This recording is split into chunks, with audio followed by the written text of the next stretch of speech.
Hi, welcome back guys. This is your sensei, back with another fanfiction.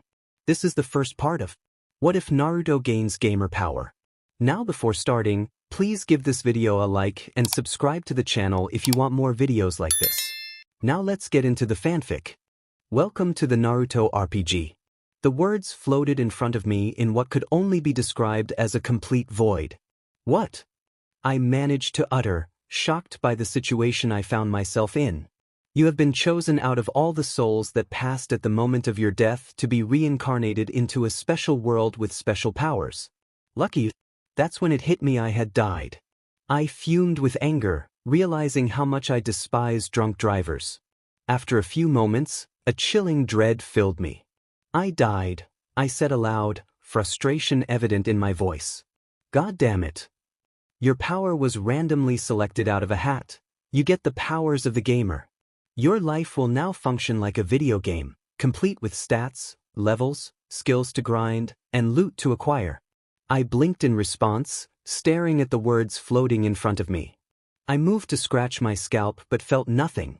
Looking down, I saw only more void. Where is my body? I asked, blinking at the emptiness where my body should have been. You are currently dead. What use do you have for a body? I stared at the words, noting they were in a light blue box.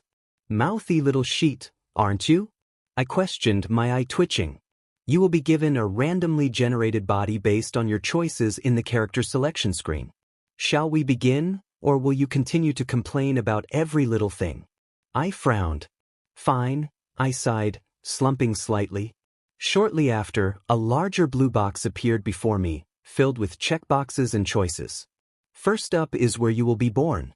Each location has its advantages and disadvantages, as well as limitations on the clan options available to you.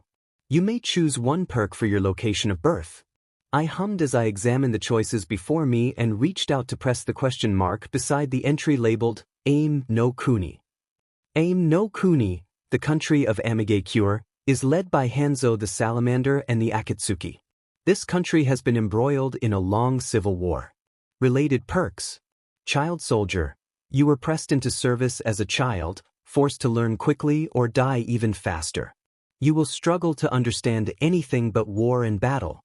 Plus 50% EXP to battle-based skills and ninjutsu, plus 100% EXP gained in combat, but 50% EXP to non-battle-based skills and ninjutsu, 100% EXP gained for non-battle activities. One with water. Water has always surrounded you, becoming a part of your being. You gain a natural water affinity but can never develop a fire affinity. Plus 200% EXP gains to water chakra affinity, locked out from gaining a fire chakra affinity and learning fire ninjutsu. Rain child. You have always been a strange child, sensing people whenever it rains and feeling more energetic during storms. Chakra sense is active when raining, granting plus 10 to all stats when it rains, but 10 to all stats when it does not. The list continued with various choices before I closed the window. Well, this would be interesting. I looked through the next entries, dismissing them as filler until my eyes landed on Mizu no Kuni. Mizu no Kuni, the country of Mizugakure, where bloodline abilities are persecuted and hunted to extinction by the Sandai Mizukage, is currently in a civil war. Related perks. Child soldier. You were pressed into service as a child, forced to learn quickly or die even faster. This applies only if you choose a Kekai Genka-based clan. Lavaborn. Your clan has learned the secrets of mixing fire and earth to create lava. Lava release jutsu available, starting with natural earth and fire chakra affinity perks. A bone to pick. You are a member of the now-defunct Kagaya clan, known for their thirst for battle.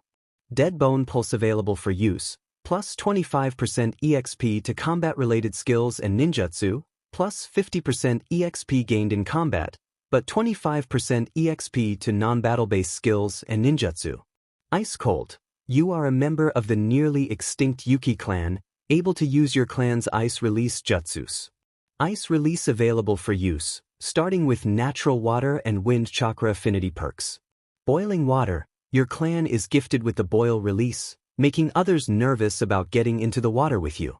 Boil release available, starting with natural water and fire chakra affinity perks. A killer personality, your village is called the Bloody Mist for a reason. Your past is steeped in blood, and killing to survive is your legacy. Start with the Silent Killing perk, plus 100% EXP gain to Silent Killing and Hidden Mist Jutsu, but 100% to all reputation gains, starting at Distrusted status with many factions and individuals. Fun with swords. Your village is known for its 7 swordsmen of the mist, and you wish to emulate them. However, your zeal has led to certain deficiencies. Plus 250% EXP to sword-based skills, but 50% EXP to all non-sword-based skills. Eventually, I dismissed the screen. There were tempting options, but trying to survive a civil war? No thanks. The next entry I selected was Kaminari no Kuni. Kaminari no Kuni, home of Kumogakure, is one of the more militarized villages of the Great Five Nations. Be ready for cold weather, falling hazards, and rapping jinchurikis. You have been warned. Related perks. Stormy skies. You were chosen in the academy to learn a specific type of jutsu by the Reikage. Storm release available. To swiftly flee. Your clan has always been fleetfoot, skilled in their hidden techniques, and you are no exception. However, for some reason, people tend to believe you prefer to avoid fights. Living in the land of lightning has granted you a deep understanding of thunder and lightning, though the constant noise has taken a toll on your hearing. Not many have the honor of learning to wield the artifacts of the Sage of Six Paths, but you have, which has drawn the attention of those with less than noble intentions. You will face a constant stream of theft and assassination attempts. The legendary Sandaime Reikage made his name known by remaining untouched, except by the Hachibi. Many hope you can achieve the same during your training in his technique, which will begin with intensive training in lightning release chakra mode. However, failure could lead to severe injuries or even death. In Kumogakure, light is a rare commodity due to frequent storms and cloud cover. Fortunately, your clan has always had an abundance of it, thanks to your hidden jutsu.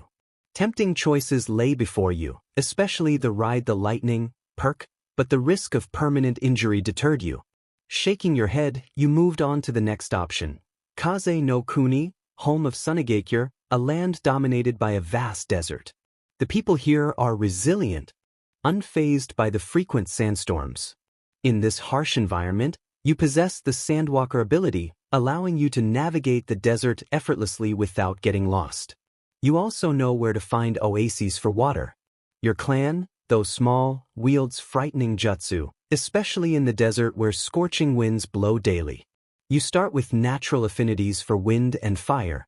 Being able to manipulate iron particles will certainly draw attention, especially given the strength of the Sandaime Kazekage. You gain access to magnetic release, which will enhance your reputation. While cloth may not seem impressive, it can be quite powerful in the hands of a ninja skilled in Fuinjutsu, granting you increased experience in those skills. Puppetry is a respected tradition in Sunagakure, though you may face teasing for it. While you ponder the idea of befriending Gaara, you decide to move on to the next option. Tsuchi no Kuni, home of Iwagakure, a challenging place to thrive amidst stone. In Iwagakure, if you aren't useful, you risk being treated as cannon fodder. You will be drafted into the Shinobi Corps unless you choose the Merchantborn perk. You have the ability to create explosions at will, thanks to explosion release, but this power comes with its own risks. Your body is as tough as the stone around you, making it difficult to harm you, though your sense of touch is diminished. You feel more at home underground where you can hide like a mole, but this also leaves you blind to the world above. Sometimes, items mysteriously appear in your pockets, enhancing your skills in pickpocketing and sleight of hand, though others may blame you for their missing belongings. You have caught the attention of the Sandaime Tsuchikage, granting you dust release, but one mistake could be fatal. You decide against IWA, knowing it would be a challenging place to live. Next, you consider Hai no Kuni, home of Kanehagakure, a moderate nation compared to others like Mizu no Kuni.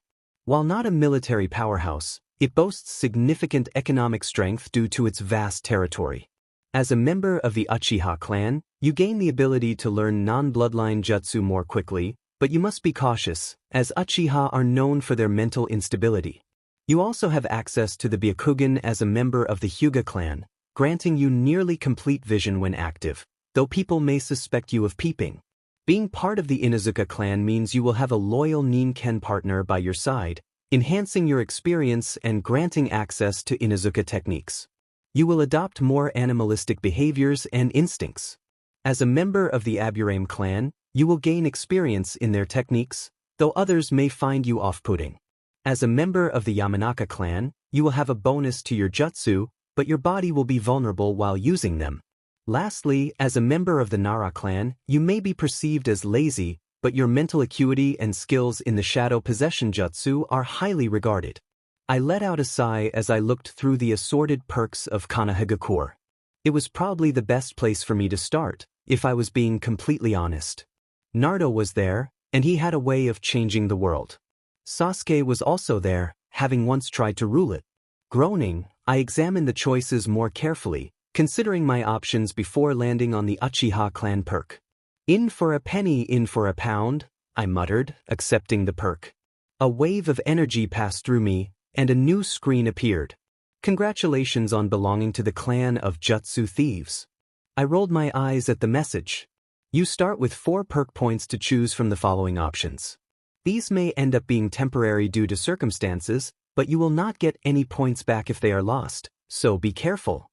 As I closed the screen, another one popped up, presenting a variety of choices before me, ranging from chakra affinities to specialization options.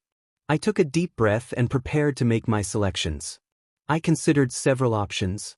Fangirl, female only a member of a fangirl horde, skilled at stalking targets but giving Kunoichi a bad name. Angsty Avenger. With a dead family, you seek vengeance, gaining a bonus to combat skills but suffering in social interactions. No jutsu, damaged chakra coils prevent the use of ninjutsu or genjutsu, but you excel in taijutsu. Duck and cover. A fascination with sharp objects leads to proficiency with throwing weapons, though you constantly need to restock. Feel the burn.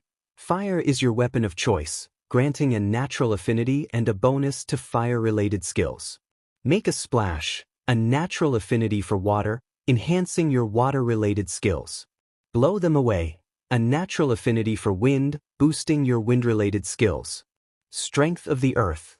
Instill fear in your enemies with your earth-related abilities. Shock and awe. Your techniques are loud and flashy, ensuring you stand out in battle. Illusion Master. Mastery of genjutsu allows you to confuse enemies, though you are frail in close combat. Medic Nin. A healer who can also deal damage, but becomes a target for enemies. Too much chakra. Greater chakra reserves allow for powerful techniques, but with control issues. Wait, who was that? Blending into the crowd makes infiltration easier. Cool guys don't look at explosions. A penchant for explosives, but with a risk of harming allies. Flicker. A focus on speed, particularly with the body flicker jutsu. Attuned to nature. A sense of peace when among nature. With my choices laid out before me, I felt the weight of the decision ahead. But as everyone knows, Mother Nature can be unforgiving to those who anger her. The choices before me were overwhelming. After some deliberation, I finally selected my 4 perks. With this sword of mine, Medic Nin, Feel the Burn, and Seal Master. My non-existent eyes ached as I wished I could rub them. Suddenly, a voice announced the completion of character creation and the beginning of the reincarnation process. A flash of light blinded me, and when I regained my senses, I found myself staring at a ceiling, bewildered by what had just happened. The voice continued, informing me that the basic tutorial was starting and instructed me to vocalize status. I hesitated, then said, "Status." To my surprise, I felt a response. The world around me paused as a screen appeared, only to be blocked by another. It explained that this was the status screen, where I could view my current status. I was reminded that while I had this active, the world continued to move, but no one else could see it. I received a bonus for opening the status screen for the first time. With a small groan, I dismissed the screen and examined my status. Name: Yuriko Uchiha. EXP: 100 out of 3000. Age: 7. Gender: female. Title: Academy Student, plus 25% EXP until level 10. HP, 240. CP, 466. TAR, 15. Int, 14. Dex, 19. Vit, 16. Wis, 19. Available stat points, 20. That was something to work with, but then I noticed something that made me pause. My gender was listed as female. Confusion washed over me. Mr. Text Box, can you explain this, please? The response came swiftly. Character appearance and gender were randomly generated upon reincarnation. I let out a small whimper but managed to remain surprisingly calm, all things considered. I then asked about my perks, and a new window appeared, displaying them. Perks. Seal Master. A 50% EXP bonus to Fuinjutsu. With this sword of mine, a 50% EXP gain to Kenjutsu skills. Medic Nin. A 100% EXP gain to Iriajutsu, but enemies will target you first. Feel the Burn. A 50% EXP gain with Fire Ninjutsu and Nature Manipulation, starting with Natural Fire Affinity. Natural Fire Affinity. A 15% chakra cost reduction to Fire Ninjutsu and Nature Manipulation. Gamer's Body. You recover HP and CP when sleeping. Gamer's Mind. You can calm yourself more easily, but extreme emotional distress can still affect you. Now that a sense of calm settled over my mind, I began to ponder an important question. At what point in time was I? I lay in bed, completely still, contemplating my new reality. I was in the pre-massacre phase, or at least I hoped so, as I heard movement in the house around me. Memories began to flood my mind. Images of my parents surfaced, showing my father teaching me the Uchiha taijutsu style and my mother guiding me through chakra control. I recalled my time at the academy, where I impressed my parents and clan elders by mastering the fire release, Great Fireball Jutsu. The memories rushed in, overwhelming me for a moment until a gasp escaped my lips. Just as suddenly as they came, they faded, leaving the memories intact but the pain of their arrival gone. A knock on the door pulled me from my thoughts. "Yurakoken, it's time to get up," my mother called firmly. "I'm up," I replied, sitting up and letting my covers fall away to reveal the simple t-shirt and shorts I wore to bed. "All right, breakfast is on the table and your father is eyeing it," she added. It felt strange yet familiar to call her that. "Just getting dressed," I called back, instinctively hopping out of bed and heading to the dining room. "Good morning." I greeted my parents as I entered the dining area, my memories reminding me that breakfast was the first thing I did before getting cleaned up. "Good morning, Yurakoken," my father replied, a solid man with a wiry build and creases on his face that hinted at his middle age. His short black Uchiha hair and onyx eyes sparkled with amusement. "Good morning," my mother echoed, placing more food on the table. She had soft curves and a gentle face, her light brown hair a rarity among Uchiha, though she retained the typical black eyes. "Ready for your test today?" I quickly recalled that I had a small written test I had studied for the night before. "Oh," I nodded, digging into my meal of bacon and eggs with toast. "It'll be easy." My parents chuckled at my eagerness. "Well, when you get home, we can start you on the next level of chakra control," my mother said with a gentle smile. My eyes lit up at the thought of tree walking, one of the most underrated techniques. "Awesome!" I exclaimed, thrilled at the idea of running up walls like a ninja. The only thing better would be walking on water like some kind of ninja Jesus. My mother laughed and playfully ruffled my hair, making me giggle in response. "Come on, go get a shower. You don't want to show up to class all stinky, do you?" "Right," I replied, climbing down from the table and heading for the bathroom, my feet instinctively tracing the familiar path. Once in the shower with the water running, I let my body operate on autopilot as I opened the status screen. 20 points to allocate, huh? I murmured, examining my stats and feeling uncertain about where to invest. A help screen? A helpful box appeared before me. This is a basic primer on what each aspect of the screen means. Refer to this if you are confused or uncertain about an effect or ability of your gamer power. Level your current level of strength. The more you learn, the higher your level, granting you 5 stat points to allocate and bonuses from related perks. EXP you gain experience with every action you take, accumulating towards a level up. Certain status effects can increase or decrease experience gained. Age how old you are, your age can affect how people act towards you. Gender certain missions are only available for each gender. Titles are earned through your actions and behaviors, but not all titles have positive effects. HP hit points, your health.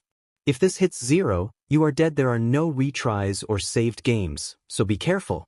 Calculated by multiplying base STR and VIT. CP chakra points. Many actions require chakra. If you hit 0 and try to use more, you'll gain a debuff, and the power will come from your HP instead, so use it carefully. Calculated by multiplying base INT and WS. STR how hard you punch, critical for taijutsu and weapon builds, as well as your standard carry weight capacity. INT your intelligence affects how easily you memorize things and understand complex subjects. DX your dexterity. If low, you're more likely to trip or hurt yourself with thrown weapons. VIT vitality, how healthy you are. This helps you shake off poisons and illnesses. WIS wisdom, being smart is one thing, but being wise is different. Low wisdom can lead to poor decisions. LUK luck, it influences many things, but sometimes luck isn't on your side, so be cautious. That was actually very helpful, I thought, thanking the text box. After considering the effects, I decided to allocate 5 points to WIS, INT, and DX, 3 into STR, and 2 into VIT, aiming for a white mage type of build. I confirmed my new stats. EXP 1003000. Age 7. Gender female. Title Academy student, plus 25% EXP until level 10. HP 324. CP 656. STR 1827. Int 19. Dex 2436. Vit 18. Wis 24. Not too bad. A bit chakra heavy, but it would help keep people alive when I learned medical jutsus. Skills, I called out as I began to wash my neck-length hair. I had a variety of techniques at my disposal. There was the fire release, Great Fireball, a staple of the Uchiha clan, capable of burning enemies alive with a massive ball of fire or a continuous flame. Then there was the Uchiha Interceptor Fist, a fundamental taijutsu that utilized the sharingan to predict and counter enemy attacks. It enhanced my dexterity and strength. Basic shuriken jutsu allowed me to throw sharp objects with increased accuracy, while basic kenjutsu provided me with the essential skills to wield a sword effectively. The substitution jutsu was my escape plan, enabling me to switch places with an object to avoid attacks. Transformation jutsu offered a fragile disguise, allowing me to mimic someone nearby, and clone jutsu created illusionary duplicates of myself. I had something to work with, though I wondered about the limits of my abilities. Was it a maximum of 100? Less? Variable? I shrugged as I rinsed the suds from my hair. I had an academy of ninjas to attend.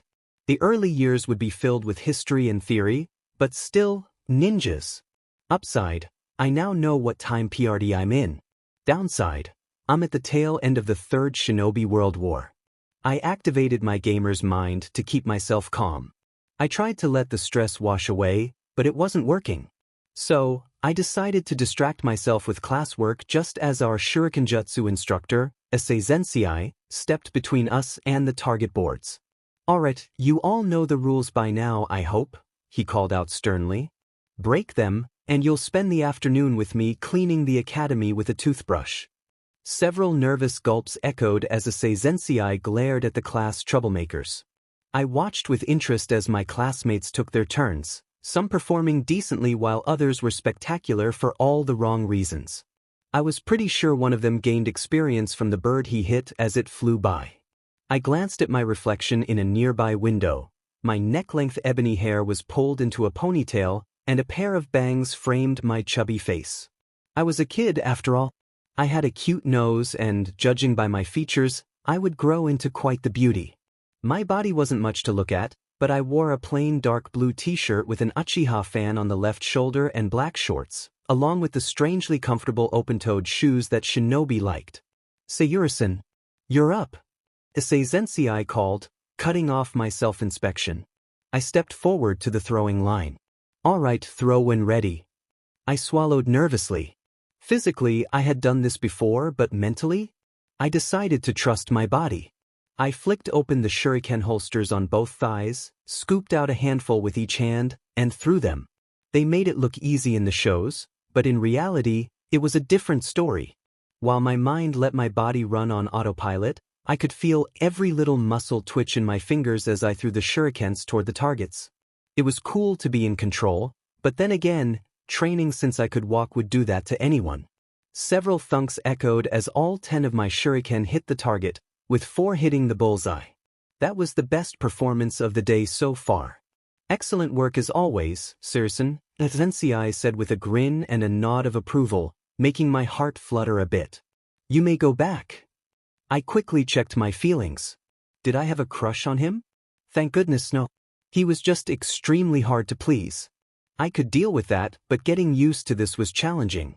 All those reincarnation fanfics made it look easy. But this was reality, not a story. Shaking my head, I turned my focus back to the class, noticing a couple of small boxes that caught my attention. All your shuriken hit the target. For hit the bullseye.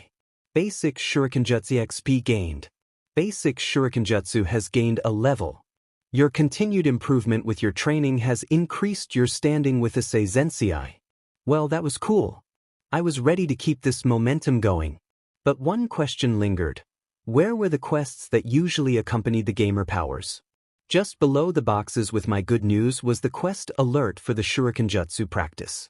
Quest alert. Time expired. Impress Sensei with your improving mastery over the Shurikenjutsu. Have all your shuriken hit the target. Bonus. Score 2 bullseyes. Score 3 bullseyes. Score 4 bullseyes.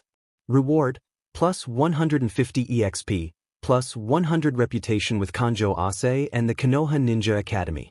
Bonus reward, plus 50 EXP for each bonus reward met.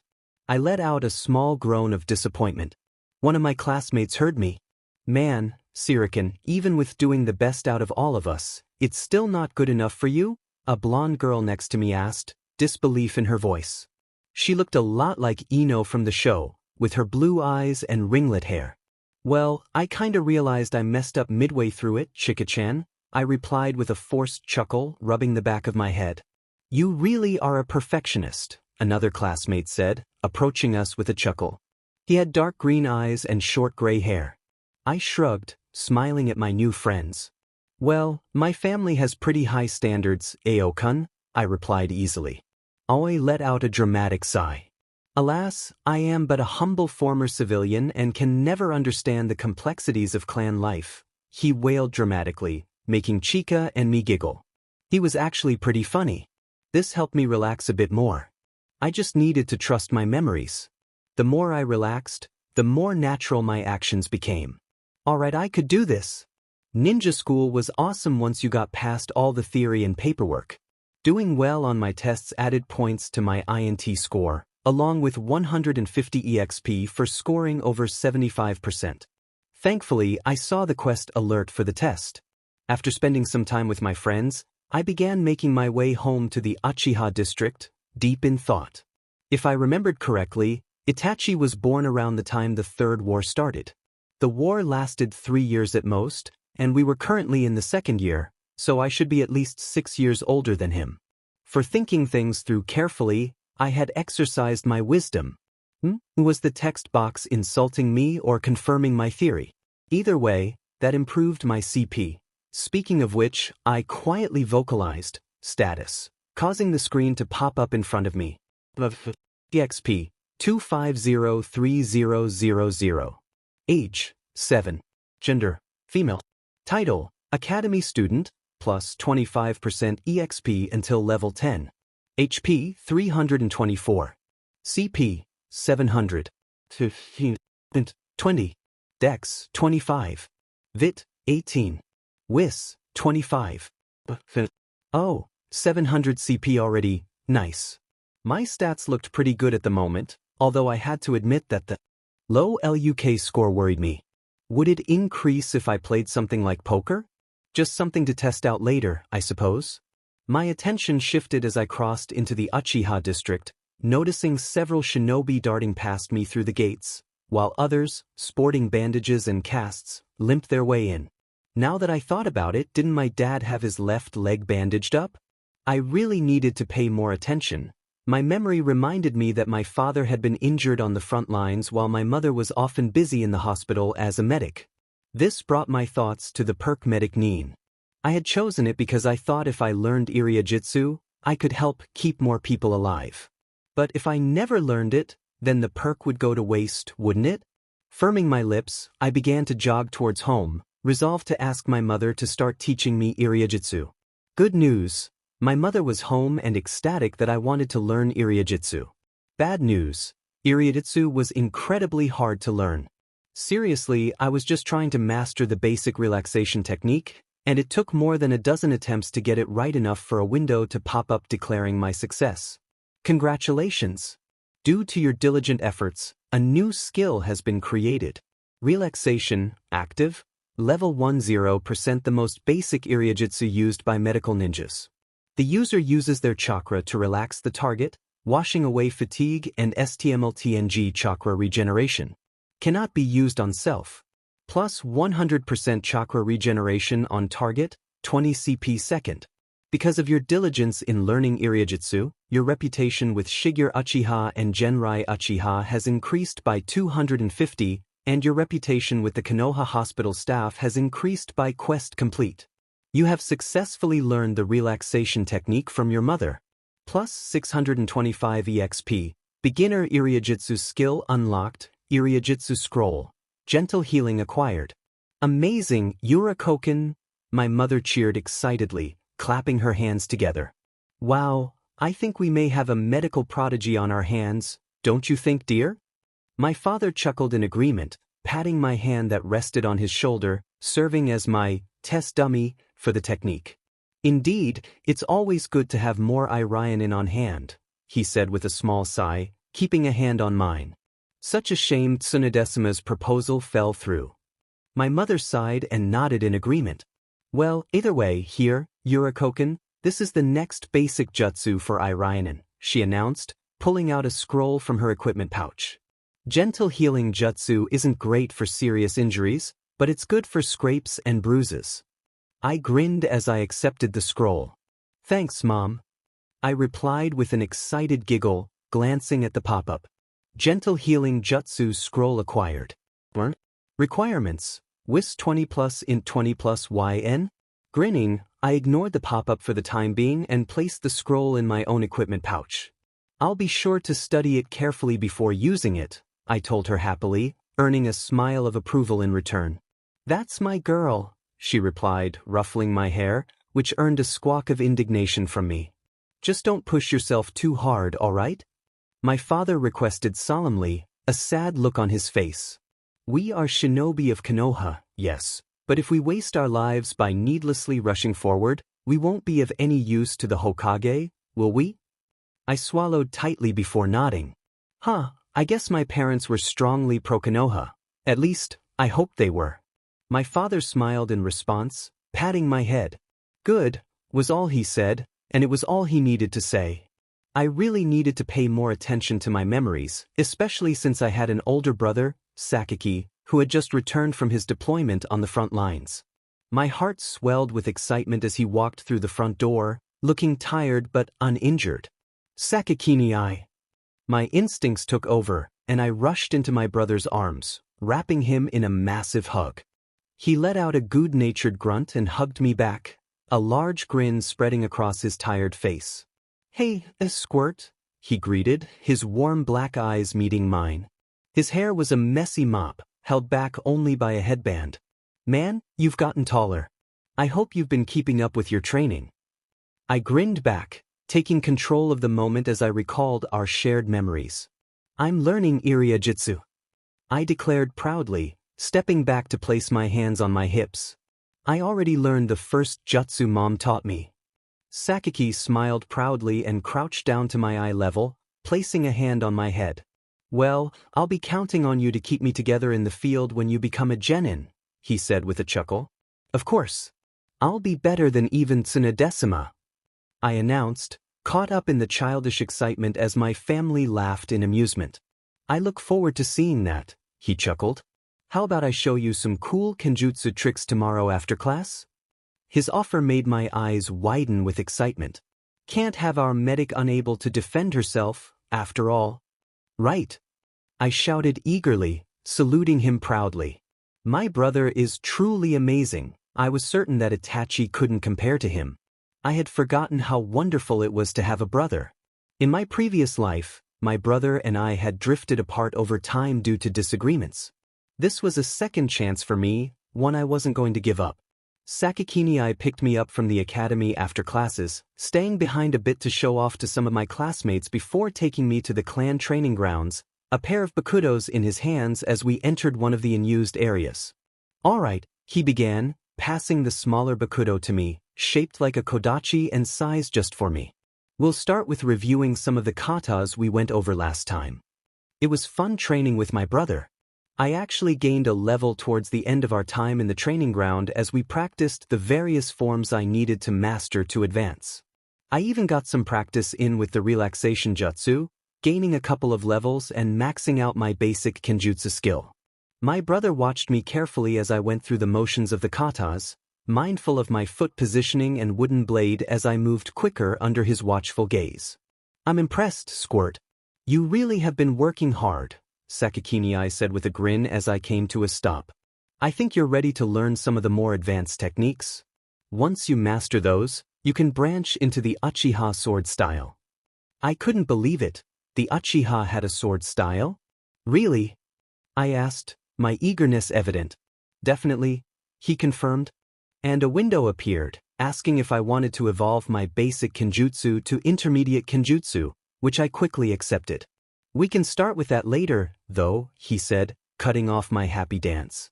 I'm sure Mom's finished with dinner, and we need to clean up if we want to eat. I giggled happily as I followed my brother toward home. Have you been making friends at the academy? He asked, smiling down at me. Ahu, I replied with a wide smile. Chika-chan and Aokun. Chika-chan is from the Yamanaka clan, and Aokun is a civilian. My brother chuckled and ruffled my hair. Good to know. Always remember, you're a Koken, Konoha shinobi look out for one another. In this village we are all one big family, okay? I realized my brother was a Konoha loyalist, which was a good thing. Nodding solemnly, I picked up on his tone. And family always protects each other, right? I asked, recalling the response he was looking for. Exactly, he confirmed, smiling proudly. It goes double for us Uchiha. Our clan and the Senju founded Konoha, so we are everyone's older sibling. It is our responsibility to use our eyes to watch for dangers that threaten Konoha, even if it means giving our lives to protect our family. I looked up at my brother as he stared ahead, his eyes distant as if lost in a memory. Then he blinked and returned to the moment. So, can I count on you to keep the village safe when I can't? Of course. I replied eagerly. I'll be like you and protect the whole village with my kick-ass skills. Sakaki smiled indulgently.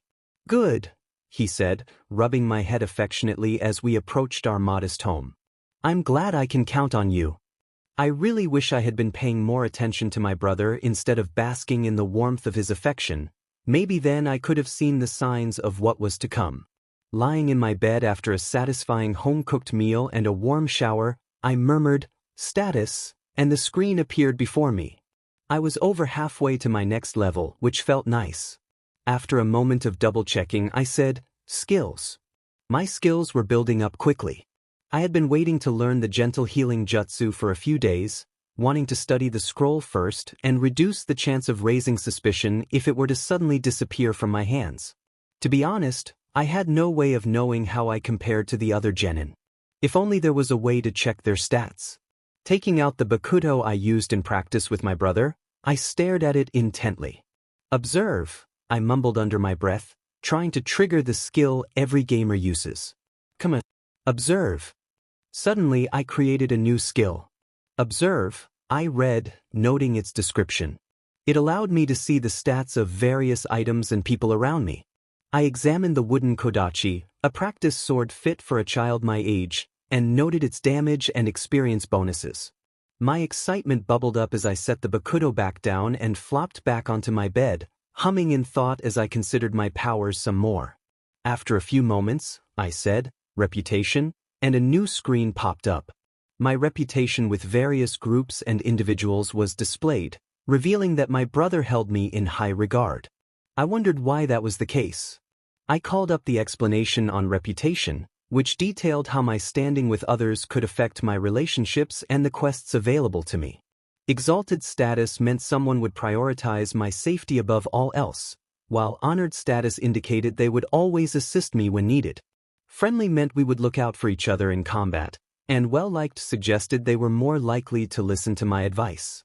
Neutral indicated indifference, while disliked and hated statuses could lead to negative consequences in our interactions. As I absorbed this information, I felt a mix of pride and curiosity about how my relationships would shape my journey ahead.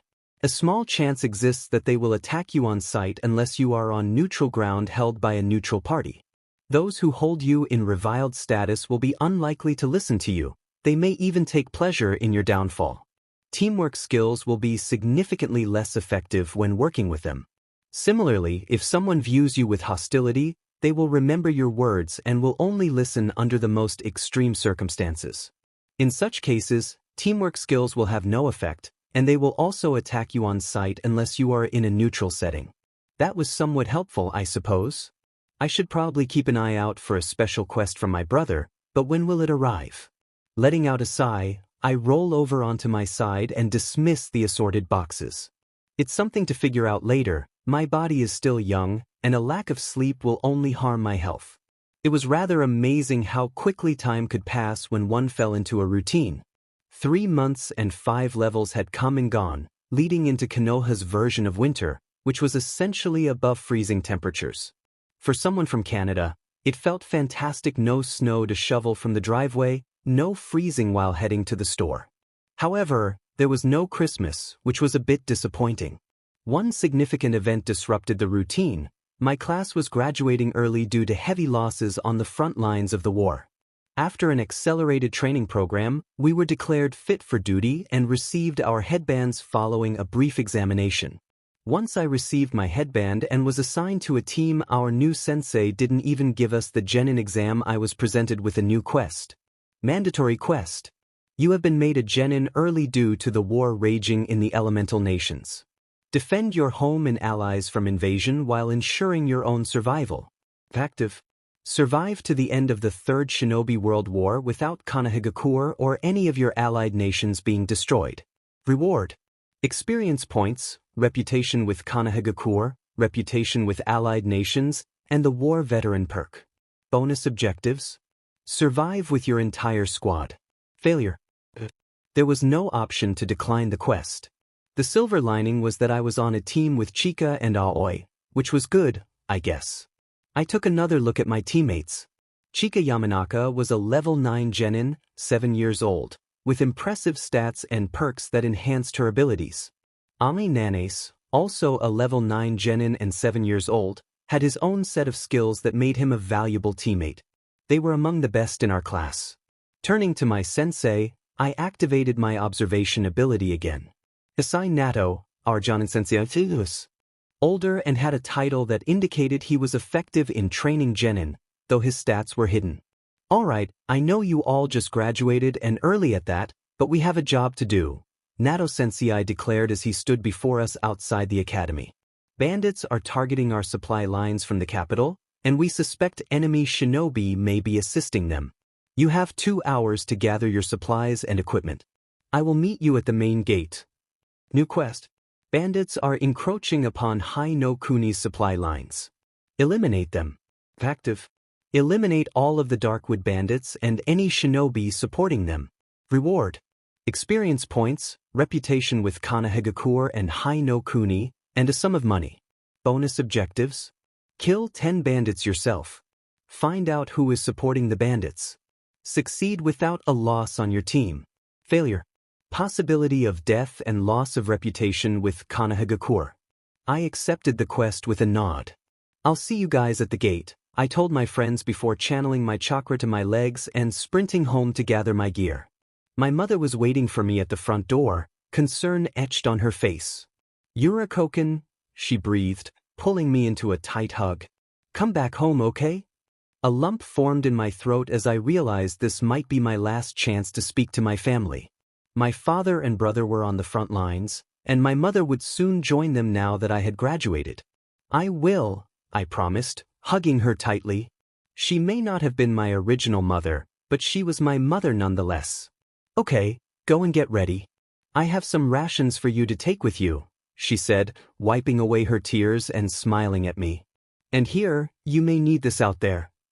She handed me a pair of scrolls, and as soon as I grasped them, a notification appeared. Mystical Palm Jutsu Scroll acquired. Requirements: Intelligence and Wisdom. Chakra Scalpel Jutsu Scroll acquired. Requirements: Dexterity and Wisdom. I blinked in surprise, looking up at my mother, who smiled gently. "I know you have a way of learning jutsu from scrolls instantly. Your brother noticed it, so go ahead, we won't tell anyone." I stared at her in shock, wiping away the tears that began to well up at her unwavering acceptance. "Okay," I finally said, hitting the accept button. The scroll vanished from my grasp as the information flooded my mind. The mystical palm jutsu was incredibly versatile, capable of inducing cell replication and even cancer if used in a certain way. "I know that look," my mother said knowingly. "It's not commonly known outside of Irionin, but yes, mystical palm is a very dangerous technique.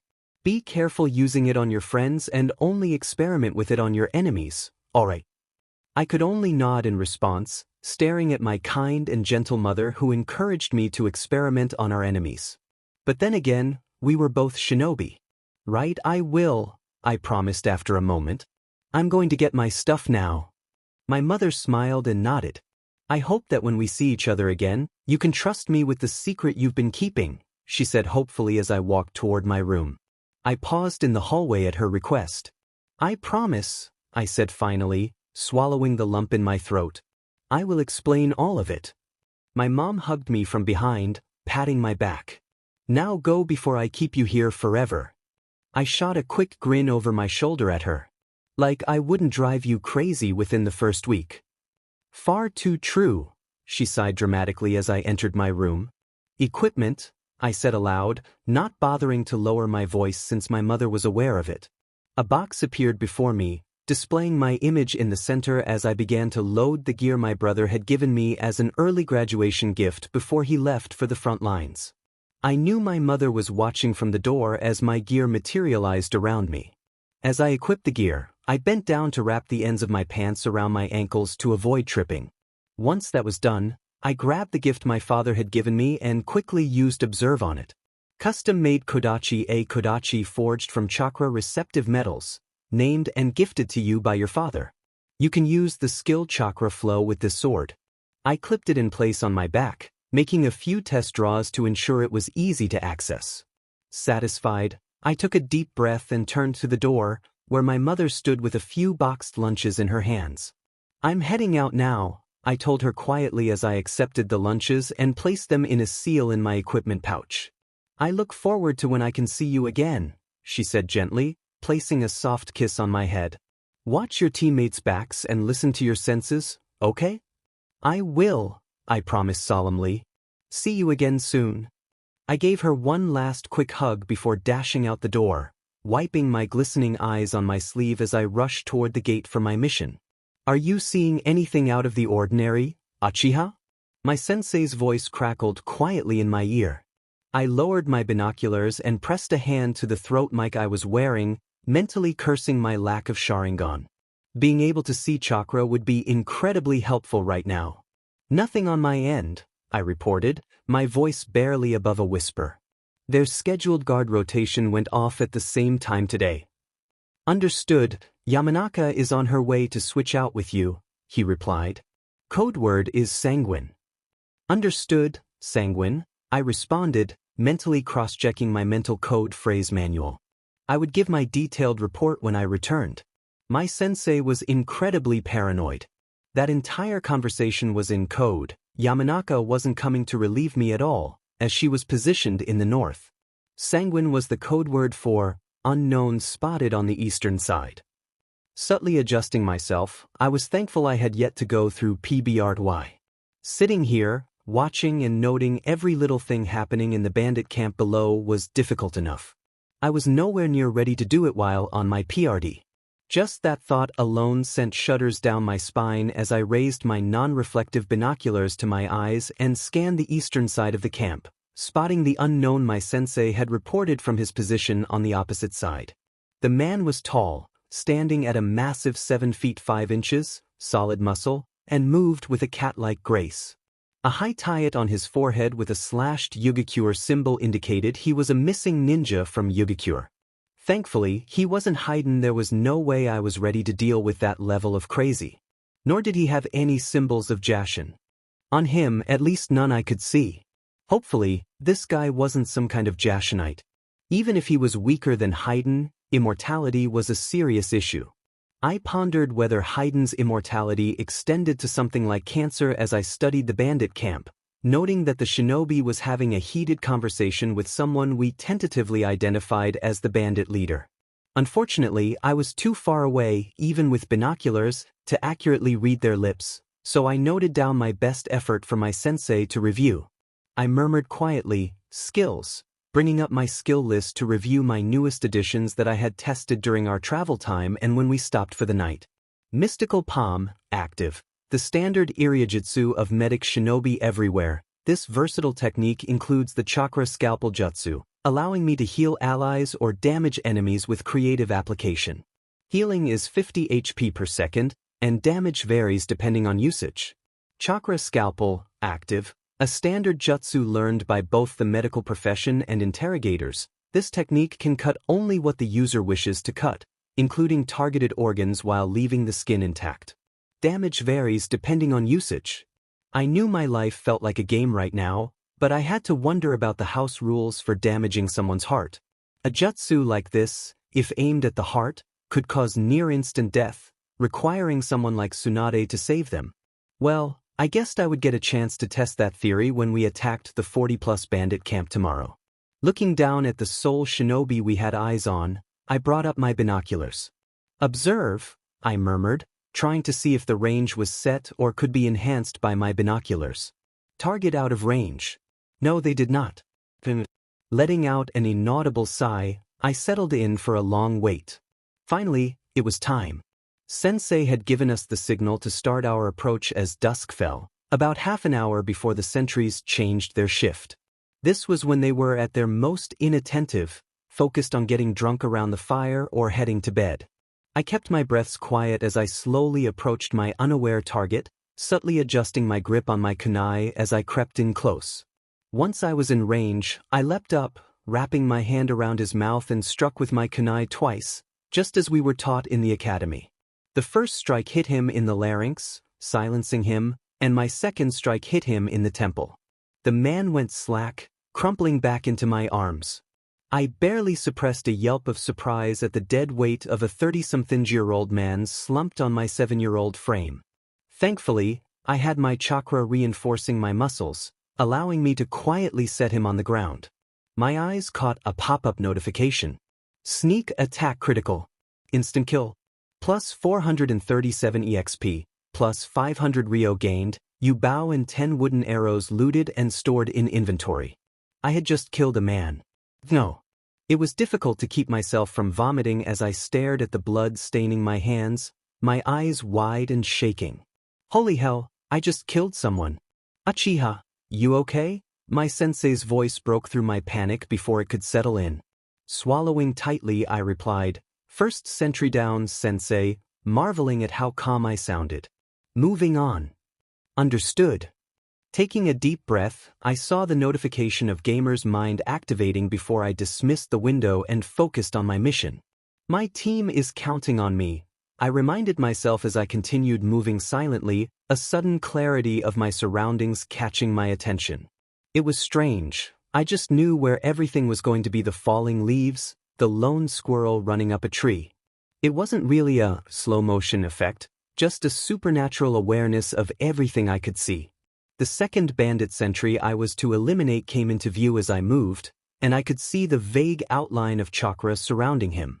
My hands moved swiftly through a series of seals, and chakra ignited at my fingertips. I leaped toward the bandit, who sensed my presence too late. His eyes widened in shock as my hand struck his forehead, channeling my chakra scalpel directly into his brain. Blood began to pour from his nose, eyes, and ears. Suddenly, a notification appeared before me. I had executed a sneak attack, resulting in an instant kill. I had taken down a Darkwood bandit and gained experience and currency, along with an iron spear that was stored in my inventory. Beneath that notification, another window caught my attention.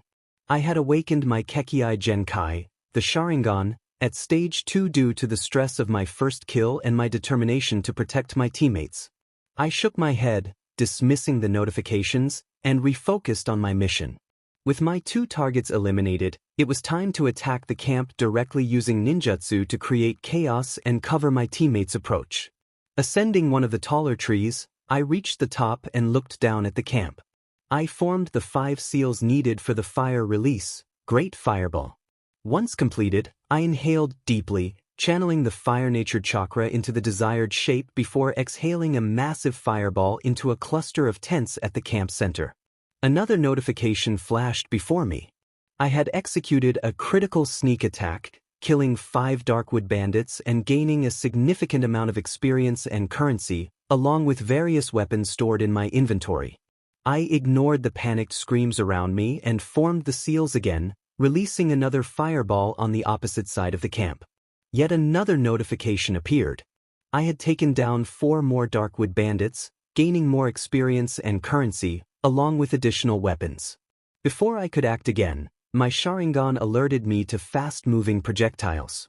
I jumped from my perch just in time to avoid 5 shuriken that narrowly missed my head, cutting through some stray strands of hair as a missing ninja charged at me. It was strange. I could barely predict his movements, but he was just slow enough for me to anticipate them. I could tell he was stronger than me, but the question was how much stronger. Taking a gamble, I dodged under one of his punches and rolled behind him. I whispered, "Observe." His details appeared before me. He was Jukiyama Hayami, a level 19 missing ninja. His stats indicated he was significantly stronger than I was. I cursed under my breath. He was 10 levels higher and built like a brick wall. I could not let him hit me. Thinking quickly, I formed the seals for my chakra scalpel and activated it on my offhand while drawing my kodachi with my primary hand. I channeled chakra into the blade, surrounding it with a hazy blue aura. The brief lull in combat as he eyed my glowing sword allowed me to inspect him. He stood at least 7 feet tall, built entirely of muscle, with dark blue hair cut close to his scalp and gray eyes glaring at me from his square face. He wore a dark green gill-like uniform, secured by a white belt, along with shin and arm guards for protection. I charged forward, slashing at him with my chakra-infused kodachi. He caught the blade on one of his arm guards. As the blade made contact, I swiftly ran the chakra scalpel along the arm he had blocked with my sword before kicking him in the chest, launching myself back. He shouted in pain, blood pouring from the cut I had made, his hand now hanging limply as he clutched the injury. In my peripheral vision, his status updated. He was bleeding and had an immobile left hand. "Effing Uchiha beach!" Jukiyama shouted angrily, throwing a punch with his uninjured arm at my head. Right, I was in a fight to the death. Reacting quickly, I dodged his fist, allowing it to narrowly brush past me as I surged forward to slash at him again. Instead of hitting him, however, I was struck in the gut by his knee, the force of the blow sending me flying back into a tree. I gasped for air, feeling the damage I had taken. I had over 200 points of damage. No wonder it felt like a girder had slammed into my stomach. Coughing, I forced myself to move out of the way of his follow-up kick, which splintered the tree I had impacted against, causing it to crash down. My fear must have shown in my eyes as Jukiyama chuckled darkly, stalking toward me. "Thin little see, I am going to enjoy gouging those eyes out of your skull and selling them," he growled angrily at me. Instead of responding, I grabbed a handful of shuriken with my free hand and flung them at the man before charging toward him.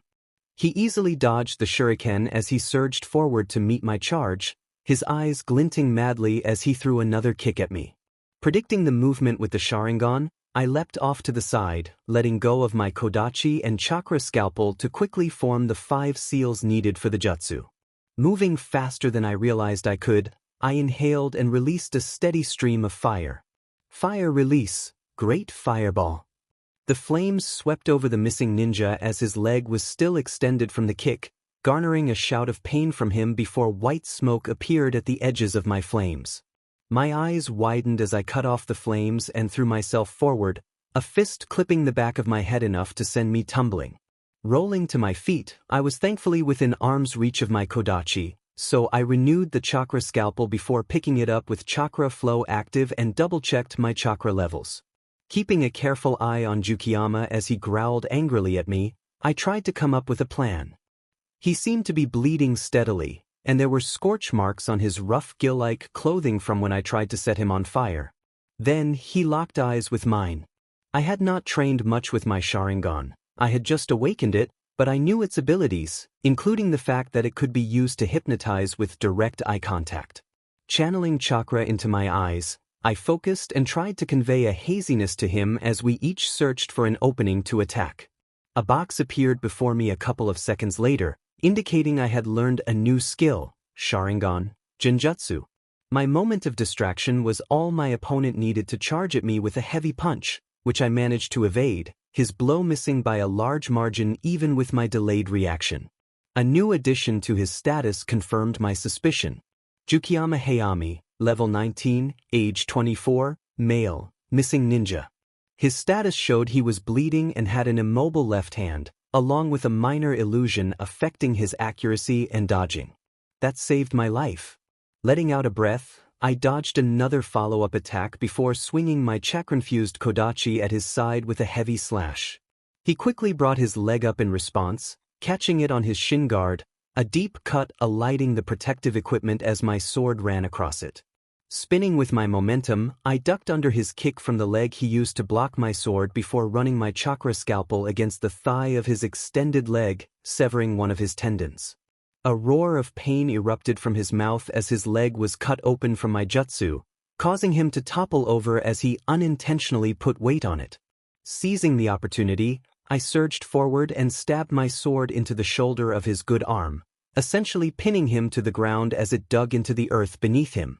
It must have looked like a David and Goliath story, a 4-foodle 7-year-old just out of the academy straddling the chest of a Waknose missing ninja who was bleeding out beneath me. While I couldn't see myself, from the look on his face as I loomed over him, it must have been a grisly sight. I realized I had some kind of warm liquid on my face, most likely his blood, with glowing sharingan eyes as I stared unblinkingly down at him. Uchi, beach. He managed to cough out as his health dropped rapidly. Well, I am female and an Uchiha, I replied coldly, raising my glowing hand to strike the finishing blow. So you're not completely wrong. I'm just not a dog like you are. Goodbye. Before he could say another word, I slashed my hand across his neck and removed his head from his body with frightening ease using the chakra scalpel. Jukiyama Hayami was killed. I gained experience and a bounty, along with some items looted and stored in my inventory. Panting, I formed the seals for Mystical Palm and set about healing my own injuries as quickly as I could before turning to the burning camp to find and support my team. The first one I found was Aokun. The civilian boy was wide-eyed as he dodged around a bandit sword, blood coating his hands as he suddenly lunged in, striking the bandit 3 times with a punch to the throat, 1 to the temple, and a final strike to the back of the neck. The bandit dropped to the ground bonelessly as 3 sickening cracks were heard. Aokun, I called out as I approached, calling up his stats with a quick observe. Here, let me heal you, I told him as I quickly ran through the seals for Mystical Palm and placed them onto his back to heal his damage. Yurakoken? He blinked in realization as the healing chakra washed over him. What happened to you? Ran into a missing nin, I replied, ignoring the trickling of his blood across my face as I concentrated on healing my friend. Where is Chika-chan and Sensei? Other side of the camp. Sensei encountered 2 more shinobi that weren't in sight when we were scouting the camp out, Aokun answered in a shaky voice. Sensei sent me to support you after you didn't attack again as planned. I nodded in understanding while finishing the healing. Come on, they may need our help, I urged, moving toward the fight. Aokun hesitated for a moment before following me, likely still in shock. Chika-chan was the next to be found, surrounded by bodies that showed clear signs of severe poisoning. She faced off against a group of 20, looking thoroughly exhausted as she struggled to stay on her feet. A quick glance revealed her chakra was dangerously low, and she bore the status of exhaustion. Seeing my friend in trouble, I quickly formed the seals for a fire technique and leapt into the air, releasing a stream of flames down upon the attackers. Several screamed in pain as they were caught in the fire. As I landed, I skidded across the ground, the bandits visibly unnerved by my fiery entrance and glowing eyes. Meeting the gaze of one, I triggered a genjutsu filled with fear. "Monster!" he shouted in panic. I couldn't tell what he saw, but the blood draining from his face suggested it was terrifying. He stumbled back, shouting, "Get away from me!" His panic spread to his companions, causing some to drop their weapons and flee. The remaining bandits, distracted by the chaos, were easy targets for Aokun and me. "Thank God you showed up, Yurakoken, Chika-chan panted, collapsing to her knees.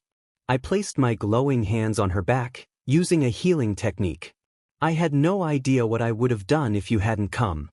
"Well, we did and you're safe now," I replied, healing her to full health before switching to restore her chakra. "Where's Sensei?" "Here," a male voice grunted as he limped toward us. "Were you able to defeat the missing ninja that went after you?" he asked, assessing our condition. I nodded, finishing the chakra restoration before moving to heal his injuries, using the information from my healing technique. "He's back there," I said, gesturing behind me. "Is that all of them?" Sensei nodded as I continued to heal him. "Yeah, it is," he sighed in relief. "Congratulations are in order. You just completed a high-level ranked mission. It was supposed to be a crank, but the information was off. Forgive me if I don't start cheering right now," Chika-chan replied, catching her breath. "You all did a fine job," Sensei said warmly, smiling at us. "How are you all handling your first kills?" "I'm not thinking about it right now," I admitted through gritted teeth, fighting the urge to vomit. "But once I'm done healing you, I might lose my lunch." Is it always like that?" Aokun asked, his voice shaky. "Unfortunately, it will get easier," Sensei explained, his tone heavy. "But remember, you are killing people. Too many get lost in the act, and if you let it, it will eventually break you." We listened as he shared his own experience with his first kill, assuring us that as long as we remembered why we fought to protect our home, friends, and comrades, we wouldn't become monsters. Once we were all healed, I emptied my stomach of its contents, and we gathered what we could from the camp before heading back toward Konoha. We were bruised, bloody, and haunted, but we were now a team, a family. "I see." Sartobi Hiruzen sighed, closing his eyes and rubbing the bridge of his nose as he sat behind his desk. The 4 of us stood in front of him at parade rest, reporting on our mission. "Yes, this definitely qualifies as a branked mission rather than a cranked one. You all did splendidly in completing it. Thank you. It's a shame you weren't able to capture any of them to identify their supporters, but the threat has been dealt with." Once the Hokage dismissed us, our sensei informed us that we would meet for another mission the day after tomorrow and that we would train tomorrow. With that, we said our goodbyes and headed home. As I walked through the district, I chatted with the guards about my week-long mission. They mentioned that the rest of my family hadn't returned from their own missions yet. Continuing my trek home, I was greeted by an unsettling silence. I had lived alone in my past life, but the quiet felt more pronounced now. Perhaps it was because I had grown accustomed to my mother's presence or the weight of the ongoing war. The silence was oppressive as I entered the kitchen and stared at the table for several long minutes. Shaking myself out of my stupor, I focused on something else. I had an inventory system. I announced, "Inventory," and a screen popped up, displaying the loot I had acquired from the mission. Pressing on the mark for an iron katana, I blinked as it appeared in my hand with a poof of white smoke, ready for use. Observe, I commanded. The screen displayed the details of the iron katana, a simple weapon made from cheap iron, with slashing damage and durability stats. I considered my options. I could sell it, or if I acquired blacksmithing skills, melt it down for materials. I pressed the sword against the screen, causing it to vanish in a plume of smoke before closing the screen altogether. Status, I had stat points to assign. With 20 stat points to work with, I carefully considered my choices before increasing my selected stats. After reviewing the changes, I nodded in satisfaction and closed the screen. Feeling my stomach rumble, I turned to the kitchen and began preparing a meal. The next day at Training Ground 8, I was the last to arrive. My teammates had the same bags under their eyes that I knew were under my own. None of us had gotten a proper amount of sleep last night. Alright, now that Yuriko is here, we can start with the training, Sensei announced as I came to a stop before him. The mission gave me a good idea of your skills, but I also want to know if there's anything else you wish to develop. Well, I was hoping to work on Senbon throwing, Chika-chan said, raising her hand slightly. They're more effective for delivering my poisons. I wanted to learn some genjutsu, I guess? Aokun added with a shrug. I realized I'm kind of exposed when trying to close the gap with my opponents. Sensei turned to me with a raised eyebrow as I considered my options. Remembering the one perk I hadn't taken advantage of yet, I finally admitted, I think I'd like to learn Fuinjutsu. I believe it would be a good support skill along with my Iriajutsu. Sensei nodded in understanding. Alright then, I think I can help you with that, he said, pulling out 3 items from his pouch, a package of Senbon, a scroll on Genjutsu, and a scroll on Fuinjutsu. The scrolls are only theoretical for now. I want you to study them, and I will quiz you while we're on the road tomorrow, he explained as Aokun and I accepted the scrolls, and Chika-chan took the Senbon. Chika, I will show you the proper form for throwing the Senbon. With that, we began our training. Our next mission was less thrilling than the first, involving the escort of a minor merchant to a nearby town. We encountered only 2 groups of bandits along the way, which provided ample opportunity to hone our skills. I learned to create storage seals independently, Aokun picked up a few minor genjutsus, and Chika-chan improved her accuracy with Senbon significantly during the trip. Once the merchant was safely settled and Sensei received the payment, we began our journey back. We opted for treetop travel, avoiding any further encounters, although we did pass a team of Jonin heading to the front lines. A few words were exchanged, but we quickly parted ways. For about a month, we fell into a routine. We would embark on a crank or low-danger brank mission, then return to train and further develop our skills. As time passed, the nightmares from our first kills faded, and we adjusted to the reality of our actions, always remembering that we fought to protect our home and friends. Today was meant to be a training day, but while the 3 of us trained, Sensei was absent. Toward the end of our usual training PRD, he arrived with a serious expression. Wrap up your training, he said, his voice weary. We're being deployed to the front line. We froze, staring at him in disbelief. What? Aokun asked, visibly shaken. I can't say much, but an operation is coming up, and they need every able body. We're being sent because of our performance this past month, Sensei explained. Be at the gate by off 500 tomorrow morning, and make sure to bring enough supplies for at least 3 months. Nervous glances were exchanged among us before we nodded in understanding. The front lines.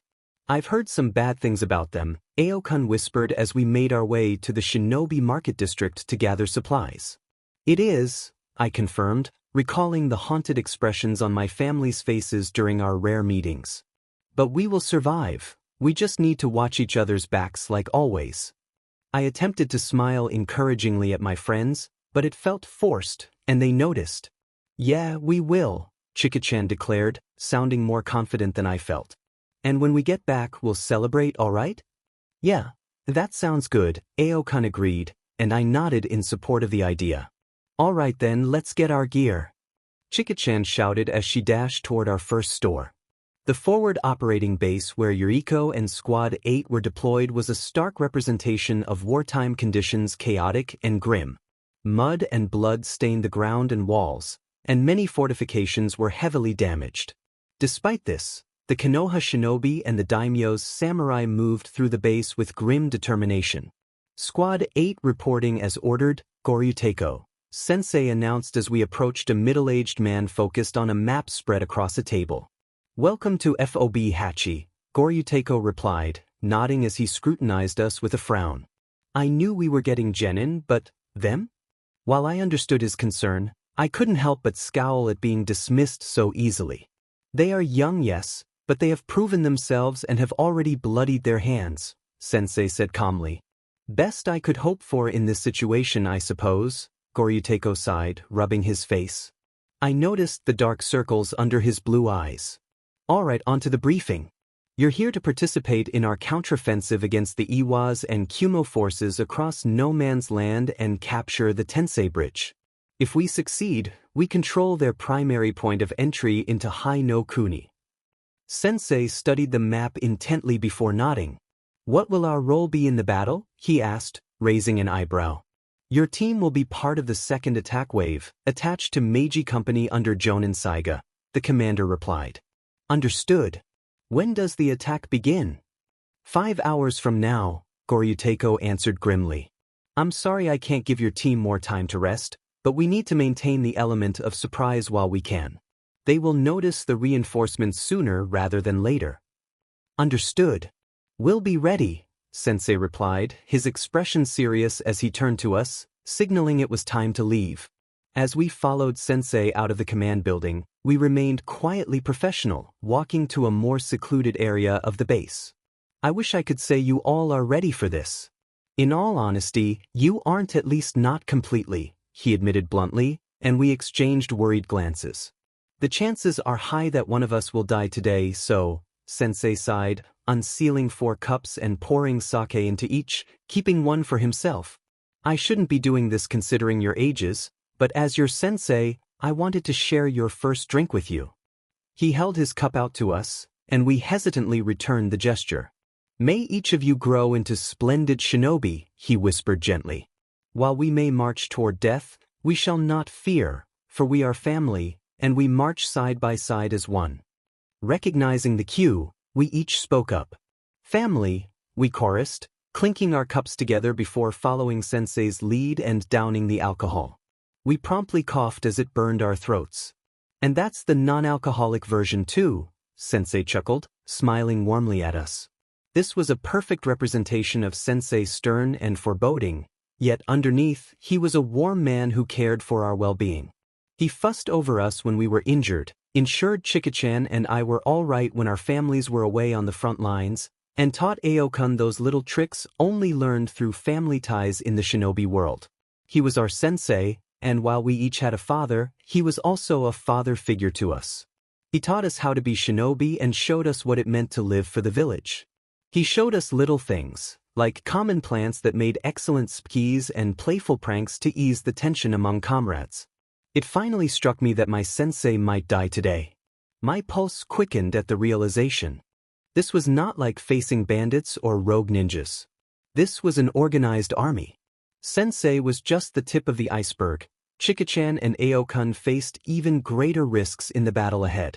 A hand rested on my head, halting my rising panic as I looked up to see the knowing expression on my sensei's face. You Uchiha always hide it well, but your eyes are the windows to your soul, he said with a slight smirk. Yes, we may die, but even if we do, we live on in the memories of those we leave behind. His hand soothed my thoughts as it rested in my hair. Better. Yeah, I whispered, taking a deep, calming breath before nodding in confirmation. I'm ready. Good, he replied, scanning each of us carefully before nodding. All right, let's meet up with the rest of our company. Once we met with the company commander, we were assigned to the medics of our team, both because of my Iriajitsu and as guards on the battlefield. The leader of the medical squad commented on my experience level with medical techniques, saying, "With your current skills, I believe you could pass the 3rd grade medical exams with minor difficulty." I didn't learn mystical palm until I was at least a chunin. A small grin of pride appeared on my face as we spoke. I know the basics of being a medic, but what are the different grades? I asked curiously. My mother had focused more on improving my chakra control than explaining the differences between medical levels. Well, third-grade medical ninjas are the very basics. They can handle minor training injuries but not much else. If you were to leave the shinobi corps, you could get a job as a nurse without further schooling, Saya Michiru explained, brushing her stringy brown hair out of her face. Second-grade medics are the most common and serve as battlefield medics. They know how to triage and stabilize grievously injured people and would be welcomed in ER wards if they left the shinobi corps.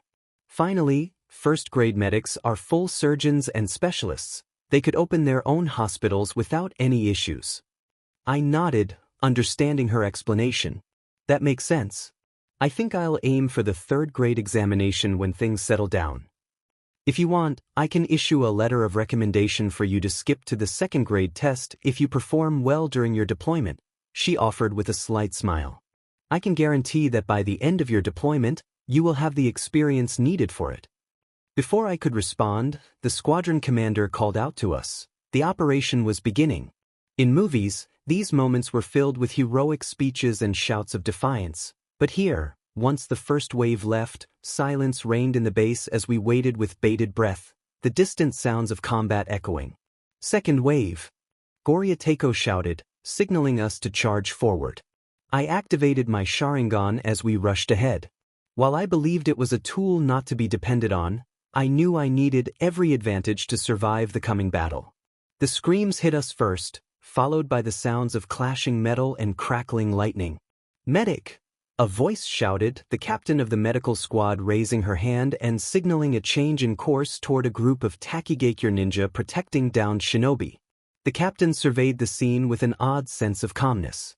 Squads 2, 3 and 4, she called out. Continue on, triage only, so the support teams can pull the injured out. Without question, the teams split into separate squads, each with a medic. Yuki Hazen, please assist me. Understood, I replied, quickly scanning the injured and moving to one with a deep cut in his leg, beginning to heal it. The medical captain approached a man who seemed to be more blood than flesh and started healing him, while my team joined the Taki ninjas on the perimeter. I worked steadily as more injured were brought to us in a never-ending stream of bodies. Sayateko worked without pause, healing the more severely wounded shinobi and samurai, occasionally shaking her head at a man, indicating he couldn't be saved. The injured directed to me were in decent condition, primarily needing bleeding stopped before they could be safely brought back to base or deemed fit to return to fighting. I lost count of how many notifications I received signaling a level gained in mystical palm while I worked, but I noticed the resulting change as wounds became easier to close. An hour into the battle, our triage area's defensive line was breached by a Kuni shinobi, his body sparking with electricity as he charged at Sayateko, who was busy keeping a man alive. Without thinking, I leapt to intercept him, quickly forming the seals for the chakra scalpel jutsu. I managed to slap my hand on one of his legs, severing his tendon and causing him to pitch forward onto the ground. Before he could react, I pressed my chakra-infused hand into his neck, severing the arteries on either side before placing my hand over his heart and using the chakra scalpel to destroy it. A notification confirmed he was dead. Sayateko glanced at me and nodded before returning to her patient, prompting me to do the same. A few soldiers around me stared wide-eyed at the fact that a 7-year-old child had just taken down a fully grown man in seconds. I, on the other hand, was sweating, a pulse of fear running down my spine. The only reason I had managed to take him out was that he was focused on the better healer. If he had decided to come after me instead. Shaking those thoughts off, I turned back to my patient and continued working. Soon after, the third wave arrived, and I belatedly realized it had only been an hour since we left the base. Sayateko and I were replenished by the support shinobi in the third wave. As soon as we were topped off, we moved closer to the front lines, getting attacked several times as a few enemy shinobi broke through, attempting to take out the rear support of the fighters. Two managed to reach Sayateko and me. The medical captain showed that she didn't wear the Jonin flak vest for show, quickly decimating her opponent in 2 moves before supporting me in my battle against a Chunin. I couldn't help but stare at the unassuming medic, who quirked a grin at me. "Not all medics need the super strength of Tsunadesima," she explained. "Most of us actually used a variant of the Hyuga Gentle Fist that employed chakra scalpels instead of targeting Tenketsu. It wasn't as if we didn't know where our opponent's vital organs were without the Byakugan. As we entered the battlefield, we didn't set up a triage area. This time, there was no room amidst all the fighting. Instead, we were engaged in combat against foreign shinobi. I relied on my tried-and-true method of fighting, wielding my kodachi with chakra flow active in one hand and a chakra scalpel in the other. This style was uniquely my own. When I demonstrated my technique to Izensai after my fight with Jukiyama, he remarked that he couldn't recall anyone mixing those 2 styles like I did. Taking his feedback into account, he helped me refine my approach, practicing without the chakra scalpel active and developing the fire release, chakra flow to enhance my effectiveness. The results were evident in battle. Opponents focused on my burning kodachi, often failing to notice the chakra scalpel until it was too late. I pressed my hand against them, either striking their vital spots to kill them or disabling them enough for an easy finish. I ignored the notifications popping up before me, indicating my leveling skills and increasing levels in taijutsu and ninjutsu. However, I couldn't completely overlook the last one, as I turned some of the jutsus I learned from those I had stolen them from against them. It was amusing to see their shocked faces when it happened. One thing that caught my attention was Sayateko's fighting style and the notification I received while observing it with my sharingan. Whatever it was, I couldn't fully replicate it. A screen popped up, stating that I needed intermediate Iriajutsu and intermediate Gentle Fist to copy it. Holy hell, it was Gentle Fist, chakra scalpel. Her fighting style was terrifying. Every time she grazed someone, they dropped and coughed up blood violently. If she tapped their heads, they collapsed as if their strings had been cut, blood leaking from every opening. If this were my old world, the chakra scalpel would likely be banned outright. Here, I was surprised there weren't more people using it.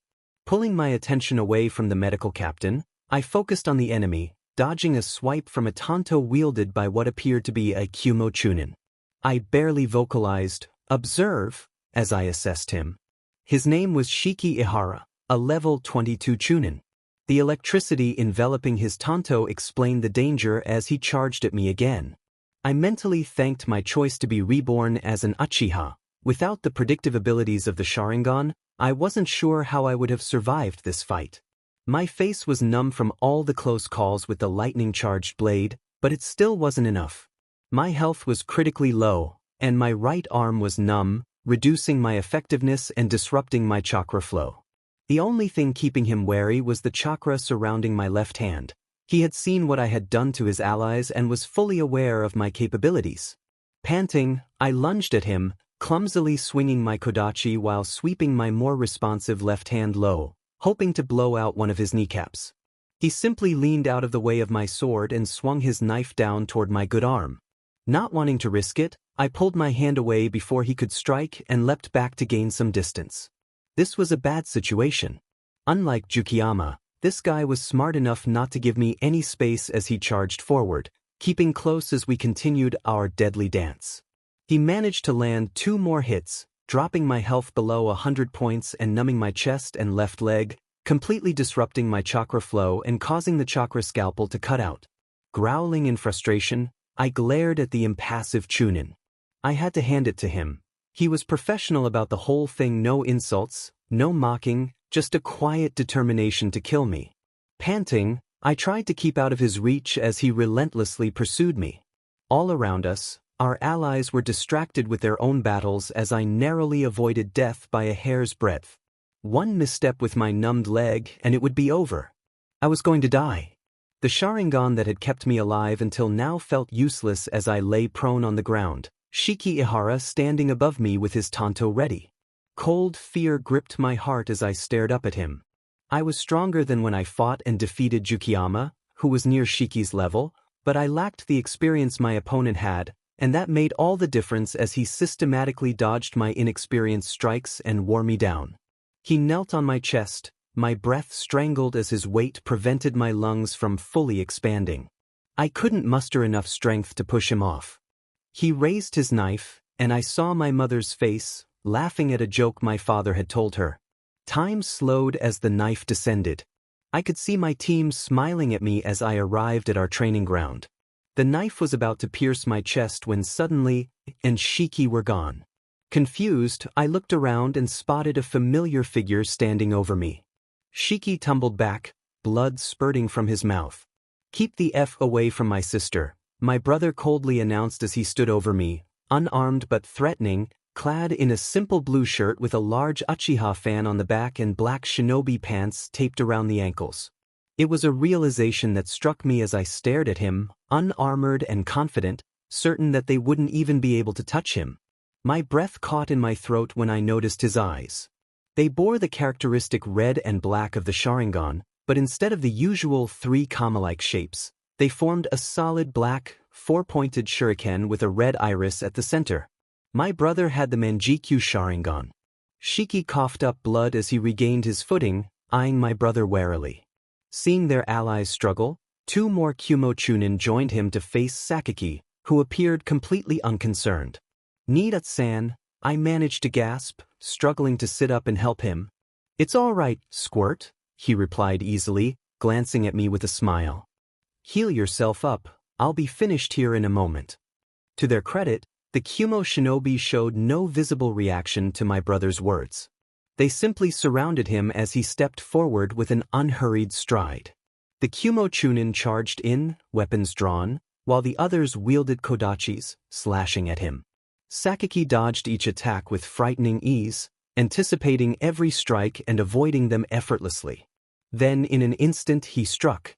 If I hadn't activated my own sharingan, I would have completely missed it as he slammed his fist into one of the newcomer's solar plexus, countering a retaliatory strike from Shiki. Suddenly, a surge of chakra erupted as the third shinobi completed a set of seals. I opened my mouth to shout a warning to my brother, but it was too late. A flash of light shot out, covering the distance, but somehow, my brother was no longer there. He appeared behind the light release user, blood streaming from his left eye, as he plunged a kunai into the man's head, killing him. What just happened? The two Kumo shinobi, just as confused as I was, attacked, forcing themselves to strike without giving him an opening. Yet again, my brother was simply gone. One moment he was there, and the next he was behind them, completing another set of seals. I could see why it required so much chakra when he unleashed the technique. Several dragon-shaped fireballs erupted from his mouth, consuming the two Kumo shinobi instantly, leaving no time for them to scream before they turned to ash. "Holy shit!" I muttered, staring at my brother in disbelief. "Language, Squirt. Don't want Mom to hear you talking like that, do you?" he chuckled. I watched in fascination as his Manjikyu sharingan reverted to the normal 3-demo form while he wiped the blood from his eye. "Wait, let me see that," I said hurriedly, holding up my hand glowing with healing chakra, but he gently shook his head to stop me. "It's no use, Yurakoken," he said softly, pushing my hands down. "All power comes with a cost, and the Manjikyu sharingan has a great cost. The more we use its power, the more we lose our eyesight."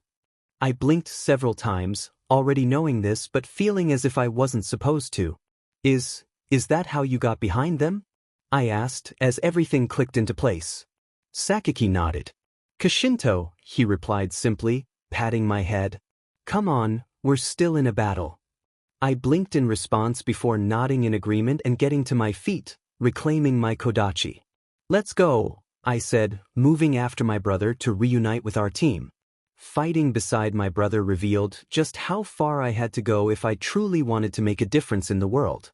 There were no wasted movements as he flickered between the shinobi around us, untouched by any of them, even without using his Manjikyu Sharingan's Kashinto ability. Yet, she didn't let her brother do all the work alone. She darted through the confusion caused by his presence, utilizing her fire release, chakra flow and chakra scalpel to take full advantage of their distracted states. Even if life felt like a game, people died when their hearts exploded. It was strange. I was seeing more clearly than ever since my brush with death. It didn't matter how quickly someone moved, aside from a select few using special jutsu, I could track all their movements with ease and counter any attacks directed at me. My sharingan had leveled up, which explained a lot. Apparently, that brush with death had supercharged its growth. I spotted a samurai, dressed in the colors of the Kaminari no Kuni daimyo, charging at me with his sword raised. Good thing these aren't the Tetsu no Kuni samurai, I thought as I sidestepped him. My chakra scalpel struck him 3 times, bypassing his armor to destroy his heart and lungs before I moved on to a Chunin preparing a jutsu. I quickly mimicked his hand signs, using sharingan, genjutsu to slow him down before announcing his own technique. Lightning release, thunderclap arrow. I unleashed the arrow-shaped lightning jutsu, impacting it directly into the Chunin's chest. His eyes widened in shock as he stared at me. Seizing the opportunity, I closed the distance and slashed my burning kodachi across his neck, immolating his body. "You're a Koken!" Chika-chan shouted as she spotted me and my brother making our way toward them. "We thought we had lost you." "Kumo Chunin," I replied, quickly grabbing a kunai powered by chakra scalpel and throwing it at an IWA ninja, noting how deeply the kunai cut into him. "Nizan helped me out." "Nizan, meet my team, meet Nizan."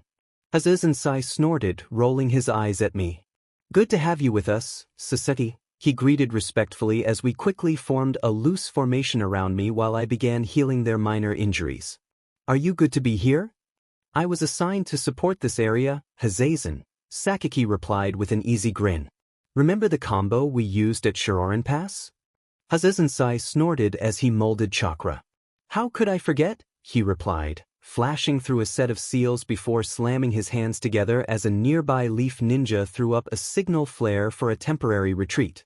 Wind release, Great Hurricane Breakthrough. Unable to copy wind release, Great Hurricane Breakthrough, I noted the requirement for wind nature manipulation.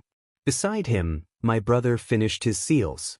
Fire release, Great Flame Annihilation. Unable to copy fire release, Great Flame Annihilation, I noted the requirement for fire nature manipulation. What happened next could only be described as hellfire.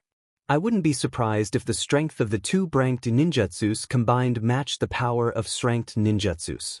The enemy lines crumbled quickly after that, even as I hurriedly applied relaxation to my brother and Hazezensai.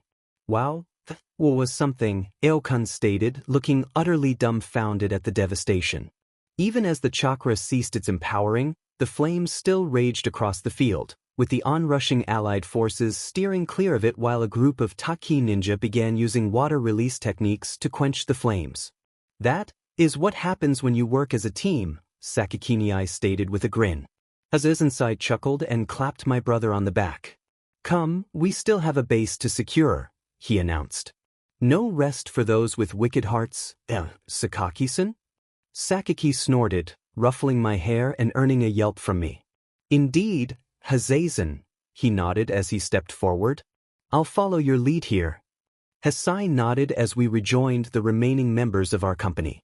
I noted with relief that Sayateko was fine. She looked like she had blood splashed on her but was otherwise okay. We began our trek to the enemy base. While we had managed to break the Kumo IWA defensive line in the field, taking their base on the other side of an incredibly deep gorge was a daunting task. For now, we celebrated our small victory with smiles and backclaps as we dug in across from the base, out of range of any attacks they could launch from safety. I let out a groan of relief as I sagged to the ground between my brother and Chika-chan, who also sighed in relief as we pulled out our rations. "You all did good today," Hazezensai said, slowly nudging a small fire to life as the sun began to set. "Press up, it won't be getting any easier from this point on." The 3 of us nodded in understanding as I leaned into my brother, who accepted it and placed an arm around my shoulder comfortingly. "Thank you for showing up," I whispered quietly to him. "Of course," he replied, looking down at me with warm onyx eyes. "You're my precious little sister, I'll always be there to back you up."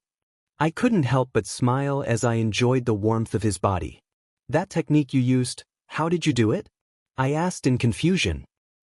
"I couldn't even track your movements." My brother hummed in response, glancing over at Chika-chan and Aokun, both of whom were now fast asleep. He turned his gaze to Hazizensai, who seemed to understand and excused himself. Because, technically, I'm not really moving, at least not in the conventional sense, he replied after a moment of thought. I'm teleporting within my visual range, which includes reflections. That's the power my left eye was granted. My right eye allows me to teleport others within my visual range. That's wow. I stared at my brother in shock at the revelation of the Manjikyu Sharingan's abilities. There were so many different ways it could be used.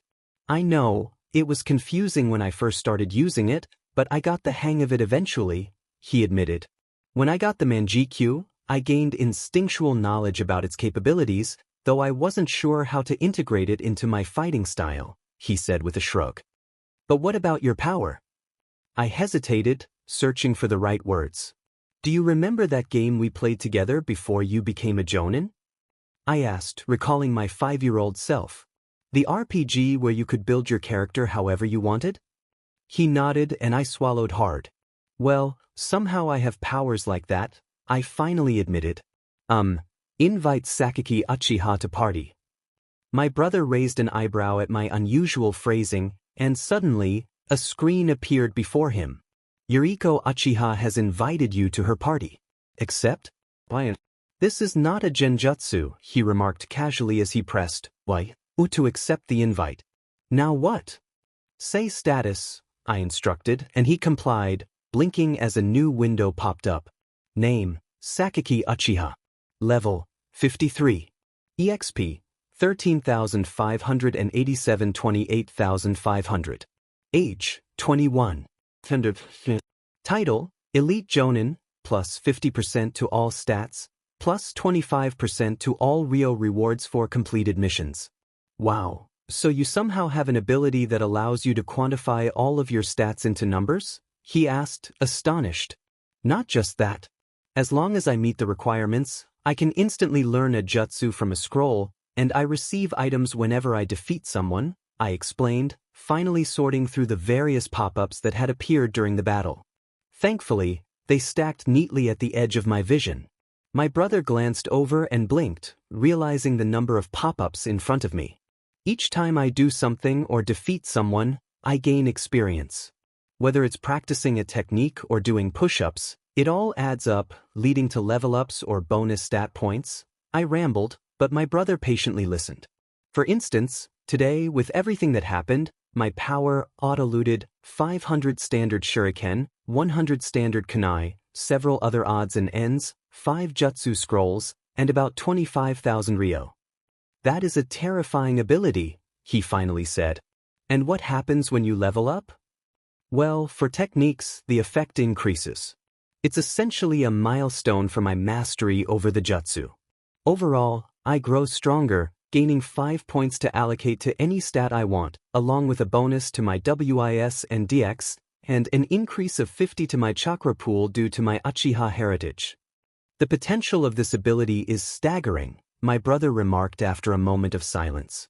So, how much experience did you gain today? Let's see. I defeated 25 individuals, including 8 shinobi and 17 daimyo samurai. I mumbled as I calculated the experience from the pop-ups. That totals 20,625 EXP, which means 3 level-ups. Status: Yuriko. Level: 16. EXP: 1952 9000. Age: 7. Gender: female. Title: Jonin, plus 25% EXP until level 25. I let my brother watch over my shoulder as I began to allocate my stat points, answering his occasional questions about my gamer powers. Yuriko. Level: 16. EXP: 1952 9000. Age: 7. Gender: female. Title: Jonin, plus 25% EXP until level 25. So, you're prioritizing increasing your max chakra pool? He asked, examining my stats. Yeah, as a medic, I need every bit of chakra I can get, especially since I'm using jutsus like chakra scalpel and fire release. Chakra flow, I explained, feeling my cheeks flush as I defended my choices.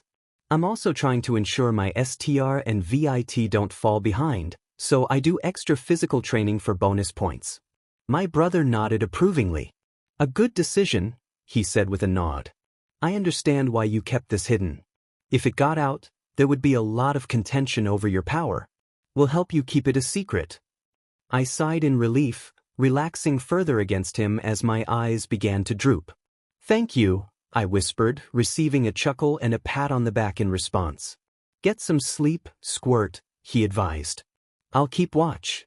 I tried to say something, but only an unintelligible murmur escaped my lips as I slumped deeper into him, settling into a deep, dreamless sleep. 3 days later, the first attempt to capture the base commenced. It was a probing attack, meant to test the defenses, resulting in 12 wounded and 6 dead. However, we gained valuable information. The enemy had archers stationed in 2 tower-like structures on either side of the gate, along with several ninjutsu specialists on the walls and a powerful barrier seal protecting the entrance. The following day, reinforcements arrived, bringing fresh troops, supplies, and Orochimaru. I couldn't help but stare at the man who would become a monster as he approached the command tent, where many high-ranking shinobi had gathered, including my brother, who greeted the snake Sannin with a cheerful nod. On one hand, I felt terrified at the thought of attracting his interest. Some of Orochimaru's experiments were truly monstrous. On the other hand, his power could save many lives in the upcoming battle. So, what does it look like with the base?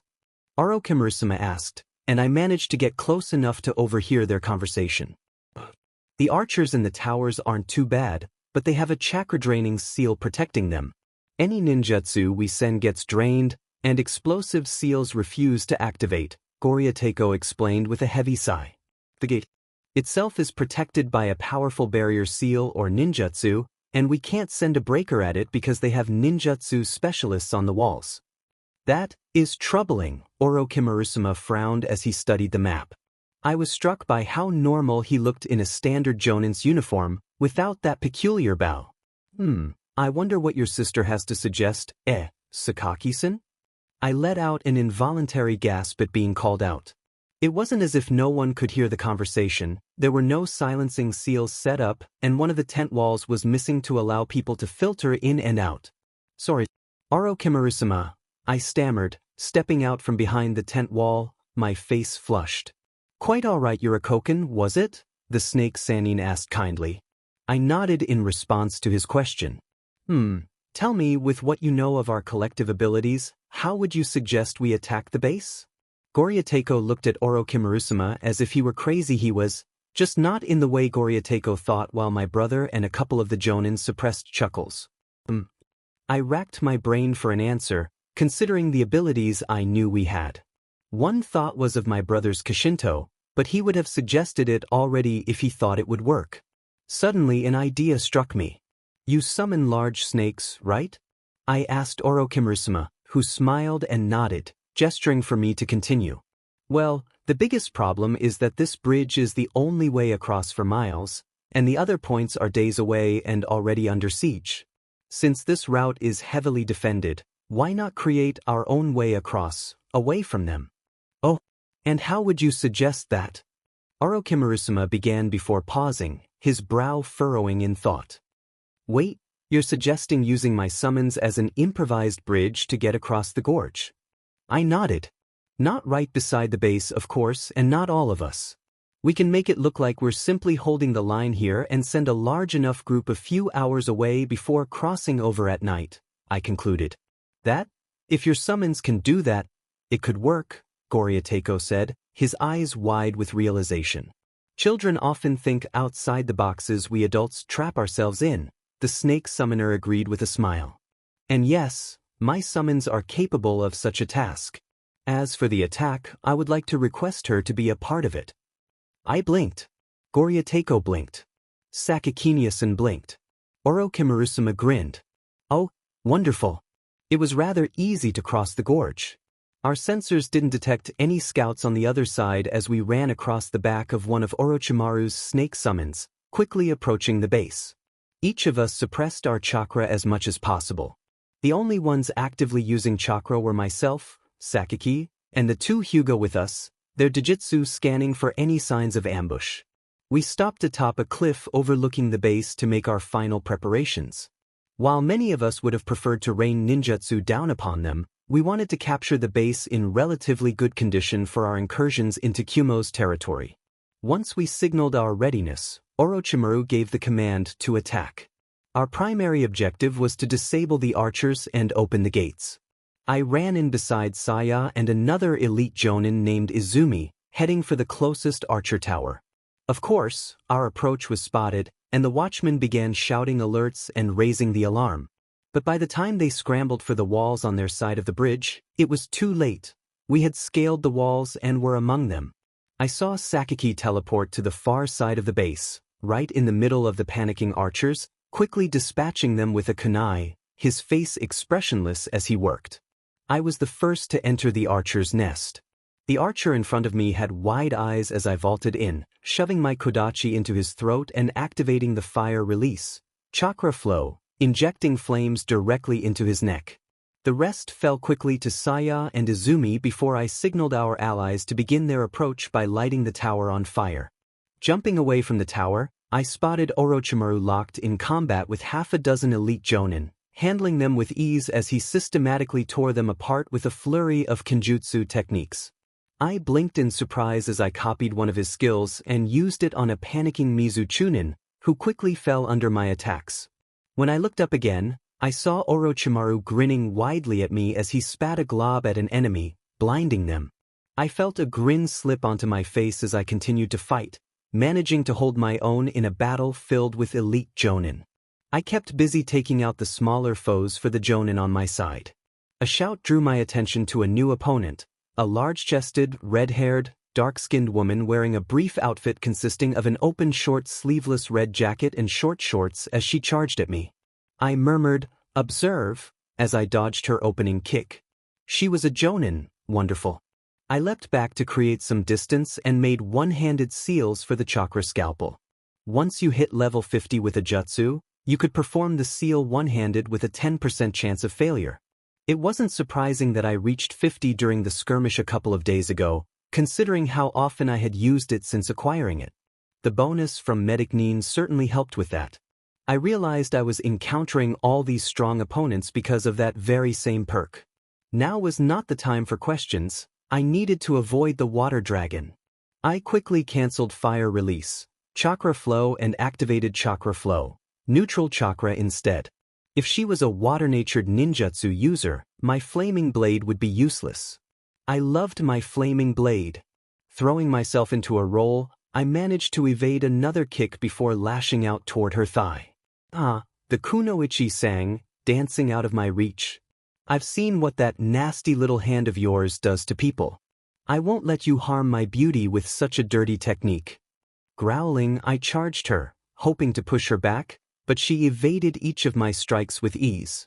Even with the predictive abilities of my sharingan, I could barely graze her with my kodachi. She paid far more attention to my hand using chakra scalpel than to my sword. This was why the flaming sword worked. People always noticed fire, but she had to be a water ninjutsu specialist. Suddenly, the air left my lungs as her leg buried into my gut, sparks of electricity arcing off of her. So that was what the lightning nature manipulation specialist was for, and why it was called lightning kick.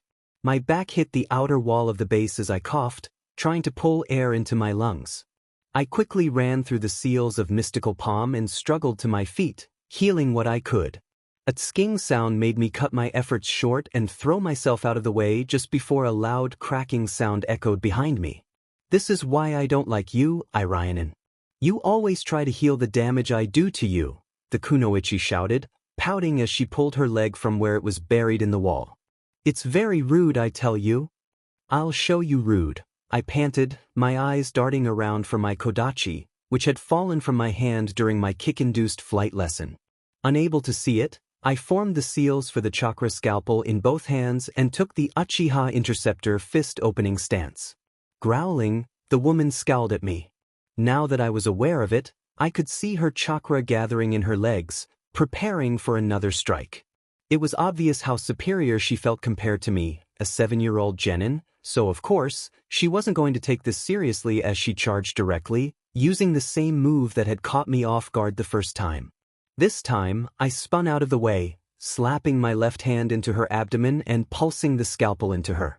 Internal bleeding was far more dangerous than external, after all. Nana screamed in pain as she collapsed, clutching the side I had struck with the scalpel, glaring hatefully at me. "You little," she spat, dragging herself to her feet and throwing a brace of shuriken to keep me back, preventing me from taking advantage of her moment of weakness. I threw my own brace at her to get her moving, speeding up the process of her internal bleed. I checked her status again. Nana Ijichi was not in good shape. Alright, that was better than nothing. My eyes flickered to my shuriken, which glowed with the same energy as my chakra scalpel when I threw them. But I didn't have time to think about it further as Nana formed a new set of seals. My sharingan eyes spun, recording each hand sign, my own moving to mimic her almost instinctively.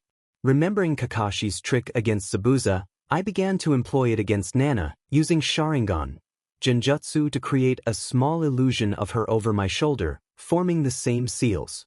"Wait, what are you doing?" she whispered in confusion, her eyes widening as she saw the child before her mimic her perfectly. "Looking into your future," I replied, staring unblinkingly at her. "And I see your death." So distracted by the genjutsu, she never even noticed that she had shown me the remaining seals for the ninjutsu. Water release, shooting water spear. I shouted the name of her jutsu before she could realize I was tricking her, blasting some nearby water at her in the shape of a spear. Demon, that took a lot out of me. Gah! Nana screamed in pain as her own jutsu hit her in the face, sending her toppling back. "You little," she screeched angrily, quickly recovering her footing, a deep cut on the side of her face marring her features. "You dare cut perfection. I will kill you for that." She vanished with a sharp cracking sound as the ground beneath her crumpled from the force of her acceleration. My eyes widened as I barely managed to trace her path in time to bring my left arm up to block the devastating kick she threw at me. A loud crunch filled the air as her kick landed. I couldn't repress my scream of pain as my humerus broke from the attack. Even with my chakra gathered and a small leap to the side, I managed to reduce the impact of the blow. Letting my arm dangle uselessly, I groaned as I slowly got to my feet. Nana laughed cruelly in response. "Ah, is the poor little baby hurt?" she mocked. "Do you want me to kiss it better?" I mustered the strongest glare I could manage, my mind too clouded with pain to attempt a sharingan genjutsu at that moment. I spotted my kodachi, sitting right beside me, the point of it buried in the ground.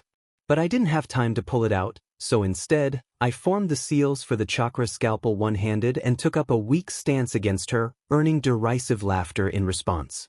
"Oh, I am going to enjoy parading your head around for all to see," she screamed angrily as she charged at me, toying with me as she slowly whittled my health away. Damn it, my brother was busy fighting. I couldn't continue to rely on him. I swiped weakly at her with the chakra scalpel, but she dodged it with a snort before slamming the palm of her hand into my chest. I didn't want to die. I wanted to keep living, to make a difference in this world.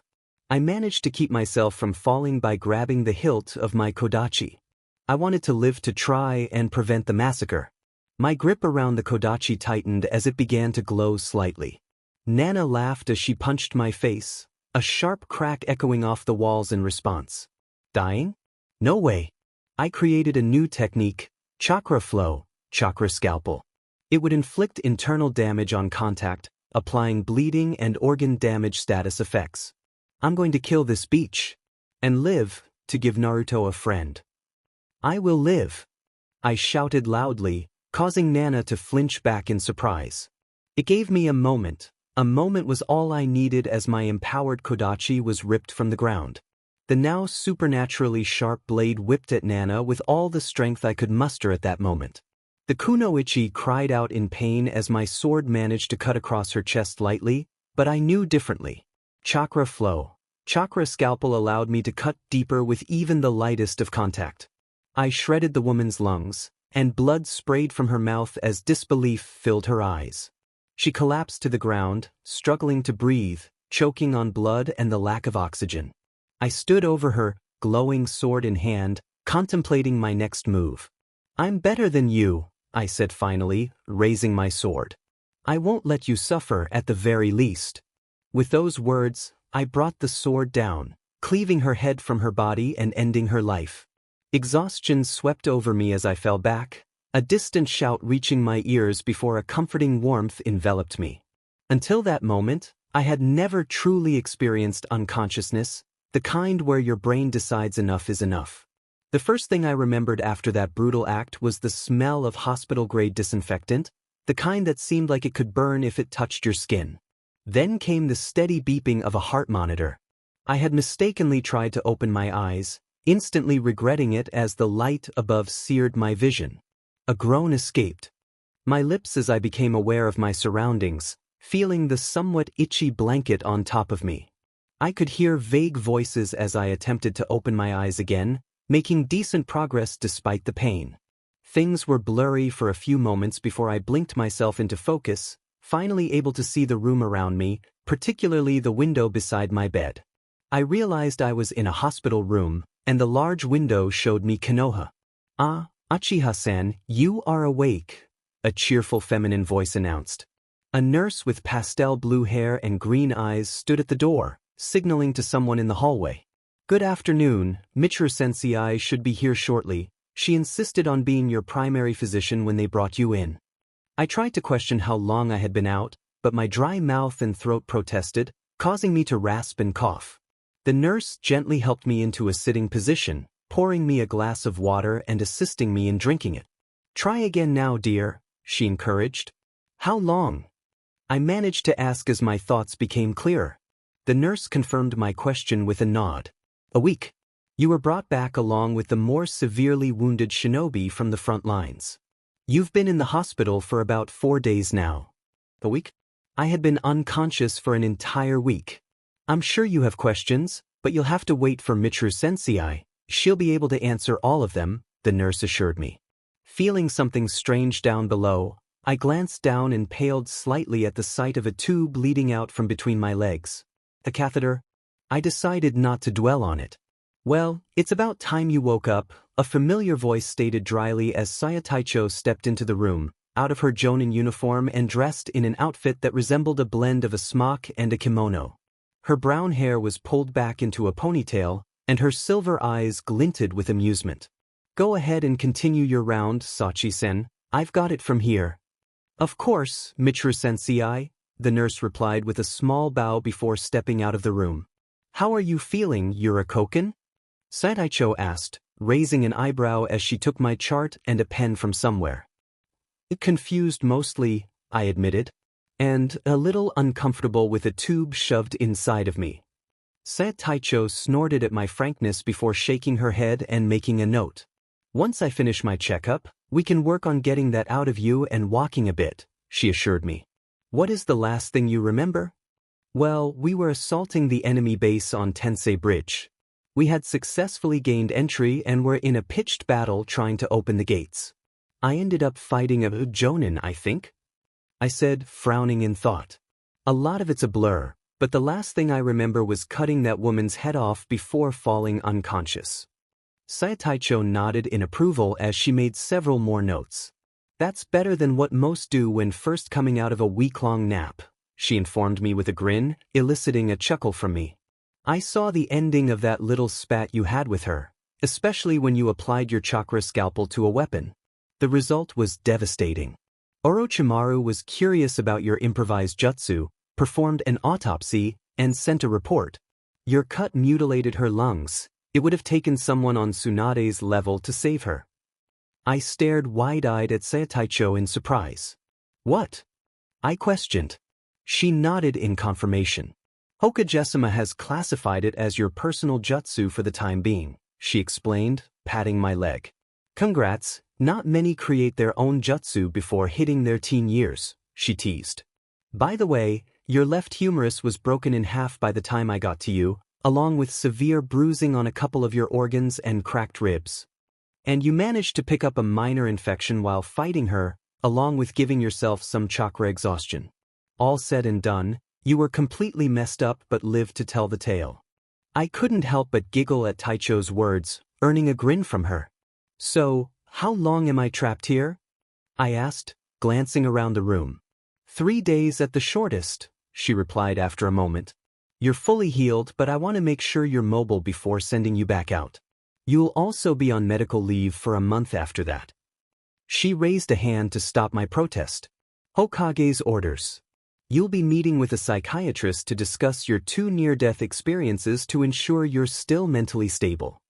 Taicho smiled indulgently as I groaned and slumped back into the bed, pouting.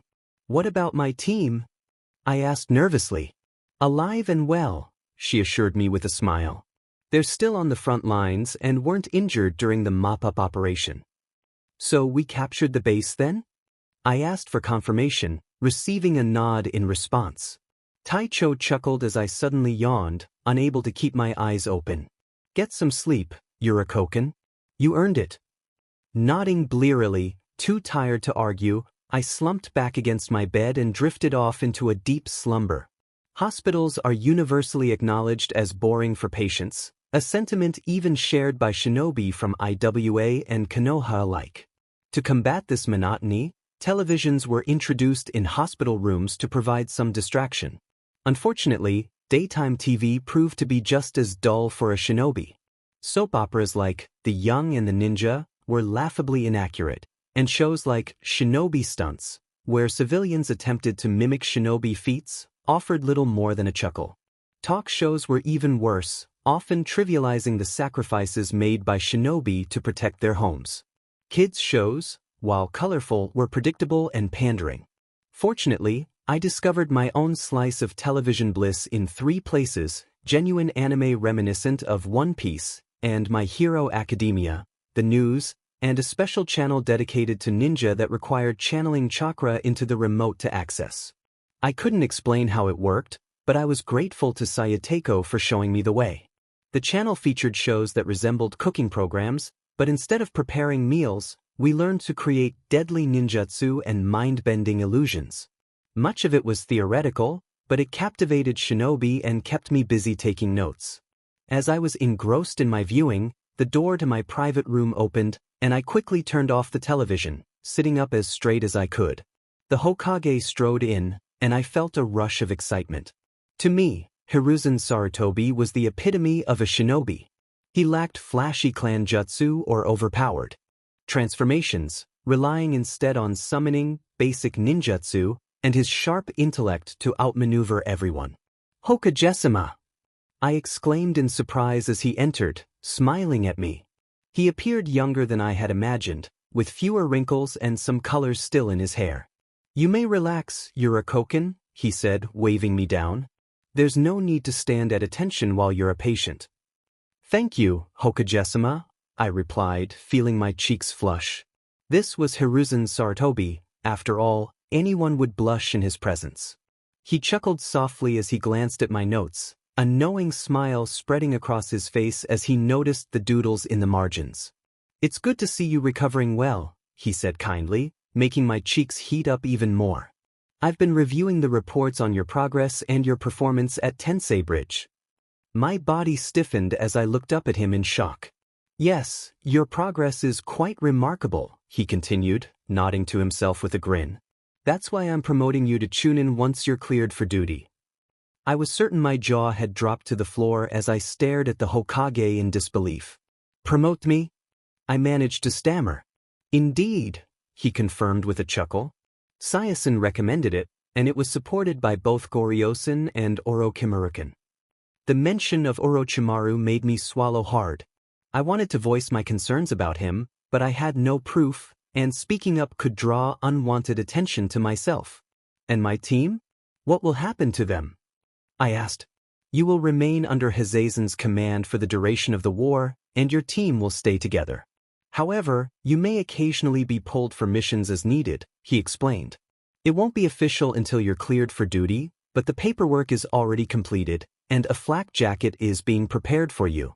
Of course, it's up to you whether you choose to wear it. I nodded, still in shock, acknowledging that I had heard him. Thank you, Hokage-sama, I finally managed to say. Thank you for your service, Chunin Uchiha, he replied with a smirk before excusing himself, leaving me alone in the room. Well done, I muttered as the reality of what had just happened sank in. In my shock, I suddenly remembered something. Where was my box declaring the completed mission? Just then, I noticed a blinking light in the corner of my vision, resembling a transparent scroll. As I focused on it, a new pop-up appeared. We have made a small update to your interface after noticing several potentially dangerous errors for our users. Now, instead of a pop-up blocking your view of someone trying to stab you, all notifications will be delegated to the blinking scroll. When you focus your attention on it, a list of notifications will appear for you to review at your leisure. Regards, Management. Sure enough, a list of notifications appeared, spanning at least 3 pages. Most of it detailed the notifications of those I had defeated and the loot I had acquired, which could be worth selling or experimenting with. A quick tally revealed I had gained a substantial amount of experience and Ryo from the 10 Chunin and 8 samurai I had taken down. Next was the completion award for the quest. Primary quest completed. Battle for Tensei Bridge. Objective: capture the Iwagakure base on the opposite side of the bridge for Konohagakure. Reward: experience, Ryo, and a field promotion to Chunin.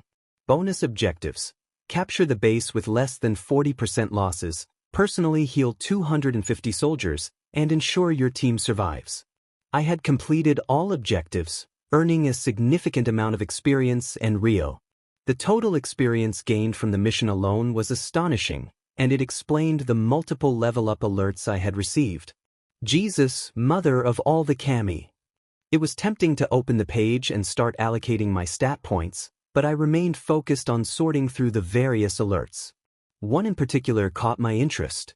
People had begun to notice my abilities and called me a genius. I had acquired the genius perk. I blinked in disbelief. Who would call me a genius? I had been flying by the seat of my pants this entire time. Letting out a groan, I tapped the icon to explain the perk. The description read, "Genius people have heard of your abilities and praise them for it. You stand near the top of the food chain with your skills, but don't let it go to your head. It grants a +1 INT per level, applied retroactively, and a +25% EXP gain for all skills." I couldn't complain about that kind of bonus. I slumped back into the bed, realizing that Orochimaru would likely be keeping an eye on me from now on. How troublesome. Shaking my head, I pushed those thoughts aside and opened my status menu. Juriko. Level, 24. EXP, 1,577 out of 13,000. Age, 7. Gender, female. Title, Chunin, +25% to all reputation gains. HP, 900. CP, 2,914. STR, 3033. Int, 67. Dex, 3437. Vit, 30. Wis, 42. Luck, 15. Ryo, 232,252. Stat points, 40. My new perk had significantly boosted my INT. I decided to allocate 10 points to WIS, 20 to DX, and split the last 10 between STR and VIT. After making the adjustments, my stats updated. Juriko. Level, 24. EXP, 1,577 out of 13,000. Age, 7. Gender, female. Title, Chunin, +25% to all reputation gains. HP, 1,325. CP, 3,582. SR, 3538. Int, 67. Dex, 5459. Vit, 35. Wis, 52. Luck, 15. Ryo, 232,252. Those looked like Chunin stats, I thought with a sigh. I was a Chunin now at 7 years old. I honestly didn't know how to feel about that. It was a wartime promotion, so it would come under review once the war was over. However, since Hokage-sama had given it to me, it would likely stick. It wasn't like I could remain unnoticed forever. At least this way, it would be a bit harder for anyone to try to abduct me, given that I had people's attention for the time being. I decided to take advantage of my medical leave to train and grind out bonus stat points. I wondered if there were any dungeons I could use as a training ground, or battle mobs for more experience and possibly loot. Speaking of loot, I vocalized, Inventory, narrowing my eyes as I sorted through the assorted gear and items I had acquired. I soon came across a specific pair of items. Women's Crimson Chakra Jacket, a sleeveless jacket for women. It has seals sewn into it that increase the wearer's chakra control and allows the item to physically adjust itself. It reduces chakra costs by 25%. Durability, 100 out of that was pretty cool. I decided to take a closer look at it later. The second item caught my eye. High-quality kunoichi. Sandals, heeled sandals used by kunoichi. These have small seals that support the user's elemental chakra control and allow the item to physically adjust itself. They provide a 15% effectiveness boost to any nature chakra control skills. Durability, 100 out of heeled sandals? But the effect was impressive. Why was I reborn a girl? There was no use crying about it now. I was one, and there would be too many questions if I tried to get surgery to change my gender, if such a thing even existed in this world. I looked around the hospital room for a moment before letting out a sigh and turning the TV back on, grinning as one of the local anime, Tales of Chakra, started up. It was actually one of the interesting ones. Freedom. I cheered happily as I signed the last of the discharge papers, earning a chuckle from Sayateko as I slapped the pen down, dressed in a simple pair of shorts and a t-shirt. "It's not that bad in here, is it?" she teased, her grin widening as I shot her a glare. "Yes," I replied.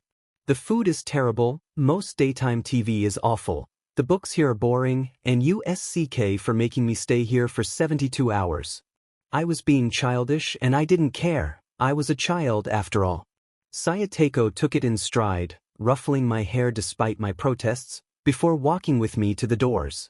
"I'll be redeploying in a week to Kikyo Pass," she informed me.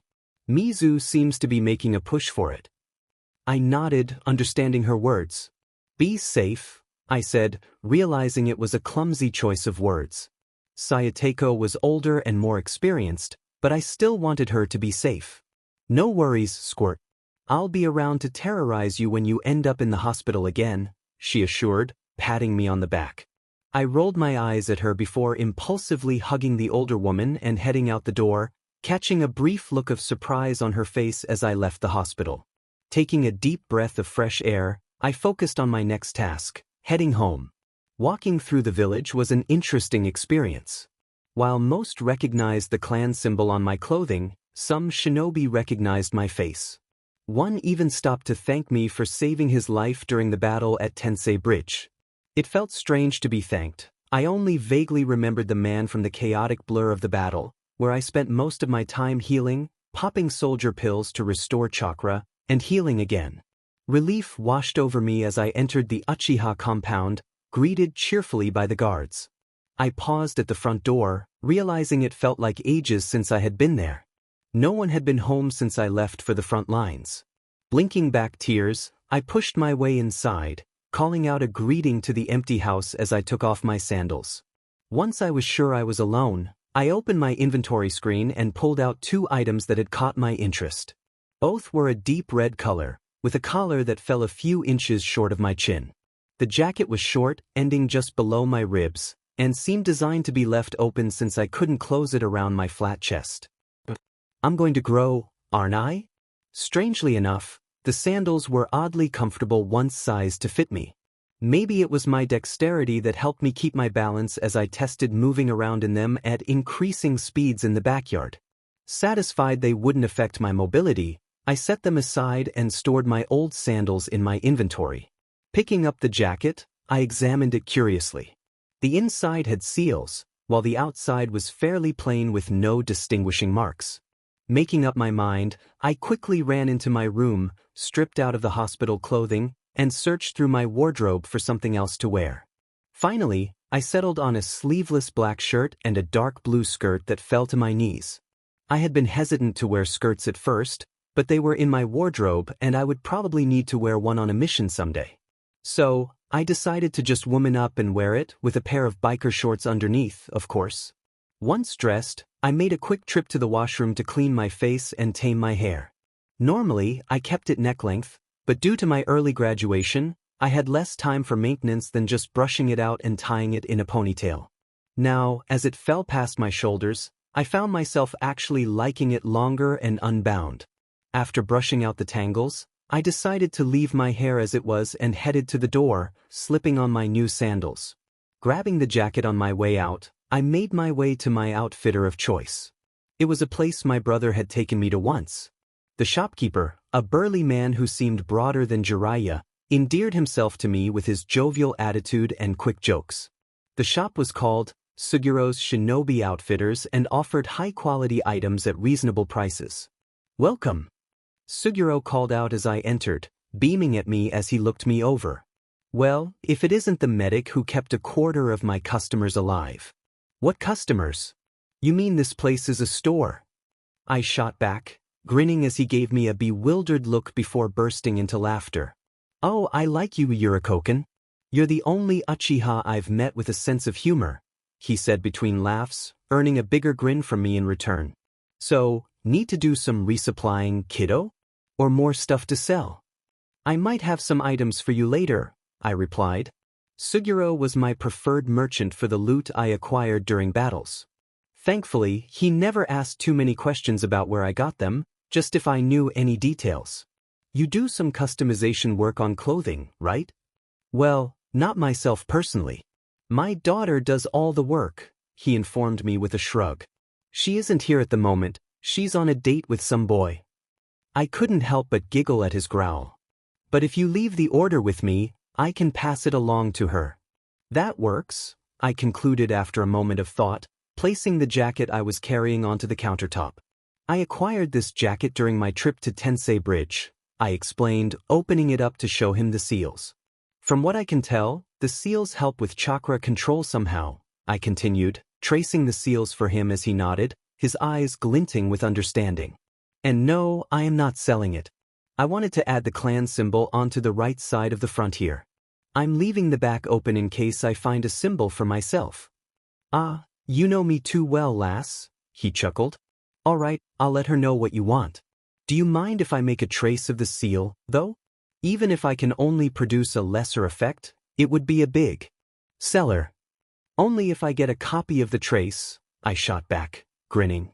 It was surprising to learn that this man was one of the very few sealing experts in the village, one of 3, including Minato and Jiraiya. "And a 10% discount on my next supply stock-up?" Sugiro grumbled, narrowing his eyes at me before letting out an exaggerated sigh. "Fine," he relented, far too dramatically to be real. "Drive me into poverty, why don't you?" I snorted in response. "Like that would break your poor wallet," I teased. "Thanks a lot, Sugiro-san. I have more errands to run right now, though."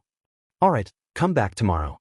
My daughter should have it ready by then," he called out as I left the shop, waving to show I heard him. My next stop was the training grounds. From what I could recall, the lower-numbered ones, 1 to 20, were for team and genin training, but there were more, up to 50 if I wasn't mistaken. The ones I was looking for, described as overpopulated with chakra beasts, were training fields 20 to 33. I wouldn't be surprised if those places were the dungeons I could use. Sure enough, a large screen floated before me as I approached. "Welcome to Konohagakure Environmental Training Grounds. These are the dungeons within Konohagakure, created in conjunction between Tobarama Senju and Madara Uchiha using ninjutsu and space-time seals. Each field contains chakra-muted beasts to be fought, and while the danger is great, if one is strong enough, they can find items lost by other shinobi that you can claim as your own. Fields are only accessible to Chunin rank and above unless otherwise allowed. You may only enter one field per every 24-hour PRD. Blackwood Training Grounds recommended levels 20 to 25. The Blackwood Training Ground doesn't look like much, but within the trees are squirrels that have been absorbing chakra from the very ground for decades. Be warned, they may be small, but they are vicious. Pray that you don't run afoul of the forest boss. Woebegone Swamp recommended level 25 to 30. The nesting place of a species of falcons that take full advantage of their aerial advantage, using powerful wind-release jutsus to buffet invaders trapped on the ground. Take caution, for the boss does not take kindly to those who invade his lands. Dry Gulch Wasteland recommended level 30 to 35. Water is a very precious resource. This training ground will test how well you know this fact, but be warned, other creatures are thirsty too, and they learn how to survive by drinking blood. Shattered fields, plains, recommended level 35 to 40. When this field was created, something went wrong, and the very ground was split apart, leaving small trails to get between the islands. Watch your step, for if you fall, there will be no return. Takayama Mountain Simulation Training Area recommended level 40 to 45, created to assist Konoha ninja in their training for battle in mountainous regions, much like the one Kumogakure inhabits. The beasts that roam this ground have become one with the elements that rage within. I blinked in surprise as I stared at the box floating before me, no longer reading about the various training grounds. It would take a while before I got to them anyway. Good thing I didn't come here earlier hoping to super grind myself. I wouldn't have been able to get in anyway. Shaking my head, I turned away for the time being. I wasn't planning to go in today. First off, I had just gotten out of the hospital, so I needed to make sure my skills were up to snuff. Second, I had an appointment with a psychiatrist in an hour. Won't that be fun? The Yamanaka clan held several important roles in Konoha. They served as the village's primary interrogators, making it difficult for anyone to lie when their thoughts could be read. Additionally, they were responsible for cultivating gardens filled with some of the most poisonous plants in the elemental nations. Lastly, they provided psychiatrists to conduct psychological evaluations for the shinobi population. I was meeting with one such Yamanaka in a modest office, which featured a single window and numerous silencing seals engraved on the walls. The information we possessed could be sensitive, after all. Welcome, Yukakin, my assigned psychiatrist, Fuyuko Yamanaka, greeted me cheerfully. Her pupilless blue eyes were warm and inviting, and her pale blonde hair was neatly tied in a bun. Please, take a seat and get comfortable. Would you like something to drink? Ah, green tea if you have it, I replied as I settled onto the couch across from her. Thank you. Fuko-sensei smiled as she moved to the small kitchenette, where a pot of hot water was already boiling. She quickly prepared the tea and set a cup before me. This is just a basic psychological evaluation to ensure your mental stability for continued service as a Chunin. Congratulations on that, by the way, she said, causing my face to heat up as I ducked my head. It's still kind of surprising, I admitted after a moment. I don't even know if I'm ready to be a Chunin, to be honest. That is absolutely normal, Fuko-sensei assured me with a calming smile. Not many people are completely sure they are ready for such a promotion in situations like this. Is that going to stop you from living up to it? Of course not, I exclaimed, then froze, blushing at my unintentional outburst. I mean, no, I will do everything I can to live up to the faith placed in me with this promotion. Fuko-sensei chuckled softly as she leaned back in her chair. As I understand it, you had some close encounters during your most recent mission. Why don't you tell me about those? She requested with a gentle smile. Taking a deep breath, I braced myself for a long session. I sighed as I walked through the streets of Konohagakure, ready to make progress in my training. My session with Fuko-sensei had gone well, in my opinion, and from what I gathered, she felt the same. It had been emotionally draining to revisit the two close calls I had during the battle for Tensei Bridge, re-experiencing the anger I felt while fighting Jonin Nana and the grim realization of being overwhelmed by Chunin Shiki.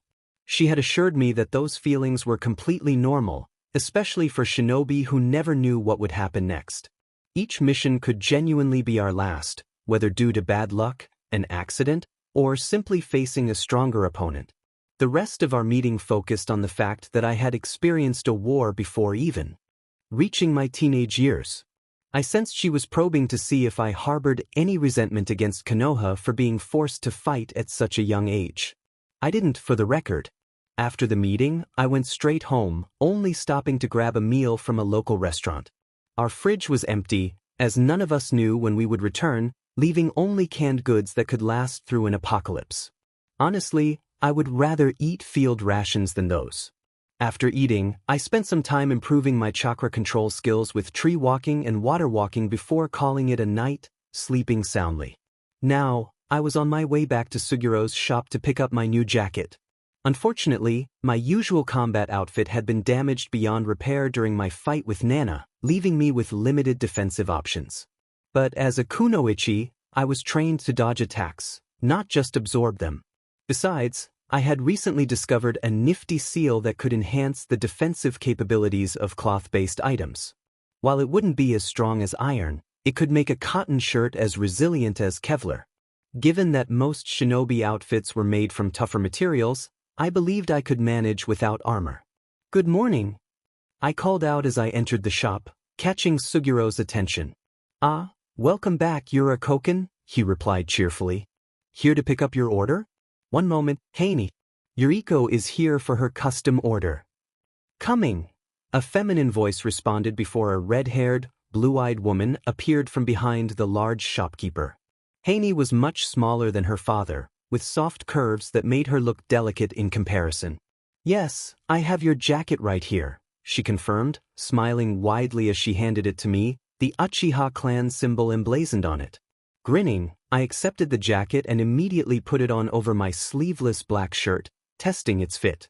"Thanks a lot," I said gratefully, adjusting the collar. "It's good work." Looking up from my jacket, I met Heini's scrutinizing gaze. "What?" I asked nervously as her eyes bore into me. "That skirt does not work with that jacket," she stated after a moment of silence, her father groaning as he face-bombed, muttering something that sounded like, "Here we go again." "The undershirt works, but blue and red? They clash terribly."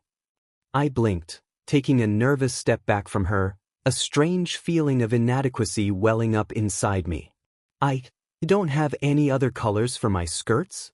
I replied defensively. Heini huffed in response, grabbing my wrist and dragging me toward the changing room before shoving me inside. "Wait here," she commanded before stalking off. Blinking in shock, I turned to Sugiro, who simply shook his head. "She gets like that whenever she encounters a travesty of fashion, as she calls it," he said with a long-suffering sigh. "Just go along with it. Many are actually happy with the result." I nodded slowly, turning my nervous gaze to the teen darting through the clothing racks in a corner of the store before looking back at her father. "Actually, there was something I wanted to ask you about," I said, catching his attention again. "Do you have any holsters for a kodachi that will work on the leg?" I inquired. "I normally carry it on my back, but it's hard to draw quickly from there, and I need my waist free to reach my pouch easier." Sugiro hummed in response, nodding in understanding. "I think I get what you're looking for." "One second," he said before disappearing into the back. Just then, Heini appeared before me again, shoving an armful of clothes into my hands. "Try these on," she urged, shutting the door behind her. Blinking at how this simple pickup was turning into something more, I sighed in resignation and began changing. It didn't take long. The clothes she had chosen were easy to put on, a trait common to most shinobi outfits. Looking at myself in the mirror, I had to reluctantly admit it worked. My shirt was still black but now a t-shirt that covered part of my upper arm, paired with reinforced gloves. The skirt had been replaced by a crimson one, shorter than the blue one I had been wearing, reaching midway down my thigh and featuring a slit on the left side for mobility. I wore spats underneath for modesty, and thigh-length stockings led down to my new sandals, with a jacket completing the outfit. Letting out a sigh, I opened the door to an excited cheer. "Am I good? Or am I good?" Heini asked with a large grin as she took in my new look. "Good," I managed to say, a sinking realization hitting me that I had really become a girl. "Thank you, I guess?" Heini grinned back, bobbing her head. "Well, she isn't wrong. You definitely look like a kunoichi in that outfit," Sugiro said as he appeared. "A tiny one, but a kunoichi nonetheless," he chuckled, and I scowled at him before he handed me a holster. "This goes on your right shin," he explained. "Should be exactly what you need." Swallowing my scowl, I accepted the red holster and quickly strapped it around my shin as instructed. I unsealed my kodachi, slid it in, and secured it. Standing up, I noticed it came up to my thigh. I tried moving around, even sticking myself to the ceiling of the shop before testing the draw. It was far faster than when I had it on my back, the blade popping out of the sheath with ease as I took a few experimental swings. "It's perfect," I announced with a wide grin at Sugiro. "So, How much do I owe for all of this and a few spare outfits? It turned out to be quite a bit, so 25,000 Ryo later, I walked out with several copies of my outfit sealed away, along with 3 more Kodachi harnesses. After dropping off the clothing and grabbing a quick bite to eat, I collected the rest of my combat supplies and made my way to the training grounds once again. It was time to train. I should have known better than to tempt Murphy. What was I thinking? Now, I found myself surrounded by ravenous beasts, each about 2 feet tall, eager to get a taste of poor Yuriko. Well, maybe not so helpless, I admitted to myself as my Kodachi, glowing with chakra, sliced deeply into a squirrel that had lunged for my throat. The creature screeched as my blade struck, severely damaging its organs. Ignoring it, I turned to the next beast, flinging a handful of shuriken to force it back before storing my Kodachi and forming seals for a new fire jutsu I had learned from the Uchiha library. Fire release, Phoenix Sage Fire. I called out, unleashing a barrage of fireballs that slammed into 3 of the squirrels, the hidden shuriken within the technique, adding to the damage as they tumbled back. My instincts flared, prompting me to roll aside as another squirrel charged from the underbrush, attempting to leap onto me. Once clear, I drew my Kodachi, slashing as it came free and applying a hasty fire jutsu to ignite the squirrel. Pressing my back against a tree, I took steady breaths, holding my Kodachi at the ready while watching the recovering squirrels. The one I had slashed with chakra finally succumbed to blood loss. How long had it been since I entered the training ground? 30 minutes? An hour? Shaking my head, I cut the chakra flow to the fire jutsu and reapplied the chakra scalpel technique, wanting to train with it since it was more damaging than anything else I had at the moment. My sharingan alerted me to one of the squirrels leaping at my face. Predicting its path, I sidestepped and slashed my Kodachi through its neck, beheading it instantly. I flipped away as another squirrel tried to take out my hamstrings, my free hand forming seals in a heartbeat to create a chakra scalpel and sever its spine. Landing, I kicked a squirrel away before dropping to a knee and stabbing upward with my Kodachi, another squirrel flying overhead. I had learned during my time on the front lines to be aware of my surroundings. It was too easy to rely solely on the predictive abilities of the sharingan, which could only see what I saw. Fighting alongside my brother taught me to stay mobile, constantly scanning the area around me. I leapt off a nearby tree, soaring over 2 squirrels as I threw my Kodachi down into one, embedding it in its spine before landing on the other, using my weight to stun it before driving a chakra scalpel into its brain. Grabbing my Kodachi, I finished off the paralyzed squirrel and turned to the final 2, who were slowly getting to their feet. Not allowing them to recover, I formed 3 seals. Fire release, Great Fireball. I shouted, releasing a massive fireball that consumed both squirrels before they could escape. Panting, I scanned the area for any other threats and sighed in relief, seeing only the remaining paralyzed squirrel. I walked over and finished it off before slumping against a tree. God damn it, squirrels, are they really this dangerous? I panted, shaking my head. And it only gets worse from here. I opened the alerts menu, sorting through the notifications. I had gained experience and currency from killing the 7 squirrels, making it a total of 26,000 experience and 22,000 Ryo so far, which brought me to level 26. Unfortunately, I couldn't apply my new stat points while inside the dungeon, which was frustrating. I pulled out a sword maintenance kit and began restoring the durability of my Kodachi, which was sitting at 40 durability. I didn't want to risk it breaking in the middle of a fight. Once finished, I topped off my health just as my stomach rumbled. It must be around noon. It was hard to tell with the thick foliage blocking the sun. Pulling a sandwich from my inventory, I hummed thoughtfully as I ate. It was strange how my powers worked. Anything I placed in the inventory seemed to be put into a type of stasis. I had tested it with raw meat, which came out as fresh as when I had put it in. While it automatically looted from my enemies, I could also store items I grabbed from them. Sometimes, they had things they weren't even using. Where did these items come from? Was it whatever had reincarnated me as Yuriko Uchiha? It was too much to think about, especially with the dread that filled me the more I pondered it. Ignorance might be bliss until I found more solid evidence. Finishing my sandwich, which also restored some of my chakra, I stood up and headed deeper into the forest. I leapt into the trees, finding it easier to remain undetected among the leaves. As I moved, I kept my sharingan active, searching for my next set of enemies. Soon enough, I spotted a small group of rabbits nearby, each up to my knees in height. A quick observation revealed they were killer rabbits, chakra beasts. Thankfully, they hadn't noticed me yet as I glided among the trees, positioning myself for an ambush. I landed on a branch above them, so focused on their movements that I didn't realize it already had an occupant until I disturbed him. Sitting next to me, staring in surprise, was a screaming squirrel, its mouth open and ready to scream. Well, there went my ambush. The scream was deafening, and my hastily drawn kunai managed to silence the critter, but the noise threw me off balance, causing me to fall to the ground right in the middle of the now very alert killer rabbits. I didn't wait to see their reaction or regain my hearing. I threw myself up and flipped back just in time to avoid a rabbit slamming down where I had been lying, leaving a sizable dent in the forest floor. I staggered as I got to my feet, my inner ear still ringing from that little creature's scream. Despite the disorientation, I kept moving, forming the seals for the mystical palm. I messed up on the third hand seal, resulting in a chakra backfire.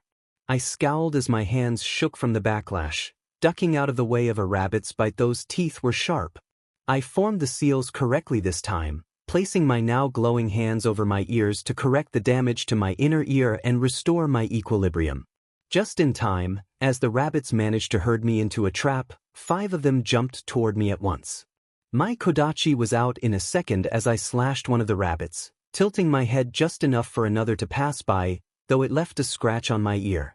I struck the third with a palm strike, evaded the fourth by bending forward, and in an impressive display of flexibility, smashed my right foot into the fourth before spinning to drive it into the fifth with a heel drop. Getting to my feet, I took a moment to apply chakra flow, chakra scalpel to my kodachi before resuming battle with the rabbits. The one that had scratched my ear turned to face me as its fellows recovered from my counterattacks, leaping at me again with a rush of speed. By Kami, these little things had a hell of a leap. Thanks to my sharingan, I threw myself to the side and slashed with my kodachi, cleaving off one of its legs before turning to guard against another rabbit's lunge. I was actually sent sliding back by that rabbit slamming against my kodachi. Retaliating, I grabbed the airborne rabbit by the ears, slamming it into my rising knee and tossing it as hard as I could into a nearby tree. I fired off a single seal, executing a one-handed fire release, fireball to finish the creature off. Gritting my teeth, I spun around to avoid another attack. They only had one attack, but there were just so many of them. I leaned back far enough to feel the tips of the blades of grass tickle my scalp as another rabbit blurred above me. Planting my hands on the ground, I leveraged myself into a heel drop on the rabbit, feeling its spine shatter as it was driven into the ground. Balancing on one hand, I stabbed another rabbit with my kodachi as another tried to take advantage of my position. Flicking the surprisingly heavy body off my blade, I struck another rabbit in the face with a palm strike to throw it off balance and flipped my body up, balancing on a single hand as another pair tried to bite my legs. Bending my elbow, I pushed myself into the air and landed feet first on the ground. Sweeping my blade in front of me to keep the rabbits at bay, I leapt back to create distance and sheathed my kodachi. I flipped through the needed seals and inhaled. Fire release, great fireball. I intoned, sending out a continuous flame to incinerate the 3 grouped together. Once I was certain they were dealt with, I let up on the flames and scanned the area for any other threats, letting out a relieved sigh as I began mopping up the immobile ones. 9 of the little bastards did that scream from before. Bring more in?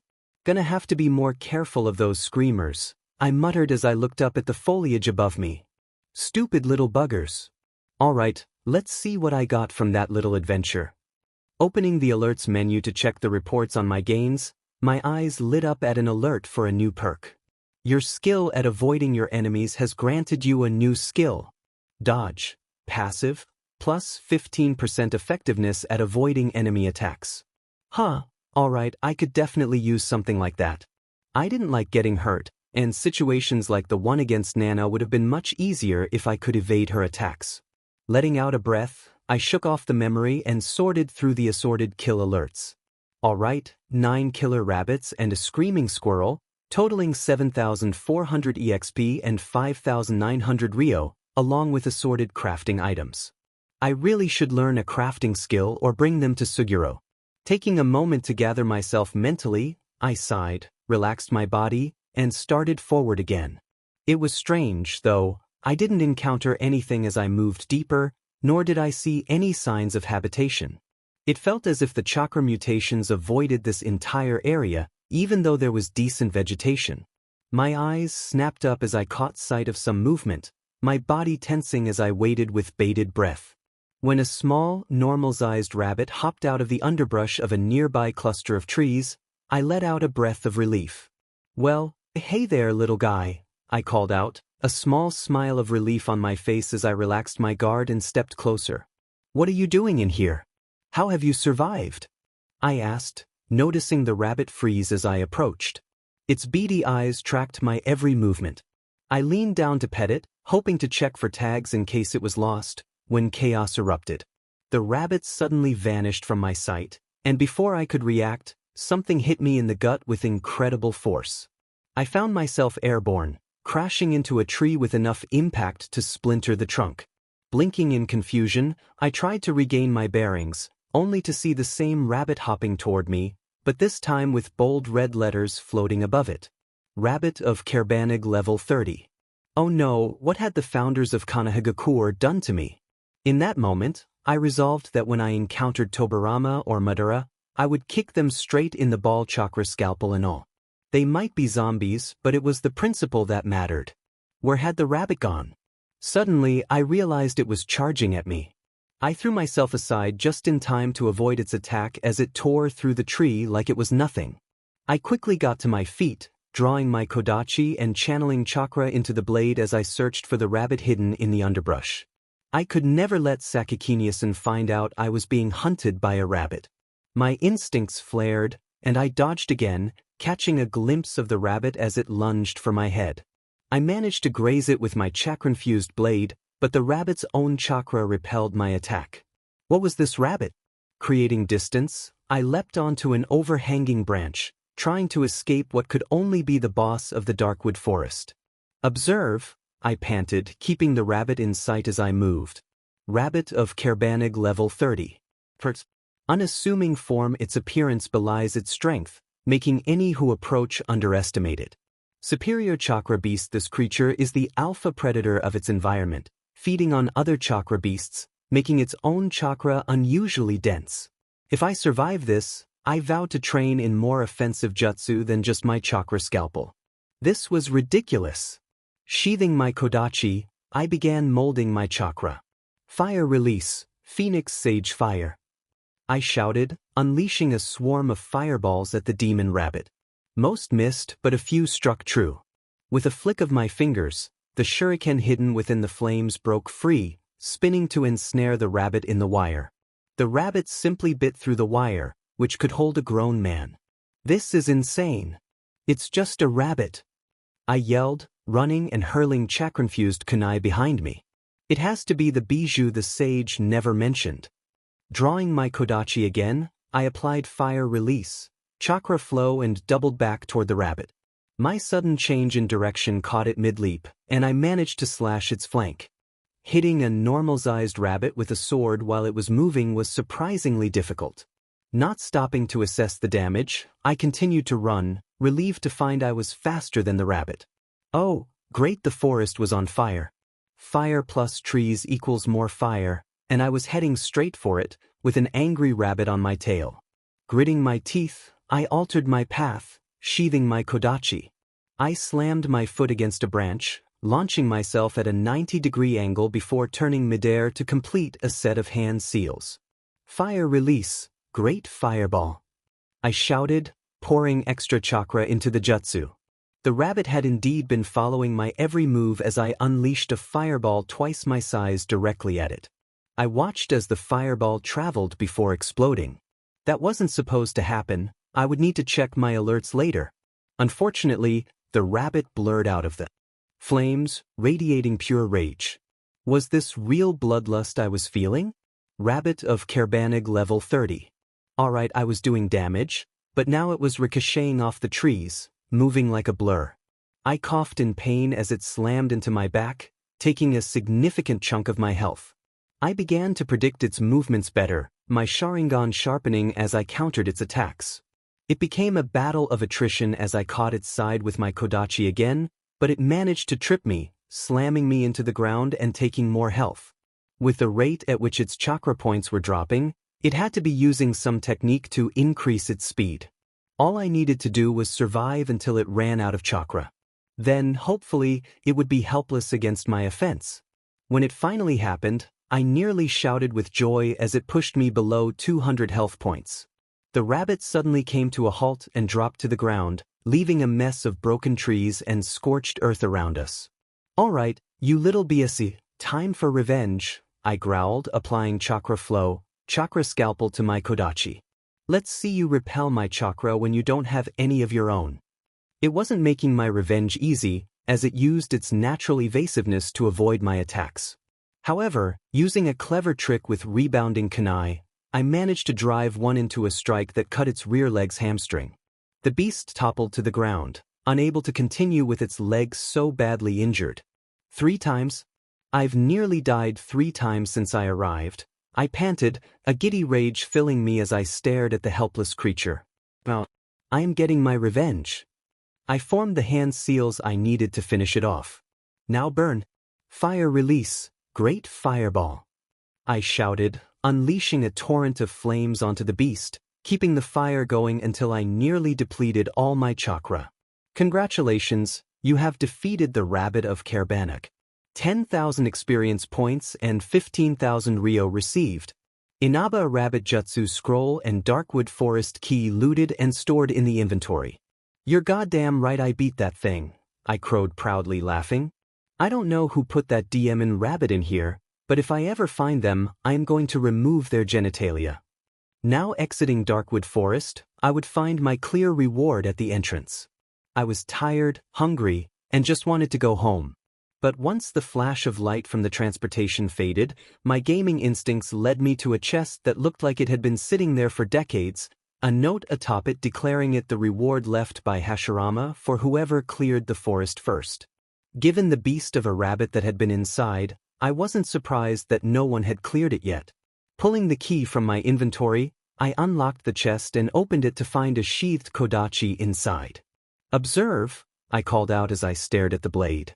Tsuki no Usagi, Rabbit of the Moon, a kodachi forged by the smith Muramasa and gifted to Hashirama. The Shodai left this blade for the one who managed to slay the dreaded rabbit that lay within Darkwood Forest. Chakra reactive, plus 50 dexterity when equipped, plus 15 to 50 strength under moonlight, variable depending on the phase of the moon, with the full moon providing the most benefit. Durability 3,500 out of 3,500. Well, that was a good weapon.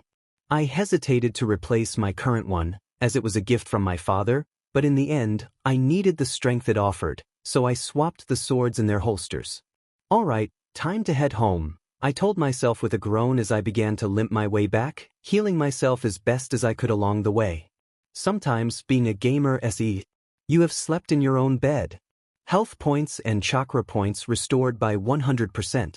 Never again would I dismiss that notification without gratitude.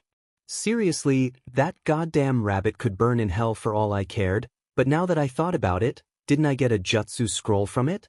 You cannot learn Inaba Rabbit Jutsu. Requirements, Dexterity 70+. Well, even in the pits of hell, that rabbit was giving me trouble. Still, I might as well see what it would do if I met the requirements. Inaba Rabbit, active-passive, level 1 to 100 increases base movement speed by 100 to 300%, costing 100 to 1 chakra point per second. Oh, that was very helpful.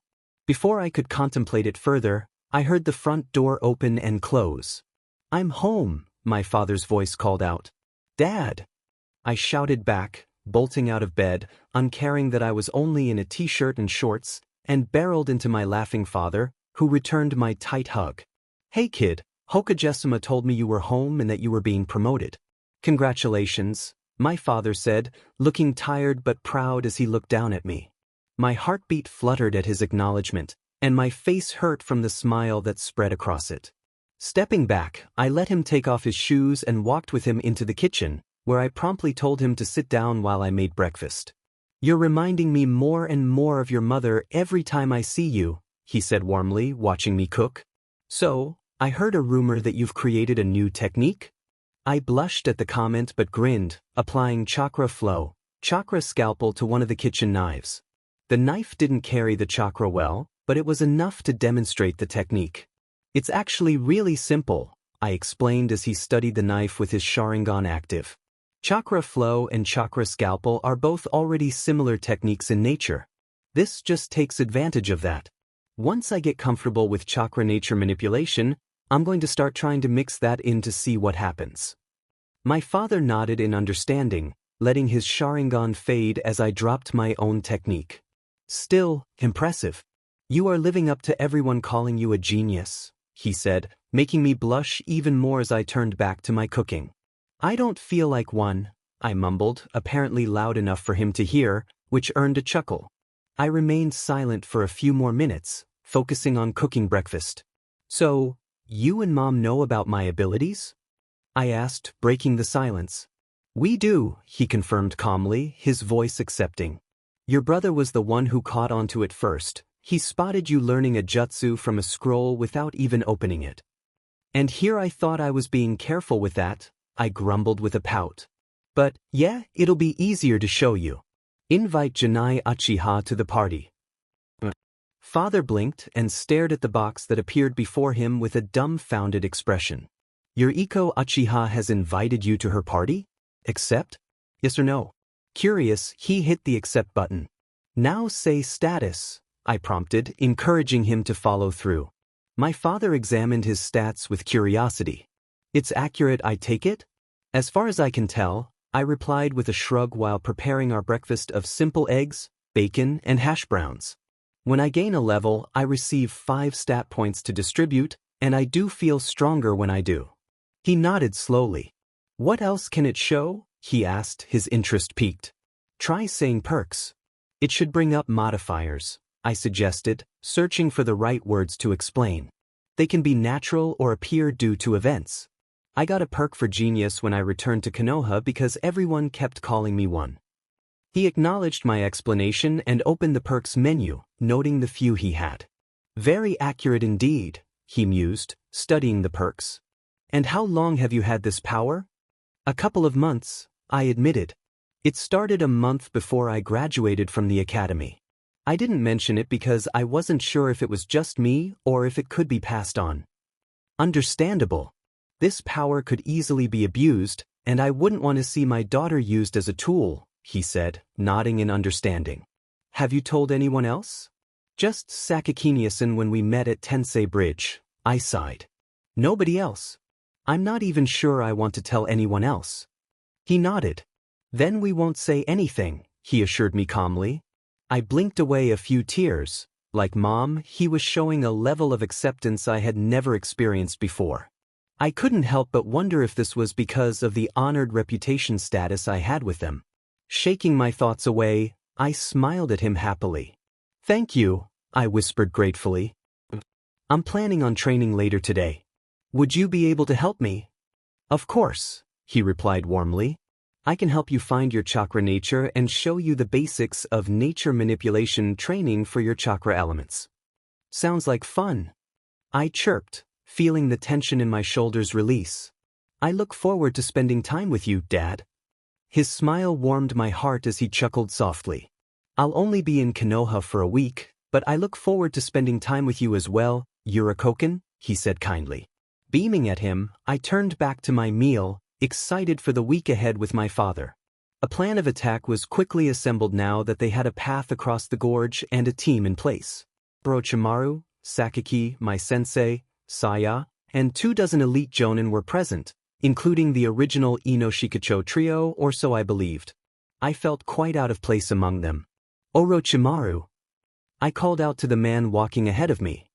He turned and smiled, gesturing for me to walk beside him. If I may ask, why did you request my presence for the attack? I'm just a genin. The snake Sannin smiled down at me, his height imposing compared to my own modest stature. It's simple. You have great potential, like your brother, he replied, nodding toward him as he exchanged playful banter with a Hyuga ahead of us. I believe this is a great opportunity for you to gain valuable experience. A chill ran down my spine at the thought of being kidnapped in a few years for a cursed seal. I hoped that wouldn't be the case. I see, thank you for the opportunity, Ryu, I said, bowing slightly, which earned a chuckle from him. I look forward to seeing what you are capable of, Yuriko, he said before turning away as one of the Jonin called out to him. I suppressed a shiver and joined my brother, drawing strength from his presence. As I stepped through the gate labeled, the Blackwood Forest, I suddenly found myself in front of a forest that I was certain hadn't been there before. Right? Tobirama and Madara had decided to manipulate space and time to create pocket dimensions for chakra mutations. Shaking my head, I sighed and began walking through the forest. It was just a bunch of squirrels. What could possibly go wrong? I stared at the paper I held between my thumb and index finger, deep in thought. How do they make these? I asked, looking up at my father with confusion. I understand how they work, like the metal used for weapons, but how is the paper made? My father chuckled at my question as I inspected the paper he had handed me. Well, I'm not entirely sure, but from what I recall, the Shodai gifted a neutral country's hidden village with a seed infused with his chakra, he explained, frowning as he searched his memory. When it grew, they discovered it absorbed chakra and changed based on the dominant elemental nature, so they decided to use it to identify one's element, which was much more challenging at the time. They harvested sections of the tree and turned it into paper for that purpose. Huh, so almost everything is the Shodai's fault? I asked, eliciting a chuckle from my father. It was an old joke in Konoha, stemming from the Shodai gifting the other villages the bijou he had sealed, except for the Kyubi. Exactly, he confirmed with a nod. Now stop dallying and channel your chakra into it. Rolling my eyes, I followed his instructions, causing half of the page to turn soggy while the other half caught fire, meeting in the middle. Congratulations, you have discovered your chakra affinities. Natural water affinity perk added. So, fire and water, right? I asked, looking up at him. Indeed, he confirmed with a chuckle. Not a common combination, considering water beats fire, but I believe the water chakra comes from your grandmother on your mother's side and your grandfather on mine. Neat, I said, brushing a bit of ash off my arm. So, what's my training exercise for them?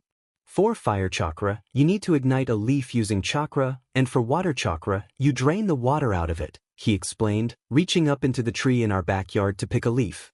Turning on my sharingan, I watched as he gathered chakra into the leaf, which shifted to a reddish color before bursting into small flames. Want to try?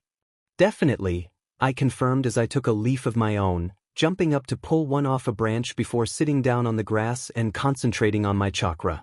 With my experience in manipulating fire chakra, it was fairly easy to mold my energy into a fiery form. The real challenge, however, was igniting the leaf like my father had done. All I managed to produce was steam wafting from the leaf as it began to dry. Not a bad first attempt, my father commented approvingly as he observed my efforts. Your experience with fire chakra is definitely showing, but a leaf isn't as sensitive to the elements as chakra metal, he explained calmly, replacing my dried-out leaf with a new one. When you mold your chakra into fire, you need to make it more intense than usual to catch the leaf aflame. Try to keep the image of an intense fire in your mind to help you focus.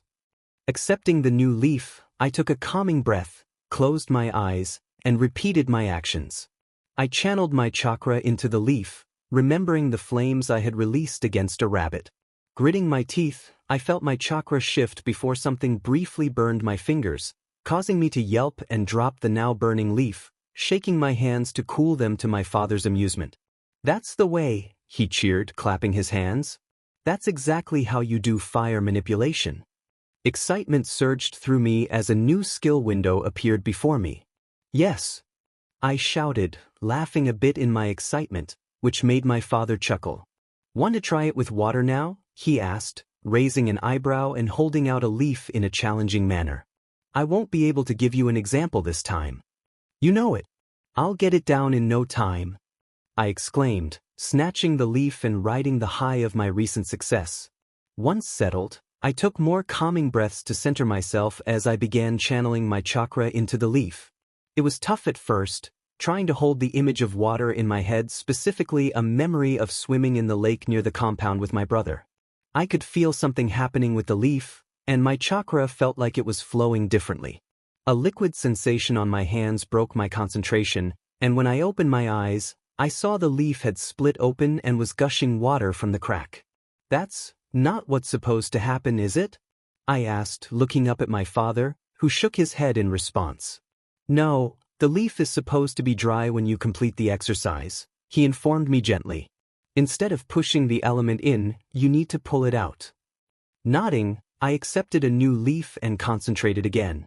This time, instead of pushing as much chakra as I could into it, I only pushed a little to connect my chakra to the leaf and experimentally tried to move the water inside it around. I jolted when my father tapped me on the shoulder, bringing my awareness to the fact that part of the leaf had broken. Accepting another new leaf, I restarted the process. My father, bless his heart, was very patient, as it took me nearly an hour and a pile of leaves to finally get the exercise down enough for a pop-up to appear before me. Finally! I shouted as I flopped back onto the grass. My word, that was hard. I'm not surprised, my father replied, a small grin on his face as he sat beside me, crossing his legs comfortably. From what I've learned about nature manipulation, those with opposing affinities like yours will have a hard time learning to manipulate the opposite one after mastering the first due to their conflicting nature. Humming, I considered his words. So, if I had an earth alignment instead of water, it would have been easier? I asked, looking up at him. From what I can tell, yes, he confirmed with a nod, smiling at me. But now that you have the feeling of it, you shouldn't have as much trouble, and once you master them, I'm sure you can use them in ways that even the Sandaime could only dream of. Giggling at the thought, I grinned widely before leaping to my feet. Well then, there's only one way to master them, I declared, a fire burning inside me. Time to start training. My father laughed at my enthusiasm, looking years younger as he relaxed with me, coaching me through my attempts at manipulating elemental chakra and explaining other nature manipulation exercises as I focused on my training. It was nice spending time with my father. While he didn't have my brother's teasing attitude or my mother's inner fire, he was like a solid rock that had soaked up the sun's heat. A strange comparison, perhaps, but it was the best way I could describe him. He was patient, explaining anything I asked in depth, showing me little tricks to make chakra manipulation easier, and even helping advance my skills in kenjutsu. When I completed the quest at the end of our training, he handed me a pair of scrolls: Fire Release, Blazing Skull, and Water Release, Water Mantle. This reminded me that I wanted to learn the Inari Rabbit Jutsu, which in turn reminded me of the stat points I needed to distribute, causing my father to laugh as I ranted about forgetting something so basic. Once my points were allocated, all 15 going into dexterity, I was still short by a single point, making my father laugh even harder as I began to curse like a sailor. Once I finished ranting, he observed as I learned the 2 ninjutsus, asking me questions about the process and my knowledge of the jutsus without referring to the skill sheet. We then re-entered the house to start making dinner, discussing simpler topics. That night became one of my fondest memories of my father. It tore me apart when, a week before my release from medical leave, my mother came home with a haunted expression, delivering the news that he had been killed in battle. Letting out a sigh, I sagged a bit under the weight of my Chunin vest. Understood. When will we be leaving? I asked, snapping to attention after brushing my waist-length hair over my shoulder. The last person who tried to grab it ended up being castrated by my chakra scalpel, and many avoided going for it since then. Minato smiled wider in response. As soon as you're ready, he replied. Get whatever you need and meet me back here. I nodded and turned on my heel, marching out of the command building and into the heat of the Sunagakure Desert. More accurately, it was the edge of the desert, but it was still scorching during the day and freezing at night. The upside of being here for 2 years? I was no longer pale like most Uchiha. I had developed a healthy tan, though I was still recovering from my sunburn, thanks to Iryujutsu. Twitching my lip at that thought, I glanced at myself in the mirror, giving myself a once-over to ensure I looked professional enough. The subtle curves my new A-cup bra reminded me of a clear memory from about a year ago when I had woken up with the worst stomach cramp of my life and bleeding between my legs. Thank goodness for my shinobi DS-gun, which allowed me to get out of bed and wake my mother without causing a massive ruckus. I spent the entire time mentally screaming, and vocally once I had sealed off the area with a silencing seal. Thankfully, for professionalism's sake, my PRD had just passed, so I should be free for another few weeks. Not that I would have let it affect me anyway, thanks to some tricks my mom showed me when helping me clean up. My outfit mostly remained the same, though I wore my Chunin vest instead of my jacket for extra protection and added a pair of arm guards with reinforcement seals for that same purpose. Making some minor adjustments to my hair, my mother insisted I not cut it shorter than it was now since it looked good on me. I turned away from the window and approached my office, which was really just a bunk and desk in the medical ward with some privacy curtains hung up. I was basically second in command of the medics at this point, with my mother being the only one outranking me, as Jonin medics were in short supply. Let me tell you, nothing like being thrown into the hot plate to make you learn fast. Half a year in, I had mastered mystical palm and was well versed in performing surgeries, both on and off the field. "Hey, Mom, I'm getting redeployed," I informed her as I entered the tent, getting her to look up from her inventory check. "We were never not busy in here. Minato-san told me Sandaime-sama wants me to be part of his escort." The owlish blink from my mom looked rather strange considering she had her sharingan active at the time. It was surprising how useful it was for doing inventory counts. "He wants you to be part of the escort?" she questioned, echoing my tone when I had questioned my orders. "That's what I asked. But apparently having Sword Scalpel Yuriko around as their medic for the escort is a message of some kind," I replied, heading for my office and stepping through the occupied beds. Just like we were never not busy, the beds were never not full, and the shinobi in them didn't even bother to hide their eavesdropping. We were all insatiable gossips. "We're deploying as soon as I'm ready." My mother sighed as she passed her clipboard to the assistant medic helping her with the counts before joining me in my office. "Are you stocked up on kunai and shuriken?" she asked, helping me gather my pack together, starting as always by sliding Tsuki no Usagi into the holster on my right leg. "Plenty to spare," I assured with a grin as I pulled on my arm guard, testing the fit to see if it needed adjusting again 3 times in the past month alone before grabbing my equipment pouch and sliding it into place. "I need more shampoo though. Why won't you let me cut my hair shorter already?" My mother gave me the look all mothers have. "Because you look best with long hair," she told me primly as she placed a new bottle of shampoo in the bag she was packing. "And Uchiha Kunoichi always look their best." I sighed and rolled my eyes at her argument, one I had heard 1,000 times by now, before testing the draw on Tsuki no Usagi. Fine, but you get to buy my shampoo from now on," I grumbled, glaring at her a bit as she smirked in victory. "Oh, don't lie to yourself, dear. You like it as much as I do. I've seen how much extra time you spend on your hair when you can," she told me knowingly. I blushed at being caught. In truth, I actually did like my hair at this length, and spending the extra time brushing it relaxed me more than simply sleeping could. "Status," I murmured, desperate to change the subject and put my sniggering mother out of my mind. Nodding to myself, I closed the window and double-checked my skills and perks before letting out a sigh and rolling my shoulders, only to freeze as my mother placed her hands on them, gently kneading the tension out. "It's all right," she whispered, placing her forehead on top of my scalp. Even with my growth spurt, I was still only 4 feet 8 inches to my mom's 5 feet 4. "Your father would be so proud of you right now," she told me, her voice thick with emotion. My eyes prickled with tears at the memory of his brief funeral, where his name was added to the memorial stone. "I miss him," I admitted in a small voice, weaker than I cared to admit. "So do I, but he remains with us," my mother reminded me, patting my chest. "He will always be proud of you, so do your best and come back home, all right?" "Yeah," I nodded, wiping a tear away with the back of my hand and straightening myself as my mom pulled away. "I'll come back for sure." My mother smirked at me before patting my shoulder and handing me my bag. "And I will be waiting. Now go, don't keep Minato-san waiting." Nodding, I pulled the bag onto my back, shared a brief hug with my mom, and left the tent to head back to the command post. "Minato-san, I am ready," I announced as I stepped into the building, standing at parade rest with my legs shoulder-width apart and hands clasped at my lower back. Minato looked up as I spoke, giving me a once-over before nodding approvingly and stepping closer. "All right then," he said, placing a hand on my shoulder. I raised an eyebrow, wondering what he was doing.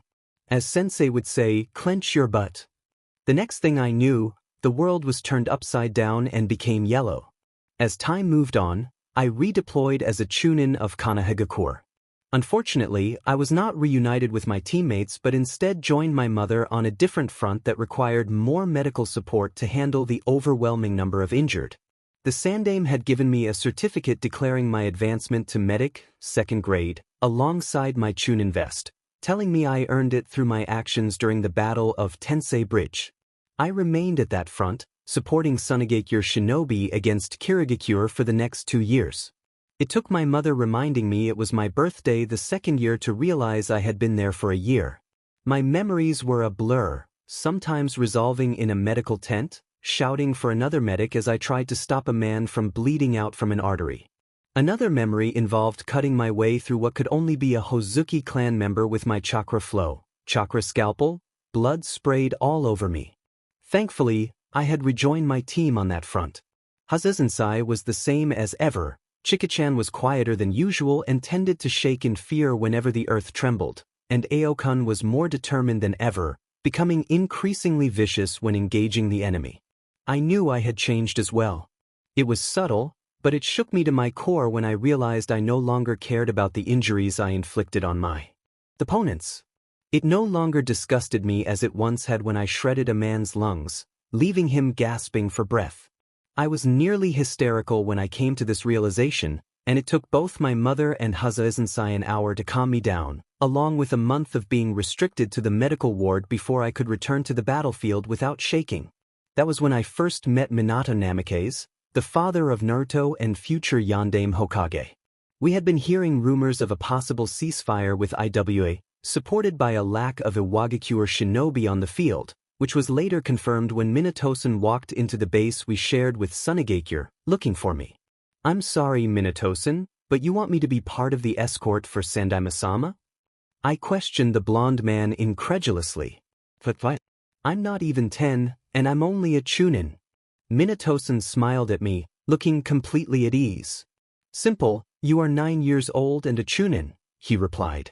"Plus, you have been making a name for yourself out here. Sword Scalpel Yuriko." I scowled slightly at the name, though it was nicer than what the enemy had been calling me. Bloody Scalpel, I couldn't say they were wrong. Stupid overblown reputation, I muttered to myself, drawing a chuckle from Minato-san. "Indeed, they are troubling things," he said knowingly. IWA called the Yellow Flash the Massacre Flash, and suddenly my own nickname didn't sound so bad. Then came the mandatory quest alert. Escort the Sandaime Hokage to the peace talks with the Sandaime Tsuchikage. The rewards were substantial, but I collapsed to my knees as my vision swam, my stomach rebelling as I tried to comprehend what had just happened. A deep laugh made me look up to see an apologetic-looking Minato-san, an amused Sandaime-sama, and a white-haired man with 2 red trails under his eyes, clutching his sides as he guffawed in laughter. "Sorry about that," Minato-san said sympathetically. "It should pass soon. Hiration is hard on everyone the first time experiencing it." "That was the Hiration?" I questioned incredulously, voicing my shock. I felt like I was just tossed out of a window buck naked. My words only made Jiraiya-sama laugh even harder, while Sandaime-sama chuckled a bit. "Don't think I've heard someone describe it quite like that before," Minato admitted, fighting a grin. I grumbled as my stomach settled and my vision returned to normal. I was back on my feet as if nothing had happened. "I apologize for my rude behavior, Hokage-sama," I said, addressing the village leader, who merely waved it off. Quite all right, Yurakoken, he assured, smiling kindly at me. Thank you for agreeing to come with me today. Not like I could say no to an order, I thought to myself. Of course, Hokage-sama, I replied. May I assume the idiot laughing over there is Jiraiya-sama? That got a snort from Minato as Jiraiya froze, a betrayed look on his face. Indeed so. Yurakoken, this is my student, Jiraiya, he introduced, amusement tinging his tone as he looked at Jiraiya. Jiraiya, this is your Uchiha, our medic for the trip. Jiraiya grumbled a bit in response as he adjusted the older-style flak jacket he was wearing before facing me with an appraising eye. By Kami, you just can't appreciate how large this man is until you're right beside him. Pleased to meet ya, he said finally, extending a hand. I hear you're toting an unusual skill set Fuinjutsu, Ninjutsu, Iriajutsu, and Kenjutsu? Doesn't quite seem balanced on paper if you ask me. I accepted his hand, marveling as his seemed to engulf my own. I make it work somehow, Jiraiya-sama, I replied, shrugging off his comment. He was curious, not insulting like some I had met until they saw me in combat. I guess all it takes is some ingenuity and thinking outside the box. Jiraiya let out a bark of laughter in response. A shinobi after my own heart, he declared cheerfully. Now that introductions are out of the way, Sendaima-sama said, clearing his throat. The three of us came to attention as he stood up from his desk. I blushed a bit, realizing he was clad in his combat uniform. Shall we be on our way to Tetsu no Kuni? So, the peace talks are being held by the samurai? Of course, Hokage-sama, I said, bowing, while Jiraiya chuckled at my formality. Very well then, Sendaima-sama said as he headed for the door, and the three of us fell into step beside him easily. Swallowing tightly, I nodded, accepting the mission. Right then, let's do this, I said nervously as I stood up and moved a few feet away from Minato, getting into a ready position with my kodachi in hand. My chakra flow activated seamlessly and silently. There was no way I could survive even a minute against the yellow flash if I held back. All right, this match will be over when one hits the ground with both shoulders, or I call it, Jiraiya announced seriously, pulling out a kunai. You may begin when this kunai hits the ground. Taking a breath, I calmed myself as the toad sannin threw the kunai into the air. I got into my modified stance of Uchiha Kenjutsu, holding my kodachi in a reverse grip behind me, my knees bent and ready to leap in any direction. Minato, meanwhile, stood relaxed, one of his signature tri-pronged kunai in his hand, also held in a reverse grip. As the kunai hit the ground, my sharingan activated, granting me just enough perception to see Minato blur forward. Even without Hiraishin, he was blindingly fast. Chakra surged to my legs as I activated the 5-hand-seal Inaba rabbit jutsu without voicing it, propelling myself back. Minato clearly didn't expect me to match his speed, as indicated by his widened eyes. I rebounded off a tree, tearing a chunk from it as I launched toward him with a slash of my kodachi. Just as I was about to hit his flak vest, he vanished, leaving only a few yellow spots as evidence of his presence. Instincts flared a warning, forcing me to grab the ground to adjust my position just in time to avoid a tri-pronged kunai sailing past me from above. In the next moment, Minato appeared right in front of me, gripping a kunai in one hand and what could only be a rasengan in the other. Reacting quickly, I kicked the wrist of the hand holding the rasengan, knocking it aside while reaching for his jacket, only to grasp empty air as he vanished again. I rolled midair out of desperation, trying to spot Minato rather than relying on instinct, barely avoiding a trio of his kunai as my feet touched the ground. Taking advantage of the moment, I sprinted forward with Inaba Rabbit, a small explosion behind me. Confirming it was the right move. Coming to a stop, I spun around and planted my back against a tree, spotting Minato watching me as dust cleared from a small indent in the ground, unmistakably made by a rasengan. Sweat dripped down my face as I panted. How long had it been since we started? Was this what facing a cage-level opponent felt like? I hoped I hadn't embarrassed myself. Gritting my teeth, I pushed my thoughts aside and focused on Minato as he retook his position. I couldn't afford to be distracted now. It was do or be in pain time. I acted, forming a tiger seal in front of my face as I inhaled and released a fire release, great fireball without warning. It might not have been my best, but it was still 4 feet in diameter. I didn't wait to see if it hit. I charged after the fireball and swung my kodachi, using my first technique created with chakra flow, chakra scalpel straight cut. The premise was simple: extend the flow of chakra with the swing, similar to a Suma Sarutobi's Hien technique. I aimed to extend the range with my swing, cutting through my own fireball and dispersing the flames. But there was one problem: Minato was gone. I did the only thing I could think of and threw myself to the side, continuously channeling chakra into Inaba Rabbit. Honestly, it saved me. Had I been a second slower, whatever jutsu Minato unleashed that sent a lightning bolt tearing through the clearing would have hurt badly. I traced the jutsu back to its origin point, only to find no one there.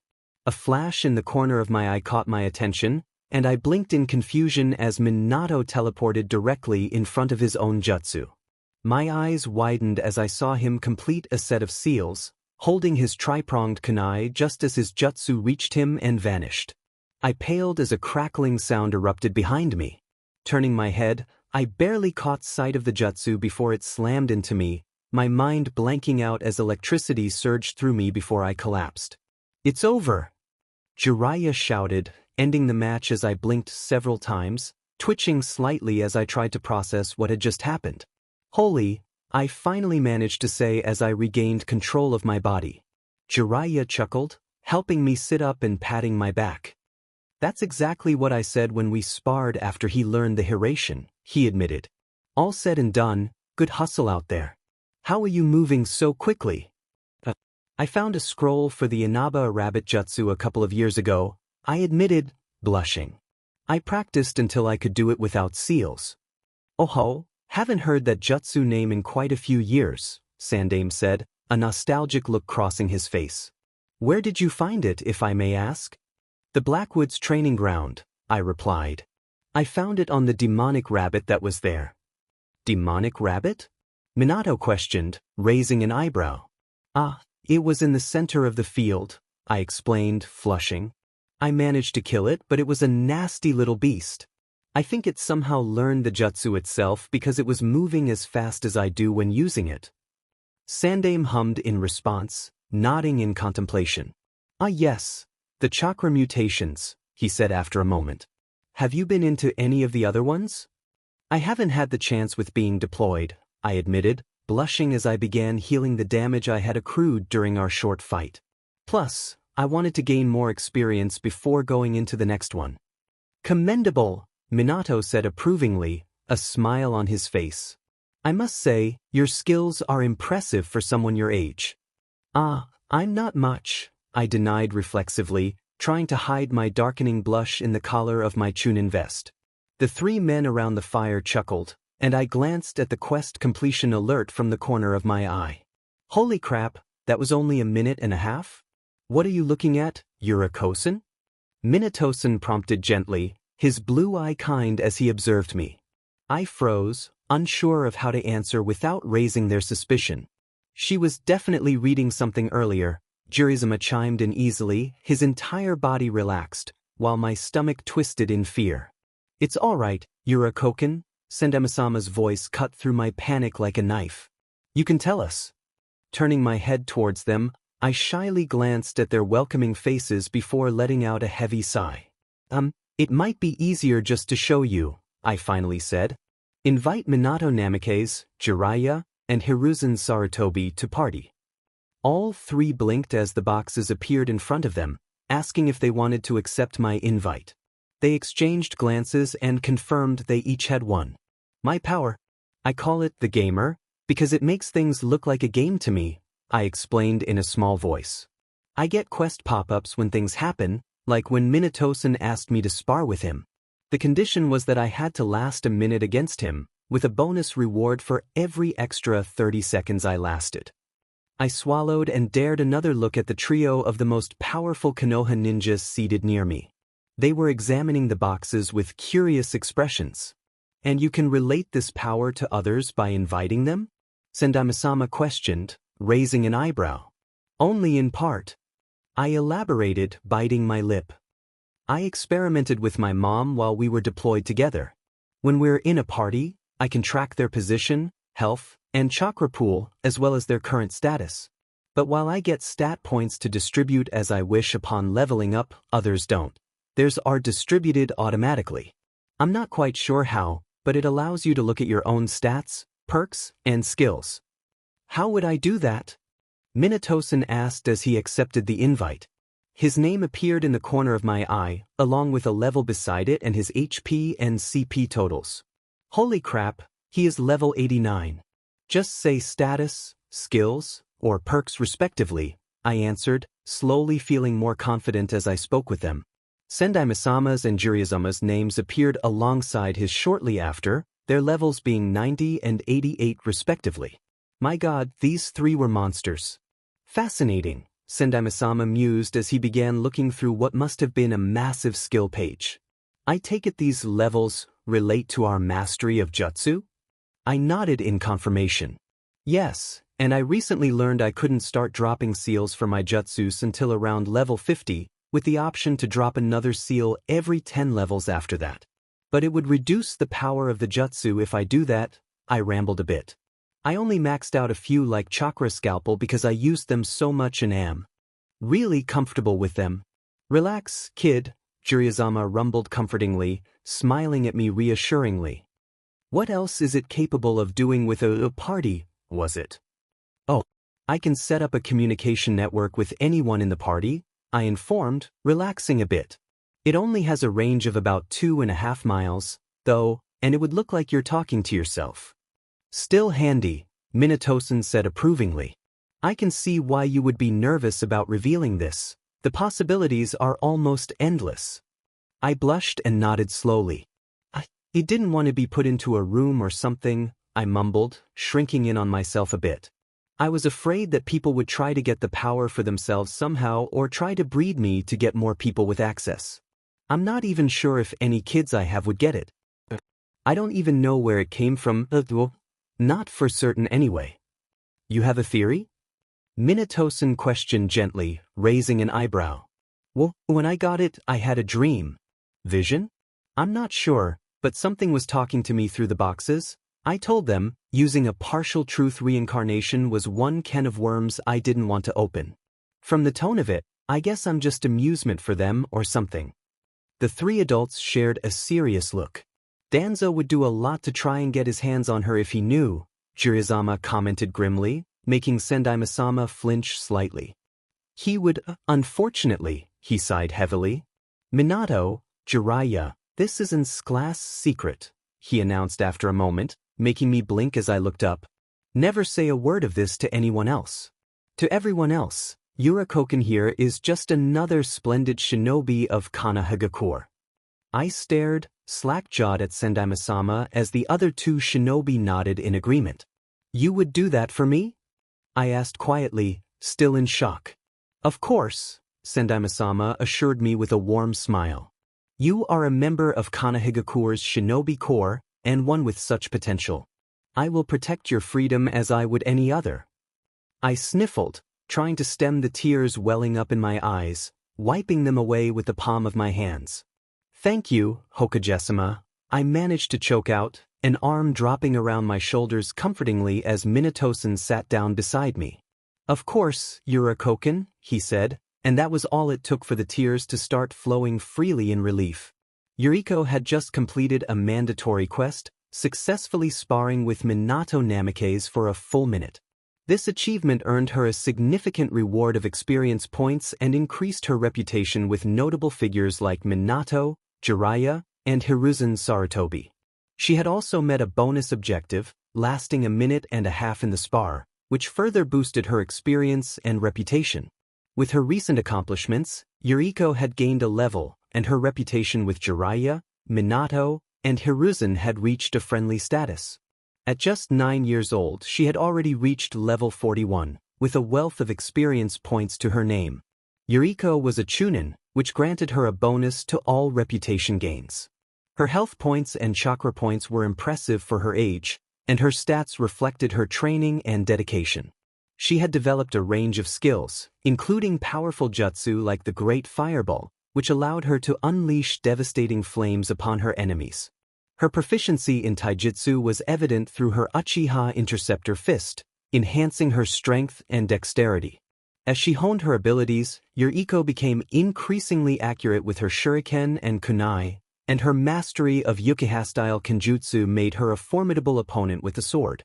She possessed various active jutsu, such as the substitution jutsu, which allowed her to evade attacks, and the transformation jutsu, enabling her to disguise herself. Her healing skills were equally impressive, with techniques like gentle healing and mystical palm allowing her to mend wounds effectively. Yuriko also had access to advanced medical techniques, making her a valuable asset on the battlefield. With her sharingan activated, she could predict enemy movements and even learn their jutsu by observing their hand seals. This ability, combined with her other skills, made her a versatile and dangerous shinobi. Yuriko's journey was just beginning, and with each quest and battle, she continued to grow stronger, earning respect and recognition in the ninja world. With this sword of mine, you have always enjoyed the way the light dances off the edge, and some even think you like it more with the blood of your enemies coating it. As a medic ninja, you heal your friends and destroy your enemies' organs, all while trying to remember where you left your watch. Fire has always warmed people on cold nights, chased predators away with its light, and burned your enemies to ash. Fire is your weapon of choice when dealing with foes, starting with a natural affinity for it, enhancing your skills in fire ninjutsu and nature manipulation. Your chakra burns bright, and now it's time to show the world just how much by releasing it in white-hot flames. You also possess a natural affinity for water, reducing the chakra cost for water ninjutsu and nature manipulation. Your body resembles that of a video game character, recovering health and chakra while you sleep, with varying effectiveness depending on where you rest. Your mind, shaped by RPG gaming, allows you to remain calm and make wise choices, though extreme emotional distress can still affect you. That night, you cried yourself to sleep, comforted by Minato, who supported you through your lowest moments.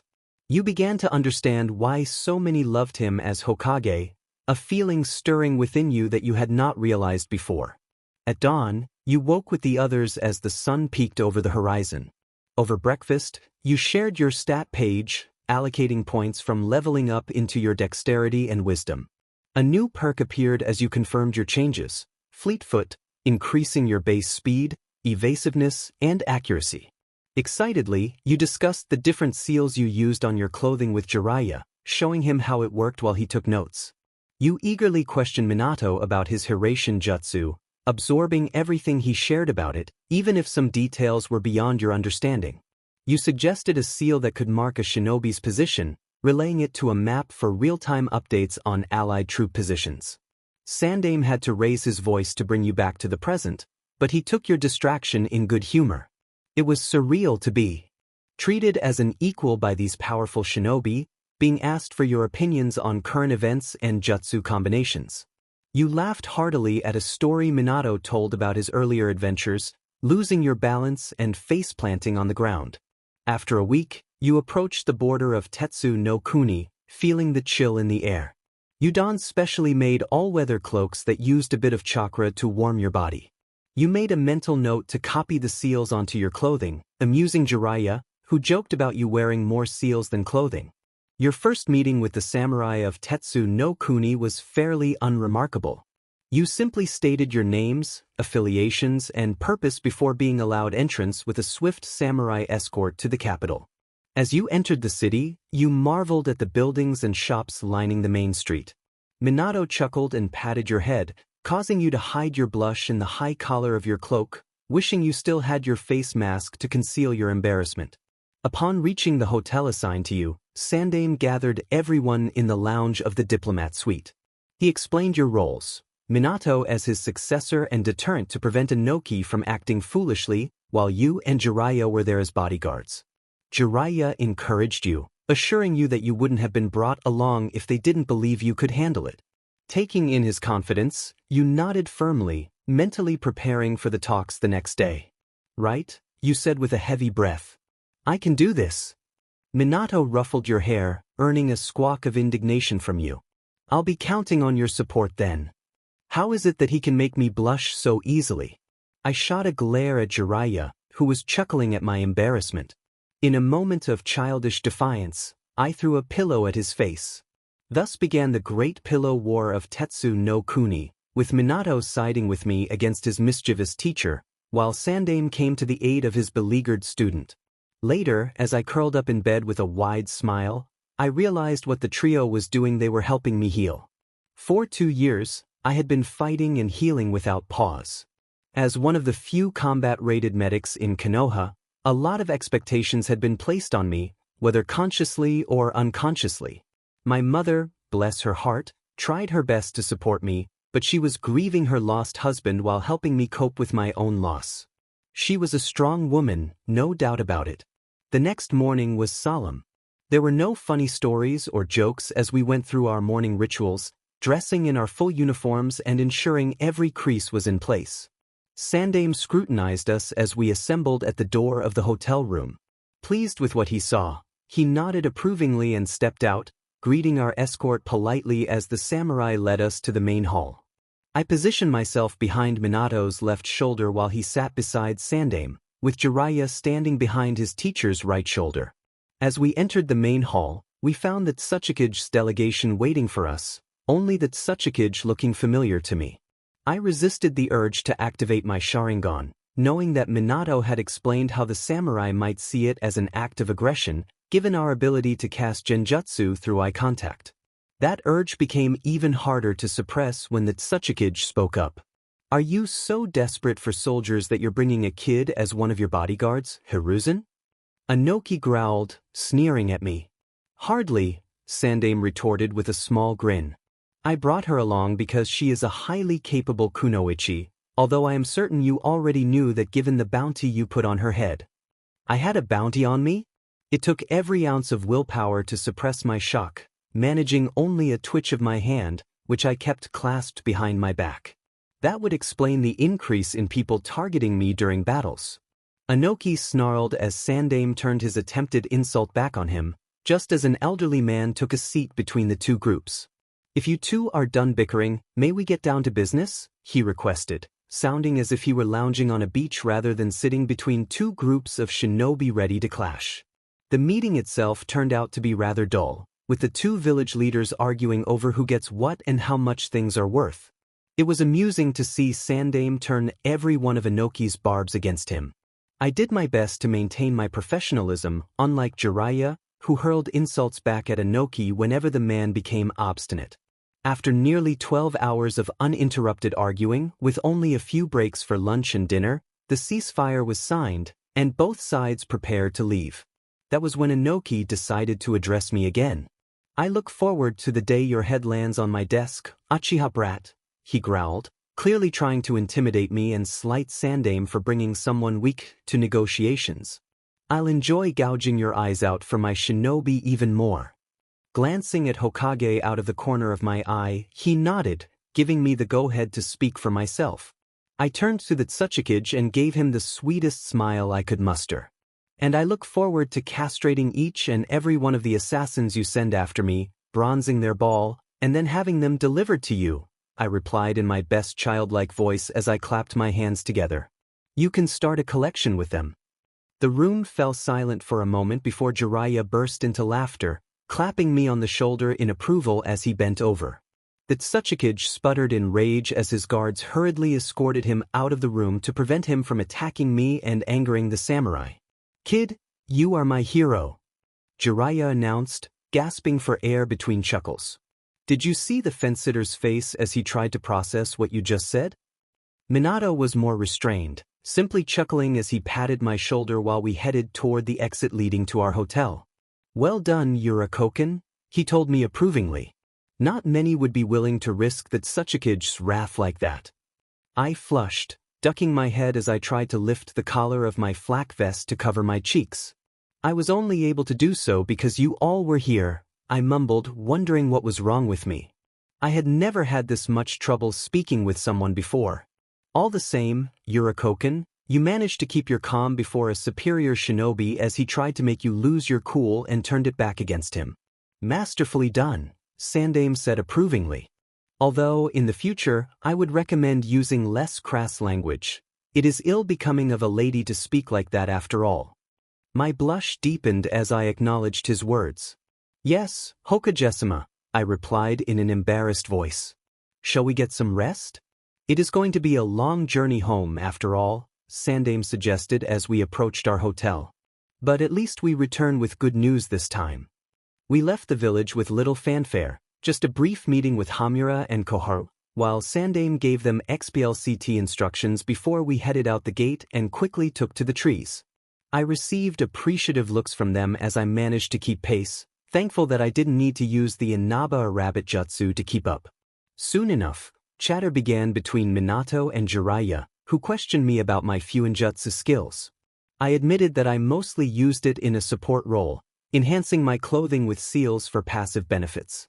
Jiraiya showed particular interest in my chakra control seal and asked to see it when we stopped for the night. He mentioned that while it was referenced, it was hard to come by. We ended up stopping an hour before dusk, giving us plenty of time to set up camp and start cooking our meal.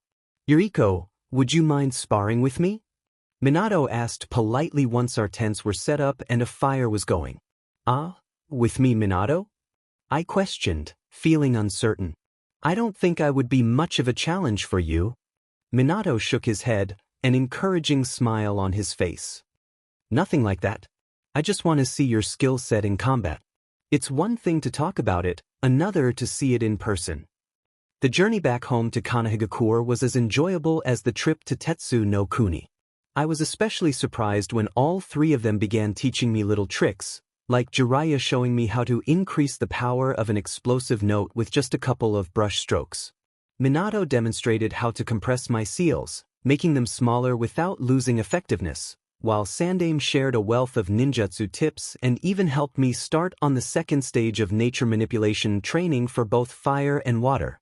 Unlike our trip out, our return was met with much fanfare as news of the ceasefire spread and many shinobi began returning home. It felt strange standing between Minato and Jiraiya behind Sandaime as we walked down Main Street to the Hokage Tower for the debrief. I was sure many people didn't notice me, given who was around me, but I did catch a few Uchiha in the crowd pointing me out and calling my name, prompting me to wave nervously in return. Soon, we were in the meeting hall of the Hokage Tower. I was directed to stand beside Minato for the meeting instead of being told to wait outside as I had assumed.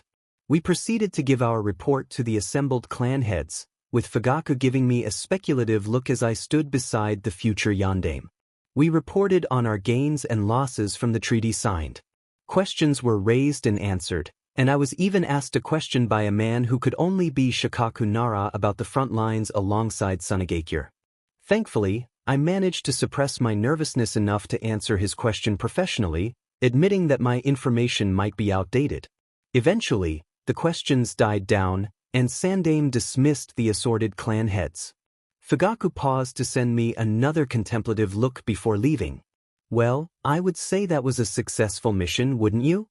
Sandaime asked cheerfully as he stood in front of his desk in the chamber. There is just one more item to cover. Jiraiya, Minato, your assessments? I blinked in confusion at his question as Jiraiya stepped forward. She remained professional throughout the meeting, kept her cool when the fence-sitter addressed her directly. She definitely has the skills, he listed, making me realize they were assessing me. With a bit more experience, she'll go a long way, I think. Sandaime nodded before turning to Minato, who took that as his cue. I agree with Jiraiya on all counts. She showed the necessary level of professionalism required. She is also well-versed in tactics, collaboration techniques, and even political situations, he summarized. I blinked in confusion, completely lost at what they were talking about. I think she's ready for her promotion to Jonin. Oh, that was what they were discussing. What? I questioned, staring at Sandaime, who smiled in response. Well then, since you have the support of two of your commanding officers, I hereby approve your promotion to Jonin. Congratulations, Jonin Uchiha, he told me with an amused smile at my dropped jaw. We took the opportunity of the mission to Tetsu no Kuni to test if you were ready for a promotion. The Jonin commander at your last promotion forwarded a recommendation after you temporarily took control of the medic division when your mother was injured 3 months ago, he explained. I recalled that week vividly. I had flown by the seat of my pants the entire time. That is not all, however, Jiraiya commented, fighting back a grin. Indeed, with me stepping down soon, Minato will need a set of guards he can trust with his life, Sandaime informed me, and my eyes widened as I realized where this was going. I would like to offer you the position as one of my bodyguards, your Iko, Minato said with a slight smile. You are young, yes, but you have great potential for growth, and I would be honored to have you by my side when I become Hokage. I began to feel lightheaded. Minato wanted me to be part of his guard force? I accept. I shouted unintentionally, unable to control my volume due to my shock. The honor will be mine, Minato. I look forward to working with you then, he told me cheerfully as a new alert popped up. Ah, welcome back, Yura-kosen, one of the guards called out. Heard you were part of Hokage-sama's guard retinue to Tetsu no Kuni. Yup. I replied cheerfully, smiling at one of the guards. I even got to talk with Minato-sama and Jiraiya-sama about Fuinjutsu while we were traveling. Oh, that must have been quite the conversation, his partner said, grinning at me. Pick up any good tricks? Minato-sama taught me about seal compression, Jiraiya-sama showed me how to enhance my explosive notes, and Sandaime-sama actually taught me the next stage of nature manipulation training, I explained, my excitement clear in my voice. Plus, I got to spar with Minato-sama, but I got completely destroyed in under 2 minutes. The pair stared at me, slightly baffled, before chuckling. In amusement at my enthusiasm. Well, before you head home, Fugakusama wanted to meet you at the main family building, the first guard told me with a grin. Not sure what he wanted to talk to you about, but he seemed pretty lost in thought. I blinked, remembering the curious looks he had been sending me during the meeting. All right, I'll head over and see him now, I assured them as I passed through into the compound. See you later. As I walked through the district, I was greeted by several people, many stopping to chat with me, while a few shinobi called out greetings. Finally, I reached the home of the clan head of the Uchiha and knocked on the door. The door was opened by a child around 4 years old, tear tracks alongside his nose clearly indicating who he was. Yes. Itachi Uchiha questioned, staring up at me with wide eyes. It took every ounce of my willpower not to squeal in excitement at his adorable expression. Hello, is your father in? He requested that I come meet him, I said, smiling at him. Okay, please come in, Itachi replied, stepping back to allow me entry before running off deeper into the house. A dark-haired woman followed shortly after. And you must be Yura-koken? Welcome, Mikoto Uchiha greeted me with a kind smile. Shigure-san has been bragging about you since you graduated. I flushed a bit at my mother's actions as I removed my heeled sandals. Thank you for welcoming me, I told her. Is Fugakusama in? Of course, he's in his office, Mikoto said, gesturing for me to follow her. I hear you were on the guard detail for Hokage-sama's trip? Man, that story is spreading far, isn't it? Yeah, it was a very informative trip, I replied with a smile. I was able to learn a lot while traveling with them. Really, they taught you something? Mikoto looked at me in surprise as I beamed. Little things, but yeah. I confirmed. Sandaime-sama actually helped me with the second stage of my nature manipulation. That's good to know, Mikoto replied, smiling back at me, something in her eyes as we approached a door. Fugaku, dear, Yura-koken is here to see you. Send her in. Fugaku's voice filtered through the door, prompting Mikoto to open it and allow me entry. The head of my clan was seated at a desk, slowly working his way through a stack of paperwork as I entered. Please, sit, he requested, gesturing to the chair across from him. I just wanted to know about the trip you took with Hokage-sama. I tilted my head slightly as I sat down, something niggling at the back of my mind as I answered him. I was a bit surprised that he wanted me to be part of his detail, I explained, flushing a bit in embarrassment. I think the entire thing was something of a test, because after the meeting, Hokage-sama promoted me to Jonin. I smiled at the memory. I was also given my new posting assignment, but I'm not sure if I'm supposed to talk about it yet, Fugakusama. He nodded in understanding. That is fine, you don't need to tell me, he assured me, knowing that secrecy was needed as a shinobi. What happened during the mission? Well, I sparred with Minato-sama for a bit, I admitted with a shrug. I also talked with him and Jiraiya-sama about Fuinjutsu, and Sandaime-sama showed me the second stage of nature manipulation. Fugaku nodded, looking contemplative. I see, and how does your training progress? As I understand it, you were working on developing your Fuinjutsu when you left for the front at Kaze no Kuni. Yeah, I was working on clothing enforcement seals, mostly minor stuff right now, but with Minato-sama's help in showing me how to compress seals, I should be able to improve them quite a bit, I admitted with a shrug. Also, Jiraiya-sama taught me a few tricks to improve explosive notes. It was really helpful. How is your mother doing? He asked, frowning slightly as he absorbed the information I shared. Tis coping, I said, looking unsure. My father's death hit her hard, but she was kept busy on the front lines. Yes, as I understand it, she ended up having to take command of the medics there when the last commander died during an assault, Fugaku said, looking at me for confirmation.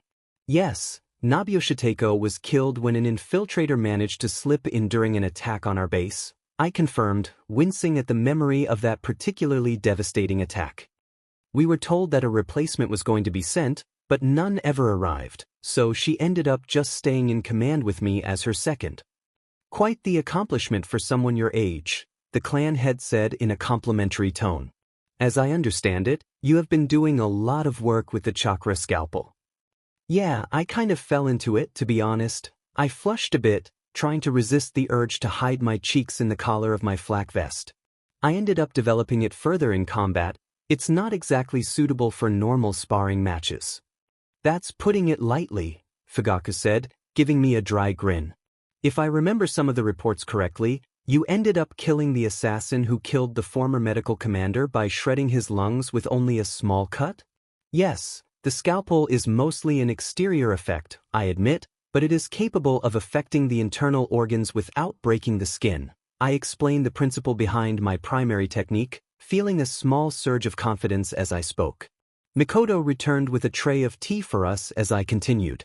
I ended up experimenting while in the field and managed to develop a few offshoot techniques to use with chakra flow, chakra scalpel. You are making impressive progress in your career, he said calmly, sipping his tea. Especially with taking such an often overlooked jutsu and turning it into a specialty of yours. Thank you, Fugaku-sama, I replied, bowing my head slightly. I had a lot of help with it, though.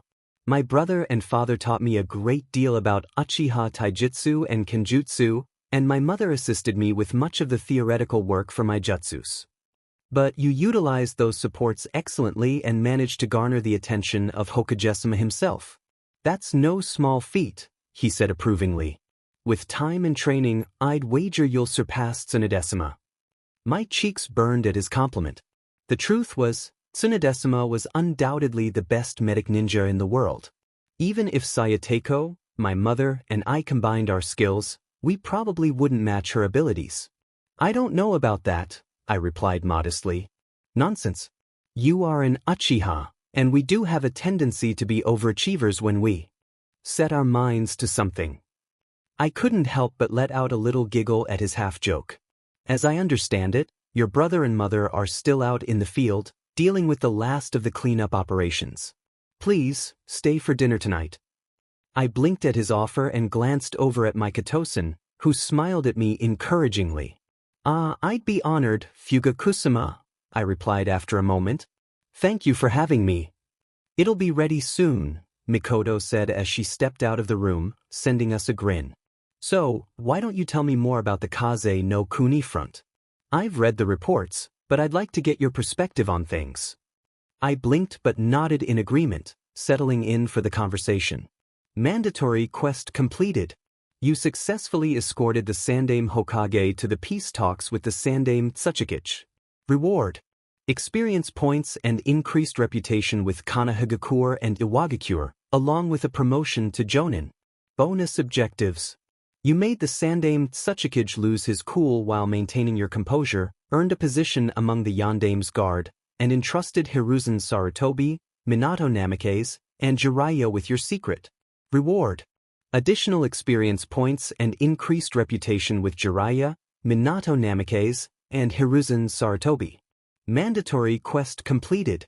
You were made a genin early due to the ongoing war in the elemental nations, tasked with defending your home and allies while ensuring your own survival. Objective: survive until the end of the Third Shinobi World War without Konohagakure or any allied nations being destroyed.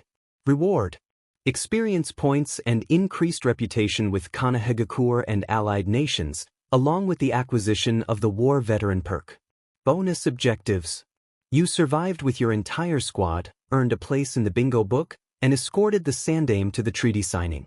Reward: more experience points and increased reputation with your teammates and Jonin Sensei, as well as with Konohagakure. My eyes widened as I stared at the notifications before me. Something big, kid? Jiraiya asked, raising an eyebrow. 7 levels, I stammered. I've never had such a big jump. Jiraiya grinned at me. Oh yeah, the quest of escorting the old man gave you that much? And the bonus objectives, plus the quest for surviving the war and its bonus objectives, I explained, still in shock.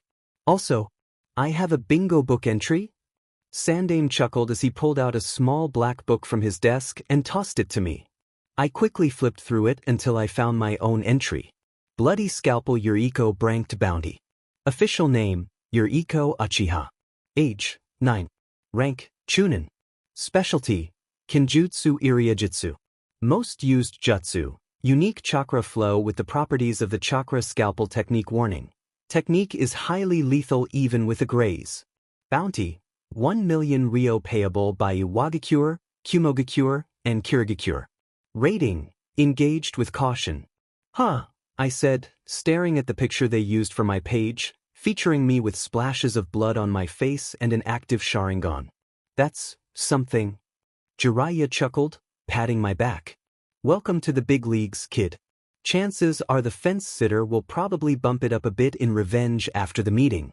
But don't worry too much, aside from the odd bounty hunter, not many will go out of their way to try and get you. Plus, with your position as the Hokage's bodyguard, you'll be spending plenty of time in Konoha with your duties to Minato, Sandaime informed me gently. I'll also be training with you and your new squad, Minato added. There are a few techniques I want you all to learn. My heart raced at the thought of learning from the Yondaime Hokage himself. I look forward to it, Minato-sama, I exclaimed, a bit louder than intended, earning a chuckle from him. Very well then, you are dismissed for the rest of the day, Yurikoken, Sandaime said. Please report back here tomorrow morning to start your assignment. Yes, Hokage-sama, I replied, saluting proudly as I left the room, a skip in my step. Sometimes my gamer life could be tough, but days like this made everything feel amazing. Dinner with the main family was an interesting experience. Fugaku was a stern man, but he had a dry sense of humor that could be missed if one wasn't an Uchiha or used to dealing with them. Mikoto was surprisingly energetic, doting on me and her son enough to make us blush. Little Itachi was quiet for the most part, clearly affected by the war, as indicated by the small winces he tried to hide when the topic arose. He eventually warmed up to me, asking about the places I had seen. His expression of wonder when I described Tetsu no Kuni was adorable, especially when I mentioned the snow covering the ground.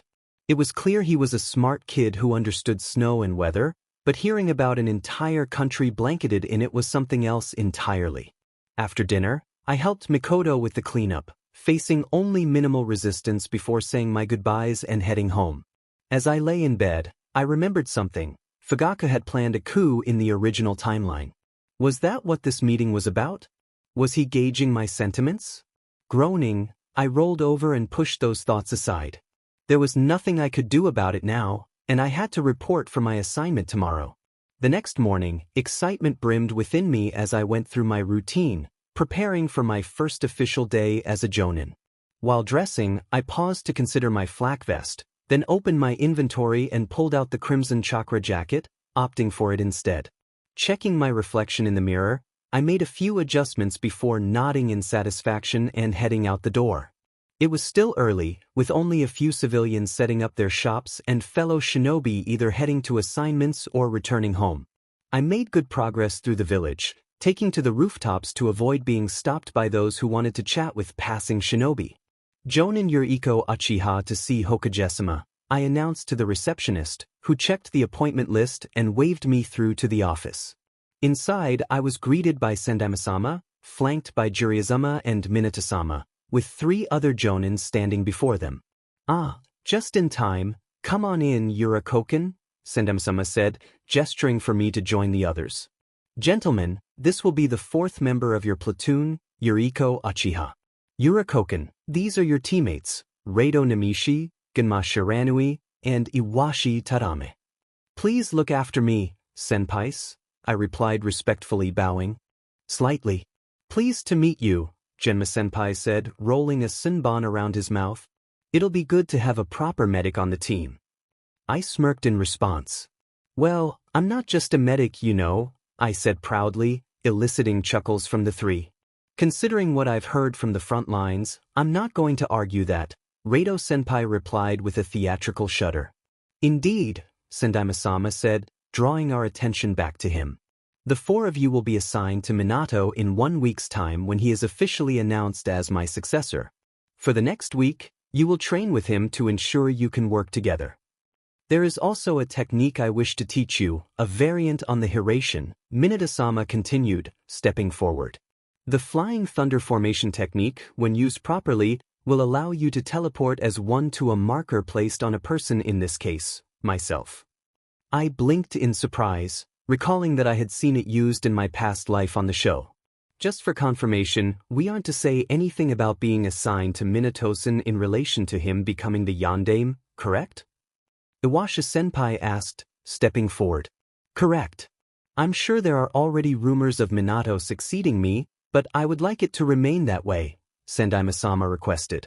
Your new position will be obvious during Minato's inauguration next week. Understood, Hokage-sama, we all replied, saluting and receiving a nod from Sendai-sama. Minato-sama stepped forward with a smile. Well then, shall we get started with our training? He offered, receiving 4 nods of varying enthusiasm in return. The following week proved to be a draining yet rewarding experience. Under Minato's guidance, we practiced various formations utilizing the Flying Thunder technique, which required 3 of us to execute it while the 4th, often myself, stood ready to act upon being teleported. It was during this time that I first met Kushina Uzumaki. Minato had invited me to join them for dinner, and as we entered their home, Kushina greeted us with a warm smile. She paused to scrutinize me with intense eyes before suddenly pulling me into an enthusiastic embrace, fawning over my professionalism, which she found adorable. I couldn't help but think I'm a lethal Jonin, not adorable. Kushina quickly ushered me into the kitchen, where she chattered away, effortlessly jumping from one topic to another. To my surprise, I managed to keep up with her conversation and even contributed my own thoughts. Eventually, we found common ground discussing Fuinjutsu. With a few adjustments to the array on the edges, the imprisonment jutsu could be triggered remotely instead of requiring contact with the seal, Kushina explained from the stove. I've been in talks with the Tandai team, and they're going to run experiments to see if it's feasible. I nodded, understanding her point. That would be useful in the field. I remember trying to capture a Kirigakure commander who kept slipping his bonds. Plus, he was a Hozuki, so keeping a paper tag on him was nearly impossible. Oh, tell me about it. I faced one in Kusa no Kuni, and he was a nightmare to pin down, Kushina agreed, sighing as she lifted a pot from the stove and placed it on the table. To my surprise, it was ramen. Dinner is ready. I felt a bit ashamed to admit that I had never had ramen before that night with Kushina and Minato. It was my first experience with the dish, and Kushina was shocked to learn this. I fell in love with it at first bite, practically inhaling my first bowl and letting out a loud belch from eating too quickly. Thank you for dinner, Kushina, I said as I helped clean up, joining her in washing the dishes. It was delicious. Of course it was ramen, she declared proudly. I was rather surprised when Minato told me about you, Yuriko. My eyes widened, and my face heated slightly. Minato talked about me? I squeaked, causing Kushina to giggle, a knowing look in her violet eyes. When he mentioned you were assigned as one of his guards, I just knew I had to meet you. I must say, you are the most adorable Jonin, she praised, making me flush. Not even Kakashi was as adorable when he first became a Jonin. I shuffled awkwardly. I'm nothing special, I tried to downplay, but Kushina wouldn't hear it. Of course you are. You must be related to Obito, he was just as modest, she exclaimed, making me freeze. I pushed down the realization that I had failed to prevent the creation of Toby. Your family is still deployed, right? I nodded, grateful for the change of topic. Yeah, I heard they'll be back the day before the inauguration. I have to admit, the house feels empty without them. Well, that settles it, you're staying here until they get back. Kushina declared, making me blink in surprise. Minato, get the guest room ready. Minato chuckled at her enthusiasm. I figured you'd say that, it's already prepared for her, he assured her. Oh great, that means I get to play dress-up with Yuriko tomorrow. Kushina announced happily. Minato, you traitor. Despite my inner protests, a warm feeling filled me as they welcomed me into their home without reservation. I would protect them because I loved them. Yuriko's mother called out to her, rushing forward to give her a tight hug, which Yuriko gladly returned. Sakaki, her brother, followed closely behind, smiling at her over their mother's shoulder. Are you all right? Were you injured on the mission? Did everything go well? She asked, a flurry of questions spilling from her lips. Yuriko giggled, patting her mother on the back to reassure her. Yes, I'm fine, Mum. I wasn't injured, and everything went as smoothly as it could have. I was even promoted. I heard about that, her mother exclaimed cheerfully, pulling away with a smile. And I think you grew a couple of inches, young lady. Yuriko blushed as her brother ruffled her hair. Hey, Squirt, I heard you really ticked off that Suchikage at the meeting, he said with a chuckle. He was throwing threats around, and I told him I would enjoy sending him the brass ball of his assassins back, she replied with a grin. I even suggested he could start a collection of them. Her brother laughed while their mother gaped at her. Yuriko Uchiha, who taught you to talk like that? She questioned fiercely. You did when we were attacked by that Iwanin. Yuriko shot back, matching her mother's glare. Her mom blinked, then let out the no sound. Oh, that's all right then, she said dismissively, causing both Yuriko and her brother to laugh. Again. Suddenly, Chika impacted Yuriko from behind, making her stagger slightly under the weight. Yurikoken. I've missed you so much. Are you okay? I heard you got promoted again. Did you really escort Hokage-sama to the ceasefire signing? Don't think she can say anything with you continually questioning her, Chika-chan, Aoi said as he approached, looking less tense than when he was on the field in Kaze no Kuni, with Hasai not far behind him. I missed you too, Chika-chan, Yuriko giggled, hugging her friend in return. And yes, I did get promoted. Congratulations then, Yuriko, Hasai said, giving her a proud smile. You earned it after Kaze no Kuni. Thank you, sensei, she replied brightly. What about you two and your snazzy new vests? Her friends smiled as they adjusted their Chunin vests. We got promoted just after you left, Aoi explained. Hopefully, this means we can start going on higher-ranked missions together again. Yuriko winced slightly. I wish I could, guys, but I'm not sure how often I will be able to, she admitted with an apologetic smile. I was given a new posting to go with my new rank, sorry. Aoi and Chika both looked disappointed, while Hasai gave her an understanding nod. Well, I guess we'll just have to look forward to when we can go on missions together again. Chika said brightly, trying to lift the mood. I'm sure you'll get your chance eventually, Sakaki told them as he stepped forward. Now, how about we all go out and celebrate your promotions? It'll be on me. Well, I hope you're ready for us to eat you out of house and home then.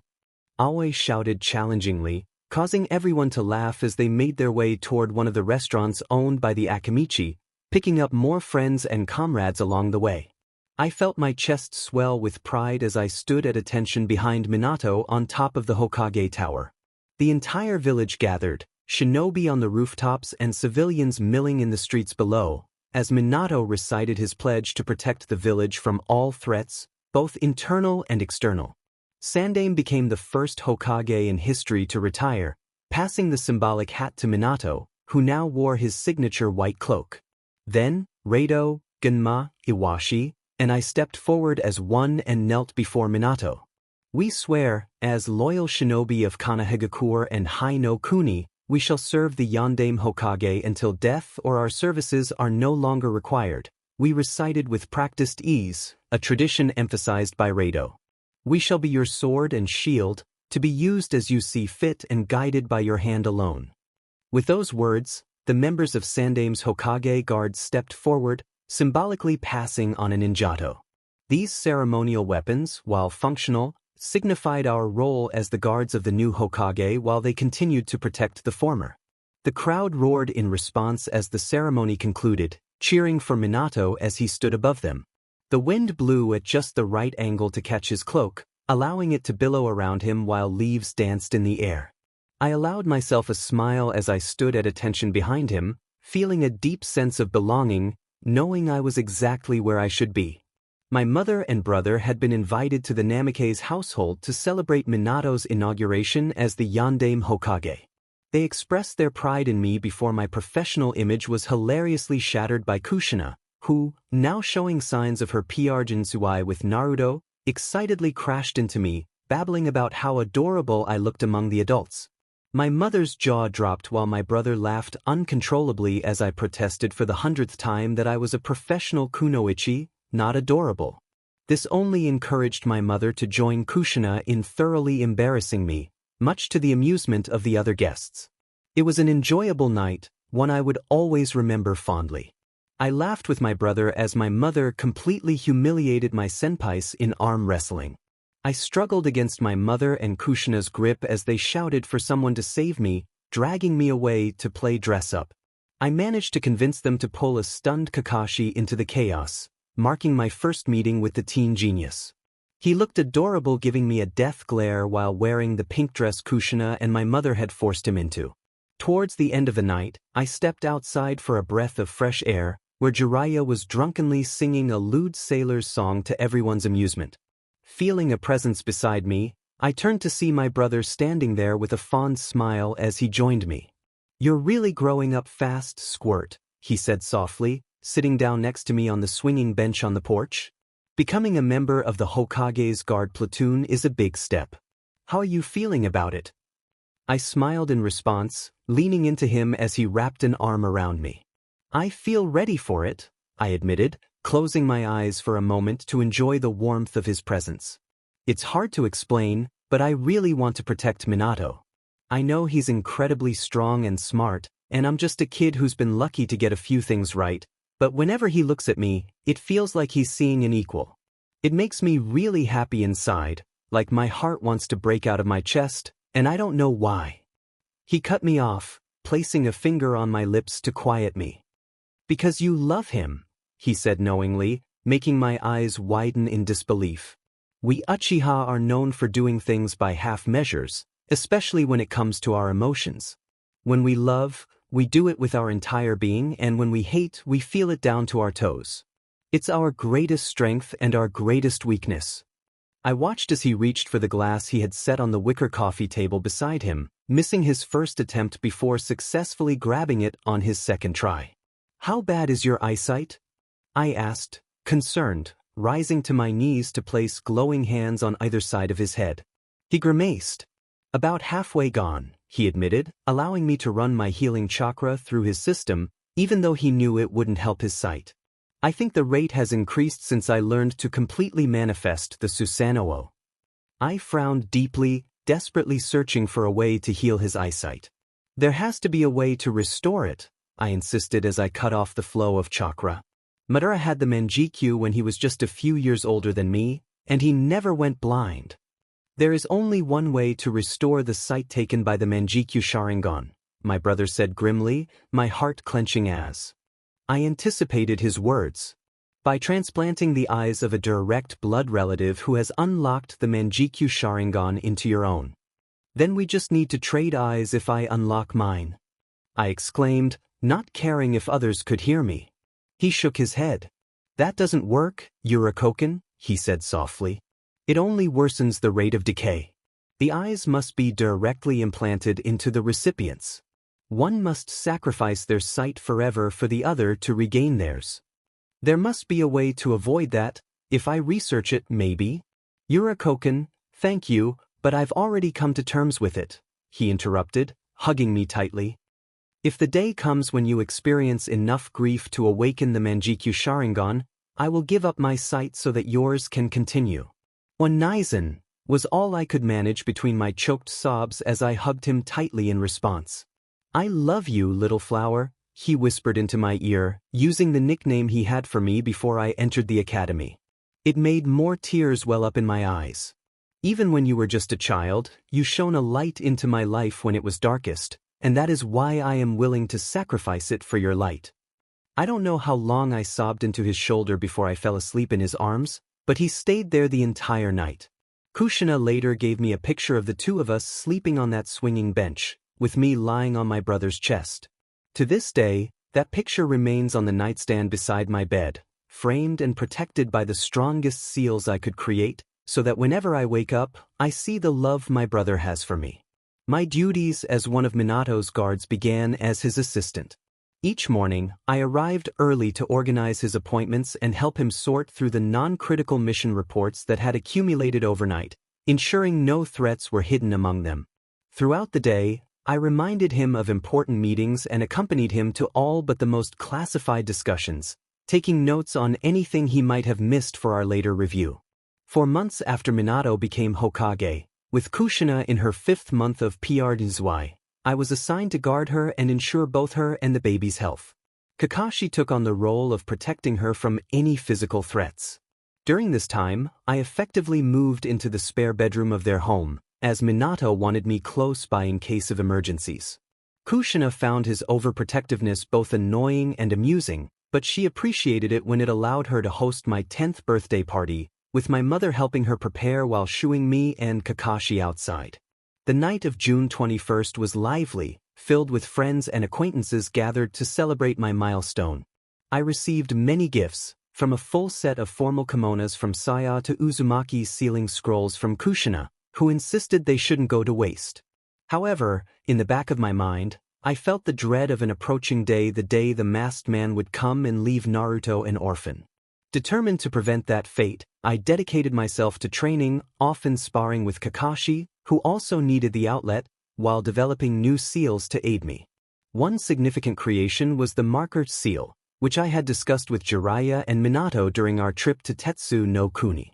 This seal allowed me to mark individuals, similar to Minato's Hiration, enabling me to track their signatures up to 10 miles away. With practice, I could even sense their physical well-being within that range. Using these markers, I guided Rado, Genma, and Iwashi with greater accuracy during our missions. As the fateful day drew near, plans were made to secretly move Kushina out of Kanehagakure. If the worst happened and Minato couldn't reinforce her seal, at least the Kyuubi would be far enough away to give the villagers some warning. I was present for the birth, assisting Sandame's wife. Though it was my first experience with childbirth, I was more focused on sensing the masked man's arrival while ensuring Naruto was delivered safely. After cutting the umbilical cord, I assured the relieved parents that their baby was healthy. But then I felt a sharp pain in my side. Following the shocked gazes of Minato and Kushina, I discovered a ninjato had pierced me, just before I was roughly pushed aside by a Beto Uchiha, who threatened Naruto's life. Panic surged within me as Minato began his fight with the masked man. I struggled to push the weapon from my body, my vision blurring from the pain. With a strained gasp, I managed to free myself, my hands glowing with healing chakra as I attempted to mend my wound quickly. If I worked fast enough, I could still save them before the Kyuubi was unleashed. Just as I was finishing, I felt a hand on my shoulder, and the familiar sensation of Minato's Hiration enveloped me. Suddenly, I found myself in a wooded area, with Kushina lying weakly on an altar covered in seals. "Kushina!" I shouted, ignoring my injury as I rushed to her side, channeling my healing chakra into her. "Naruto-kun," she gasped, looking at Minato, who smiled before teleporting us to a safe house where Naruto lay waiting. "Oh, my baby!" Kushina cried joyfully as Minato placed him in her arms. I barely noticed Minato vanish in a flash of yellow, focusing all my energy on keeping Kushina alive. I couldn't let Naruto grow up alone. Tears streamed down my face as the cold realization settled in. A warm hand touched my cheek, drawing my attention to Kushina, who smiled gently at me. "Yura-koken, look after Naruto for me, okay?" she requested, and my heart sank as I shook my head in denial. "No. I can save you. I have to save you," I cried, pouring more healing chakra into her, desperate to prevent her from dying. "Please, you can't leave? Kushina, why am I not strong enough?" Kushina smiled sadly at me. "Because sometimes, we just aren't strong enough," she comforted, turning my face toward little Naruto. "Protect him for me. Be there for him where I can't be." I nodded weakly, closing my eyes, unable to speak as I let out a choked sob. "I'm sorry, Yura-koken, you really are adorable," Kushina whispered, and then I felt something placed on the back of my neck, and all control of my limbs slipped away. But I can't let Naruto's big sister die because she chose to do something foolish. "Kushina-san?" I questioned weakly, staring with a betrayed expression at the red-haired woman I had come to love. She smiled sadly, tears in her eyes, and that was the last thing I saw before I lost consciousness. It seemed that the kami shared their grief. With Konohagakure, thought Shigeru Uchiha as she listlessly busied herself in the kitchen. The devastation caused by the Kyuubi's rampage was amplified by the death of the Yondaime and his wife.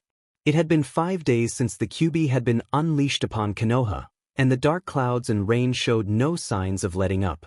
Shigeru had grown fond of the red-haired Uzumaki woman and understood why her daughter was enamored with her and her husband.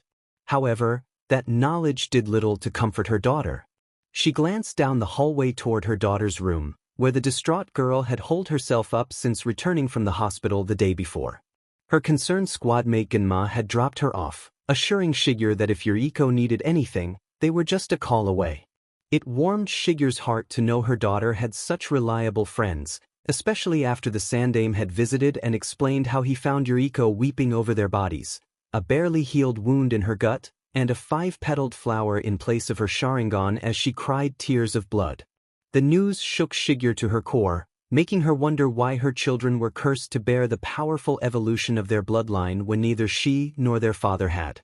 Letting out a sigh, she turned away from the door that refused to open, even after she left food in front of it. She glanced into her son's empty room. He had been leading a counterattack against the Kyuubi, attempting to use his Kashinto to teleport the beast away to buy more time for the Konohagakure ninja and evacuation efforts. He had succeeded in moving it back 30 feet but nearly died from chakra exhaustion in the process. He remained unconscious in the hospital, under constant supervision to ensure he didn't succumb to his efforts to protect the village. Many Uchiha had followed his example, with clan head Fugak rallying the combat-capable members into action, while some untrained members rushed into the village to usher civilians into various shelters. A knock on the door broke her from her musings. She moved to answer, blinking in surprise at the grim-faced Jiraiya standing at her door. "Jiraiya-sama," she greeted, bowing respectfully. "Please come in. May I get you some tea?" "Sorry, Shigeru-san, this isn't exactly a social call," he replied with a sad look. "How is she?" Shigeru winced as she looked back toward her daughter's room. She hasn't been eating, hasn't said a word, or even come out of her room," she answered, biting the inside of her cheek to contain her tears. "I tried to get in, but I think she sealed her room off." Jiraiya nodded in understanding. "Unfortunately, she needs to report to the Hokage about the incident," he admitted with a deep frown. "A lot of questions are being asked, and she is the only survivor who can be questioned." "My daughter would never harm the Yondaime or his wife." Shigeru snapped, her sadness vanishing as her motherly rage surfaced. "She loved them more than anyone else in this village. She would kill herself before bringing harm to them." "I know," Jiraiya said reassuringly, patting her shoulder gently to help her calm down. "As does Sensei and many on the council, but as it stands, she is the only one who could have seen what may have happened." Shigeru let out a shuddering sigh as she sagged. "Please, Jiraiya-sama, keep her safe," she pleaded, stepping back to allow the Sannin entry into her home. "You have my word," Jiraiya solemnly swore as he entered and followed Shigeru to her daughter's room. "Yeah, she's definitely put up a seal on this," Jiraiya said, placing a hand on the door and sending a careful pulse of chakra through it. "An Uzumaki seal if I'm not mistaken." He then knocked on the door loudly. "Yuriko, Sensei needs you to report in," he announced in a gentle but professional tone. "And your posting isn't done." Some shuffling was heard through the door before it opened, and Shigeru forced herself not to rush forward and hug her daughter. Yuriko looked nothing like her usual cheerful self. Her once carefully maintained hair was a tangled mess, and her eyes, once filled with life and happiness, were puffy with dark circles as she stared listlessly at Jiraiya. "What mission?" she croaked, her once vibrant voice now a hollow shell. "I failed it. I couldn't save them. They're dead because I wasn't strong enough." Shigeru felt her heart clench as her daughter spoke, gritting her teeth to stop herself from rushing forward again. This was the most anyone had gotten out of her since the Sandaime had dropped her off. "So, you're just going to leave their killer running free without doing anything?" Jiraiya said, eliciting a twitch from Yuriko. "And what about Naruto? The child you helped bring into this world that night? Are you just going to leave their child abandoned?" That got a reaction from Yuriko as her eyes flashed with anger. "And what about you?" she snapped back, her listless voice now filled with fury. "You're his godfather. Why not you? Why not Kakashi? He's Minato-sama's student." Jiraiya weathered her anger with calm patience. "If I could, I would in a heartbeat," he told her. "But you know how many enemies Minato had. They would instantly suspect any blonde child with me as Minato's. Kakashi wouldn't be much better. He's emotionally stunted and retreated into the Anbu core as soon as the dust settled. If anyone were to take in Minato and Kushina's son, it has to be you. To the other countries, you were just a pet project for him, a way to show unity in the village. They wouldn't think twice about a blonde kid in your presence." Yuriko reeled back as if struck by Jiraiya's words, but he didn't give her a chance to recover before continuing. "You are also the only one who saw what happened that night. The only one who can point us to their murderer," he shouted, his voice rising unintentionally. "Or do you not want to bring the one responsible to justice?" Yuriko recoiled again, folding in on herself as tears fell to the floor. Jiraiya held an arm in front of Shigeru, preventing her from rushing to her daughter's side. Jonin Yuriko Uchiha faced a challenge as a voice questioned her commitment to Minato Namikaze and Kushina Uzumaki.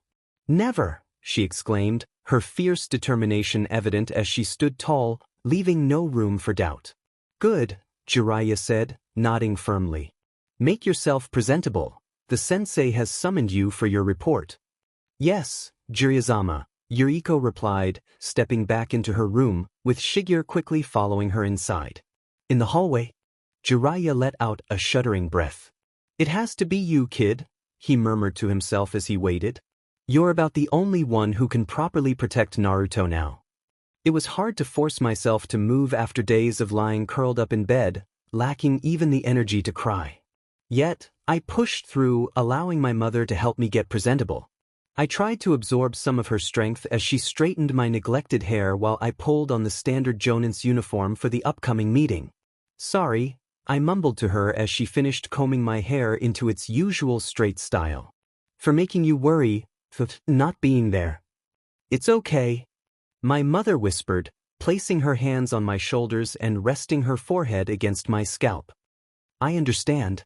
You love them so much, it's only natural to feel this way." I nodded slowly, swallowing back my tears as I checked my appearance one last time. "I need to get going," I whispered, hugging her for a moment before breaking away. "I'll be back as soon as I can." My mother offered me the warmest smile she could muster, wiping away a few of her own tears before kissing my forehead affectionately and letting me leave with Jiraiya-sama. My body protested as I followed Jiraiya-sama onto the rooftops, but I ignored it while he updated me on the village's status and my brother, who was in the hospital, barely clinging to life. A stab of guilt pierced me, adding to the growing weight inside, as my mind whispered that I should have been there to help him, that I should have prevented this from happening. I shook off those thoughts and focused ahead as we arrived at the Hokage's tower. The building had seen better days but stood resilient, representing Konoha. Jiraiya led the way through the building without being stopped, guiding us to the council chamber where the Hokage sat behind his desk, the council in session, with only a few members absent. "Thank you for coming on such short notice, Yurakoken," Sendaime-sama said gently, donning the Hokage's hat. Another surge of guilt washed over me at the sight as I stood at attention. "As the only survivor, you are the only one we can turn to for answers about that night with the yondaime and his wife." I took a careful breath before responding. "Everything had been going according to plan," I reported, trying to maintain a professional tone, though I could hear it cracking. "But, as soon as the child was born, Biwakosen was killed, and I was stabbed from behind." I swallowed tightly. The man who attacked us had gotten hold of the yondaime's son. He was wearing a gray mask with black markings and I caught a glimpse of a Manjikyu sharingan. "What?" Fugakusuma shouted in shock, causing the other council members to stir in uncertainty. "Can you describe it? Or recognize it if you see it again?" I liked my lips and closed my eyes in thought. I only saw one sharingan, but it looked like a three-pointed shuriken with lines connecting the blades. I reported as best as I could. "If I had some paper, I could draw it." Jiraiya quickly produced a sheaf of paper and a pen for me to start drawing. "I must admit, I am suspicious if he really is an Uchiha, whether an active member or a BSRD child," I continued as I sketched the sharingan. "The reason Obito was able to cause so much damage was that no one knew he existed until it was too late. He might have targeted a clan member who had just awakened theirs and stolen it." I passed the paper to Sendaime-sama, who nodded and showed it to Fugakusuma, who frowned as he studied it. "Her idea holds merit," he announced, closing his eyes. "We keep a record of all who awaken the Manjikyu Sharingan, along with images of the designs. This is not one I recognize. Is it possible one of your clan members would hide such a thing?" Shikaku Nara questioned, looking utterly exhausted. "Possible, but extremely unlikely," Fugakusuma replied, glancing at Sendaime-sama, who nodded grimly. "The user will cry tears of blood for a time afterward, and it only awakens after a traumatic event that leaves the victim with overwhelming guilt. Most users end up committing suicide shortly after from their grief. Can you show us your own?" Inoichi Yamanaka asked gently, making me blink and look over at him. I must admit to my curiosity, many of us have never seen it before. Taking a breath, I nodded and activated my sharingan. Concentrating, I felt a stabbing pain in my eyes as the world shifted. Everything became clearer, more defined. I could see every minute movement the council made, and beyond that, I could feel what they could do, the information flooding my mind as the Manjikyu activated. Kamayananeo inhabited my right eye, a localized space-time ninjutsu that replicated any ninjutsu I used up to 7 times, just as it had been activated initially. In my left eye was a Mono Ukihashi, another space-time technique that allowed me to warp the trajectories of any ninjutsu within my sight. I blinked, shutting down my sharingan completely, staggering slightly. Jiraiya and, surprisingly, Fugakusuma rushed to my side, steadying me as the rush of power faded, leaving me feeling sluggish. "It'll get easier," Fugakusuma assured me in a low voice, signaling for a chair to be brought over. "As you adjust, the deactivation won't leave you feeling weak." I blinked up at him in surprise as he smiled tightly in response, his own eyes flashing the Manjikyu Sharingan, a thinner, mirrored version of Itachi's with a dot between each blade, before it faded.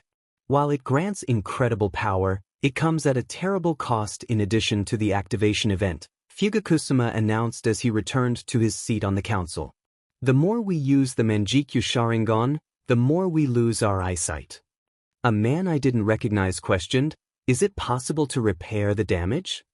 His calculating gaze fixed on me.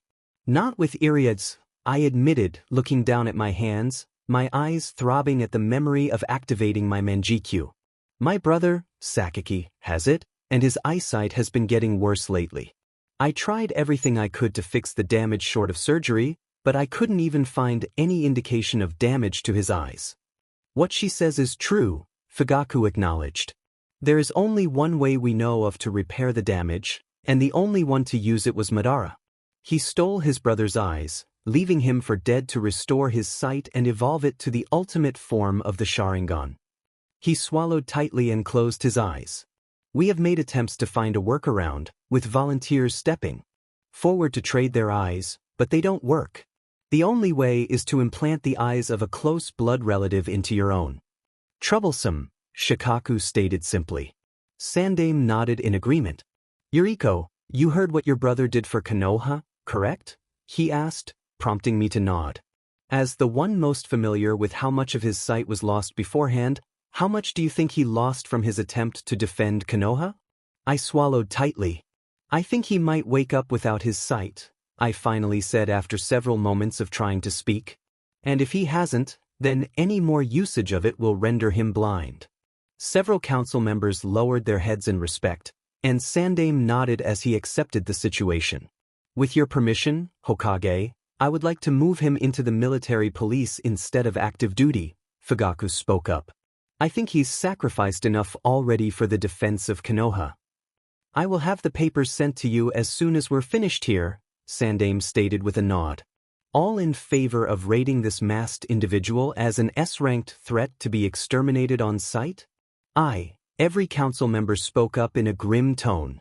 Very well, I shall have the bingo books updated as soon as possible, he confirmed. You are all dismissed. Yuriko and Jiraiya, please remain. I nodded as the council members began to trickle out of the chambers, one after the other. Fugaku paused briefly to pat my shoulder in an unexpectedly encouraging manner before leaving. How may I serve, Hokage? I asked, stepping forward. His eyes were sad as he looked me over, clearly seeing the signs of grief and guilt that had been weighing on me. How are you feeling, Yuriko? He questioned softly, gesturing for me to relax. I sagged a bit, letting go of my emotional hold. Jiraiya supported me with his hands on my shoulders, tears tracking down my cheeks as I sobbed softly. I'm just so tired, Hokage, I admitted, meeting his concerned gaze. He nodded in understanding and stood up.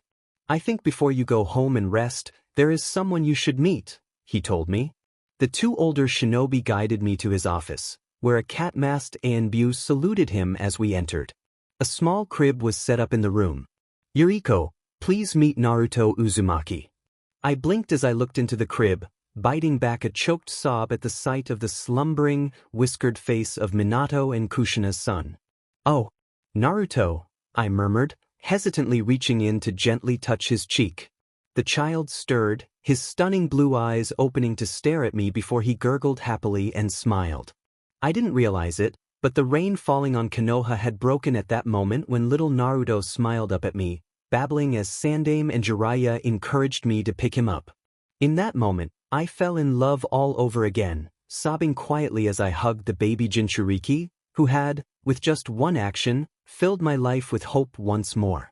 I gasped as I jolted awake, my limbs responding instantly as I sprang to my feet, ignoring the pain in my stomach as my partially healed wound tore open slightly from the sudden movement.